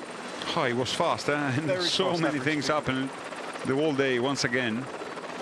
This Giro has been proven to be very unpredictable and hectic in the second week. Yesterday we could not move our eyes from the screen, and today was a copy-paste of yesterday's stage. A lot happened, and eventually Alex Segard got his chance of winning on a prestigious stage at the Giro d'Italia. Here is the attack. He asked Caruso to leave a gap, as he was the rider from Bahrain Victorious behind him. It took so long for the sprinters teams to get themselves organised and get to the front, didn't it? After his attack. They were so far back, and then in the end it was Uno X Mobility who hit the front with their 4 riders that they had remaining in that group. But too late. So really, I mean, to be fair, Jacopo, tactically the door opened for him very wide there. Yeah. Visma Lease bike all over the front, but he took massive advantage of that situation, and he was the only rider to do that in the right place at the right time. But we said also, like, after such a hard day, it's not like the legs are responding like you coming from a very easy day and where there was no difficulties. So I think he chose the right momentum, and he's been in a very good shape the whole Giro d'Italia, Alex Segard, and he got an amazing jump. Very good rider, very good person. So I think the team is riding on a high. I mean, today they get away with an increased gap over everybody else from Eulalio, and a victory with Alex Segard, and a 9th place, sorry, with Zampanini. Could be any better than this? I don't think so. Yeah, it remains to be seen how significant those extra 6 seconds are for Afonso Eulalio. Not just in terms of the Maglia Rosa, but he's also in a fight for the podium. And he is wearing the white jersey every day as well, with an increased lead over Giulio Pellizzardi. They're having a quietly outstanding Giro d'Italia Bahrain Victorious, and another new team takes a victory here. For once, it wasn't UAE. He did a UAE move, no? A Jan Christen move. He did. And not in the most obvious, or, you know, in Italy we said, like, it's a phone call, Yeah. where Ciccone attacked, you know? Telegraphed move, yeah. Well, for Alex Segard, he attacked in between 2 corners. Well deserved for the young Belgian rider. Bit of a disappointment, I guess, for all the teams that have been part of shaping today's stage, such Movistar, NSN and EF Education Easy Post. But, you know, after such a hard day, and the finale itself was very hard, you know, you need to have a lot of energy left in the tank if you want to sprint proper way. As more and more groups reaching the finale, it is Dylan Groenewegen, Filippo Ganna, I can see in the background. By the looks of it as well, the ambulance isn't behind. It may not even be the last group on the road. Crossing the line around about 12 minutes after Alex Sagat.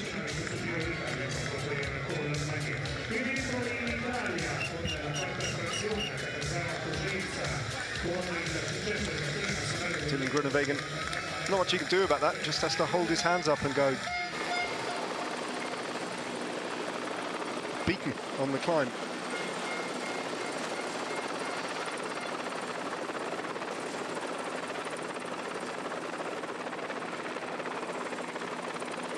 The Collegiata di Santa Maria Assunta.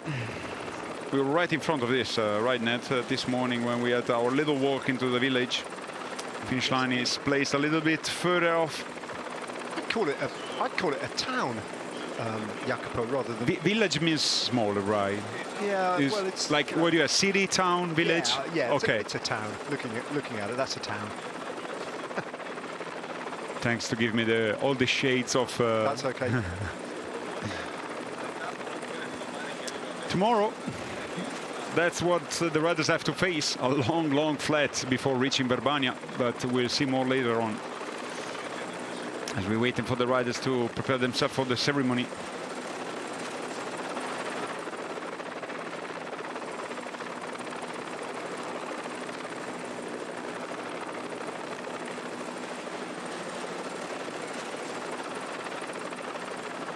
Yeah, the Grand Prix de Denain that Jeff was alluding to, that victory in France back in the early spring.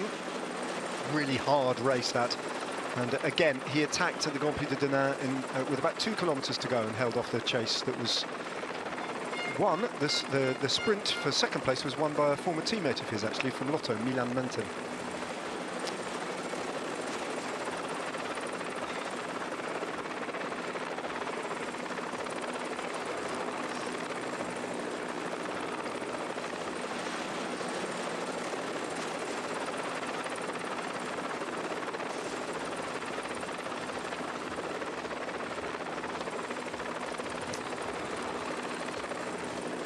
Yeah, it doesn't get much easier. Today was actually given by the race organisers a 2-star status, and tomorrow's parcours, which is, as you say, predominantly flat, is actually harder, according to the road book. It's given a 3-star status. Because of the finale. Because of the 2 little climbs at the back.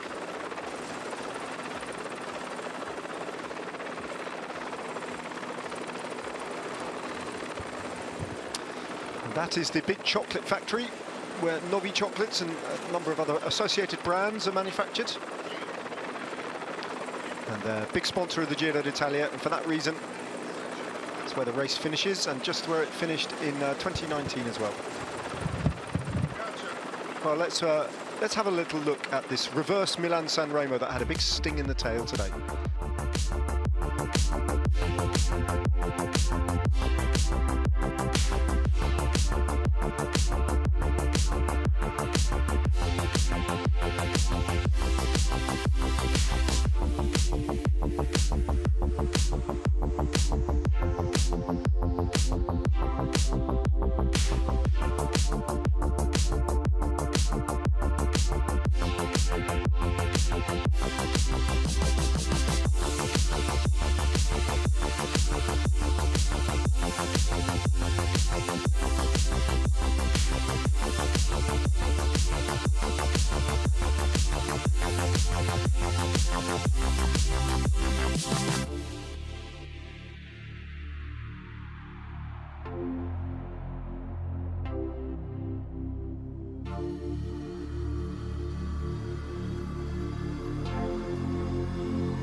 Alex Sega, that has been coming, that victory. He's discovered a particular method, and he's tried it repeatedly this year, and twice it's worked. One at the Grand Prix de Denain, and now at the Giro d'Italia. It takes a very special rider to do that kind of tactic, doesn't it? I remember Yves Lampaert winning a stage of the Vuelta like that, and a couple of other races. Used to be Tony Galopin, used to quite like winning races like that as well. And big engine as well. I mean, you cannot do this sort of things. And if the riders you're mentioning, all of them like very good time trialists, and I think you need to have this sort of abilities to dig deep and just ride fast. Alex Sega is also very aero in his position when he goes on normal bike. So today it's a very emotional day.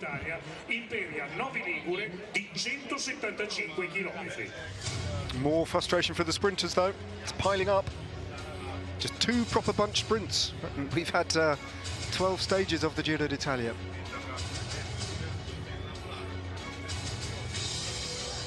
All smile for Alex Segard.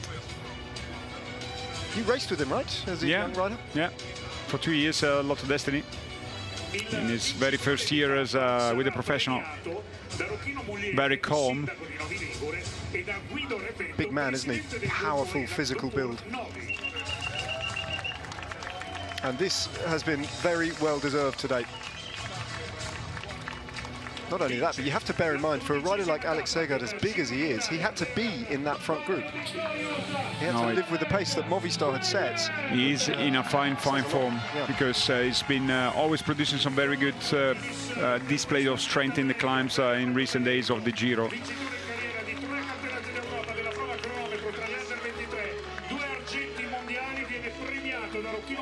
He's freshly moved to Bahrain victorious following the steps of his brother, which is a trainer and in the Bahraini squad. Biggest victory for Alex Segard. And finally, Bahrain victorious got the victory despite being protagonist for many of the days with Eulálio.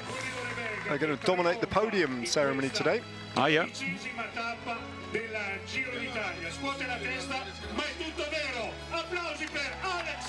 Big moments in the career of Alex Segard, 23 years of age. Not going to be the last of the Grand Tour stage wins he takes.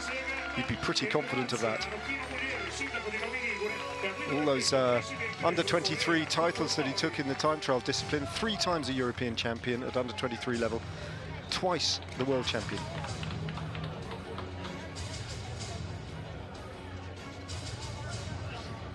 But this is a World Tour race, this is a Grand Tour, this is a stage victory, and that medal is going to hang and feel very satisfactory, the weight of that medal around his neck.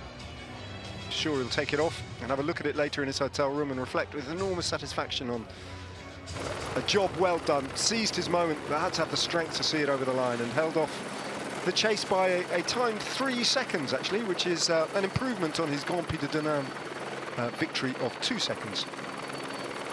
Great sprint from Thomas Silva as well in that company to finish 3rd. And from Tonards. Beat some acknowledged sprinters there, both of them.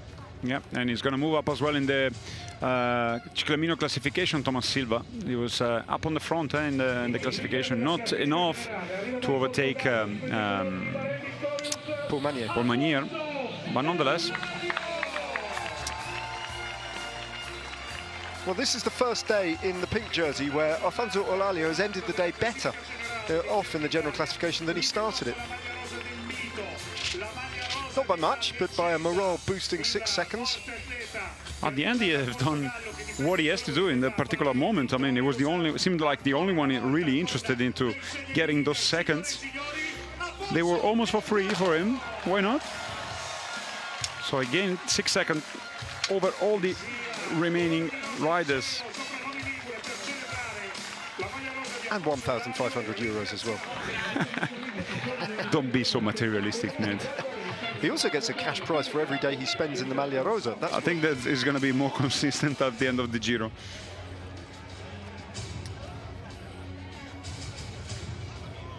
Big days ahead for Eulálio. Not tomorrow, but in a couple of days in Pila from Aosta. Yeah, Saturday he's going to come under enormous pressure. Yeah. He knows that, but he wouldn't have been expecting to be in pink at the end of stage 12, and he is.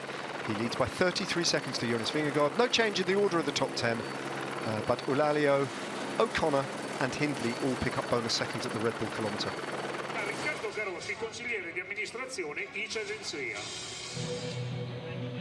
Disappointment for Paul Manier. On your screen now, you see that it's not all smiley like it was in the previous days. No.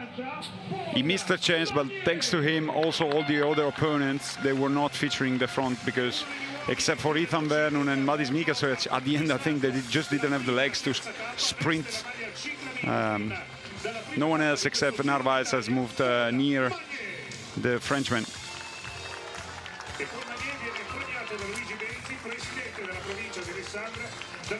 Tomorrow presents an outside chance of a sprint, but it's only an outside chance of a sprint. Much more likely that a breakaway will get to the line tomorrow. Could even be a GC day. Unlikely to be a sprint day. It's another beautifully poised stage tomorrow with a bunch of possible outcomes. At the beginning of the day, so many riders, when they were interviewed, said this could end in any way of about 3 different ways, and in fact, they were right. They were right. It kept us guessing all the way along. Jonathan Narvaez picks up another 8 points for his 8th place, extends his advantage over Jonathan Milan, and moves to just 11 points off Paul Manier. Of course, though, it's worth remembering, just 1 victory from Paul Manier at the remaining bunch sprints, and he takes a huge advantage over Jonathan Narvaez.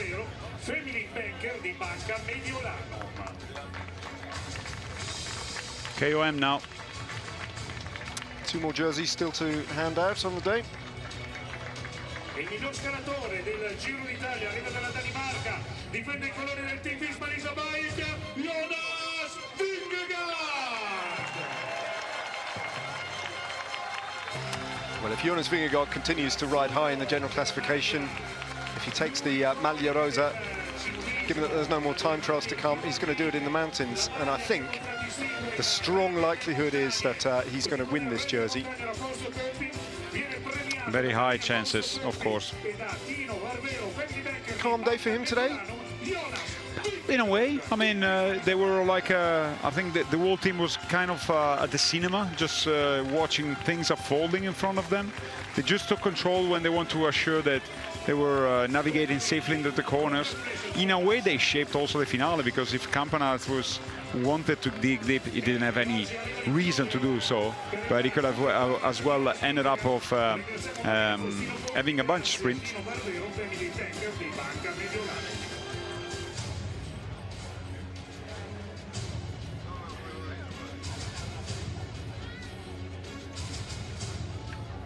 Well, the King of the Mountains classification is the collateral damage that Jonas Vingegaard inflicts on everybody else by being, to date, the best climber in the Giro d'Italia. And maybe it's only fitting that he leads the King of the Mountains competition. No real change. Enric Mas picked up a few more points and moves to 6th place. Other than that, no big changes at the top of the King of the Mountains classification. There hasn't been for a while. Maglia Giovani, best young riders. Sponsored by a big Italian supermarket.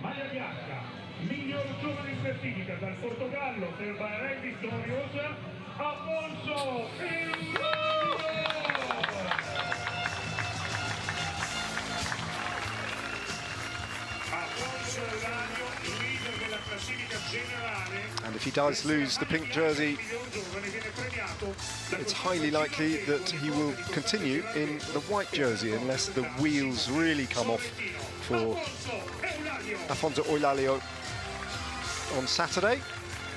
But there's not much evidence that they will necessarily come off dramatically enough for him to lose this lead in the best young riders classification. I wonder what he does with all those enormous glasses. Start piling up in the bus, I guess, now, because every day is receiving 2. Yeah, I mean, it's a lot of, I don't know how they get them out of Italy in the end.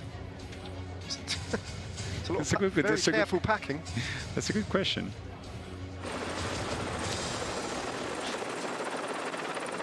3 minutes and 42 seconds now. 6 seconds bigger, his lead over Giulio Palizzari than it was at the beginning. Markel Bellocchi is a very interesting rider to watch for in the days to come, I think. In third place in that competition.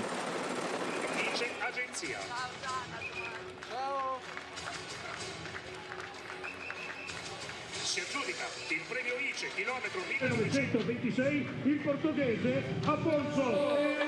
Special prize as well for Alfonso Eulalia. Maglia rosa sale sul podio e riceve i complimenti di Riccardo Perosi, consigliere di amministrazione ICE Agenzia, per questo premio speciale, tra l'altro nel centenario via Fondazione di The Italian Trade Agency.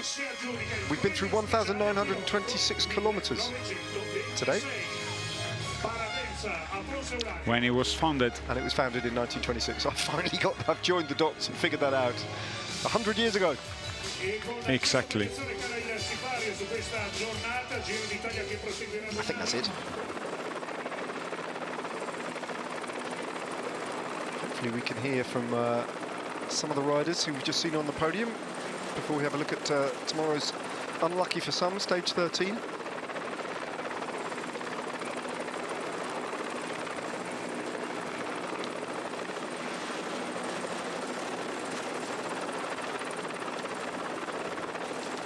Paul Magnier then, difficult day for him, and all the sprinters denied their opportunity of success. Let's hear from him.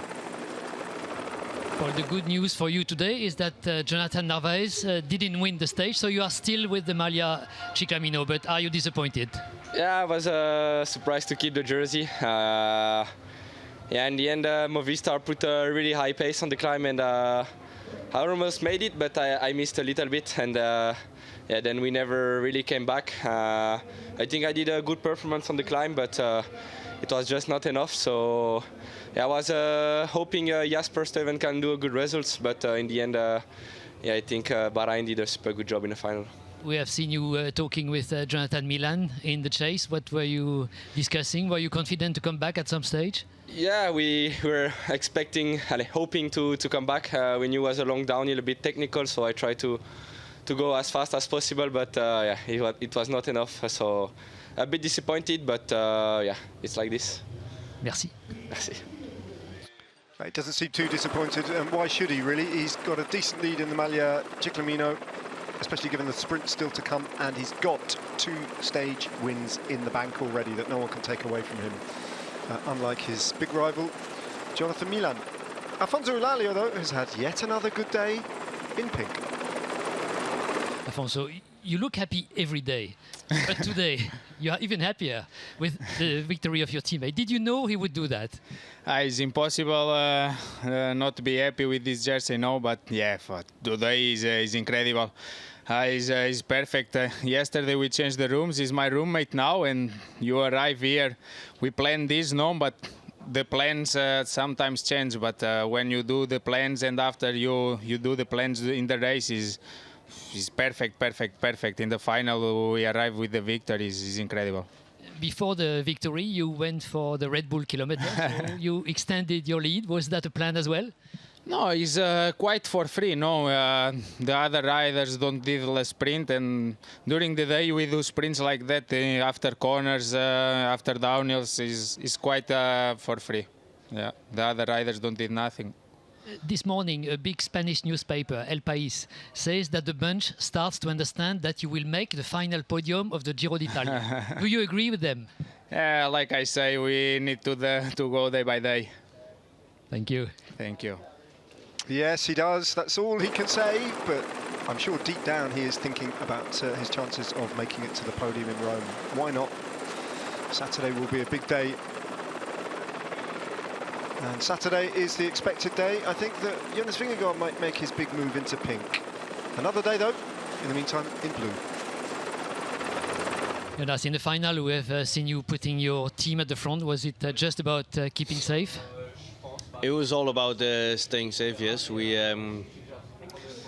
took the front and to stay safe, and my team did an amazing job today. They all were super strong and super good, so we stayed out of trouble, and yeah, we came through the day in a good way. When Alex Zegart attacked, you were pulling but not chasing him?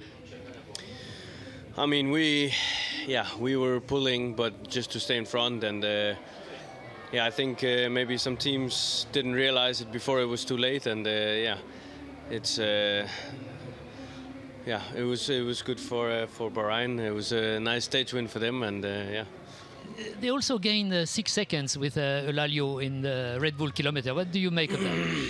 Yeah, he did a good sprint there. So of course now he's 33 seconds in front, and that's more than 27, obviously. But hopefully I can take it back in the mountains. Tack Jonas. Jonas Vingegaard quietly confident, as well he might be, of taking the Maglia Rosa. He's not going to take it tomorrow, I don't think, but you never know after today. It's a 3-star stage tomorrow in Piemonte from Alessandria to Verbania. Pretty much a flat route up from Alessandria in a northerly direction to the finish in Verbania. All the way. 189 kilometres in total. All the difficulties really come towards the back end of the climb. Passing through Vercelli and the rice fields around Novara as well, which almost always features one way or another at the Giro d'Italia. Very familiar terrain. And eventually it gets a little bit lumpier. Little uncategorised climb to get over at Borgo Agnello. The intermediate sprint is at Stresa. And then there's 2 categorised climbs with a Red Bull kilometre in between the two. Ungiascia being the second climb, the category 3 climb, and then a descent to the finish line in Verbania. A sting in the tail, in other words. And no guarantee that that is going to be a bunch sprint at all, because they are 2 quite severe climbs towards the back end. Maybe a stage for a puncheur. Maybe a stage for Jonathan Narvaez. Who knows? Only one way of finding out. That's join us for live coverage of stage 13 tomorrow. But from Jacopo and from me, it is ciao.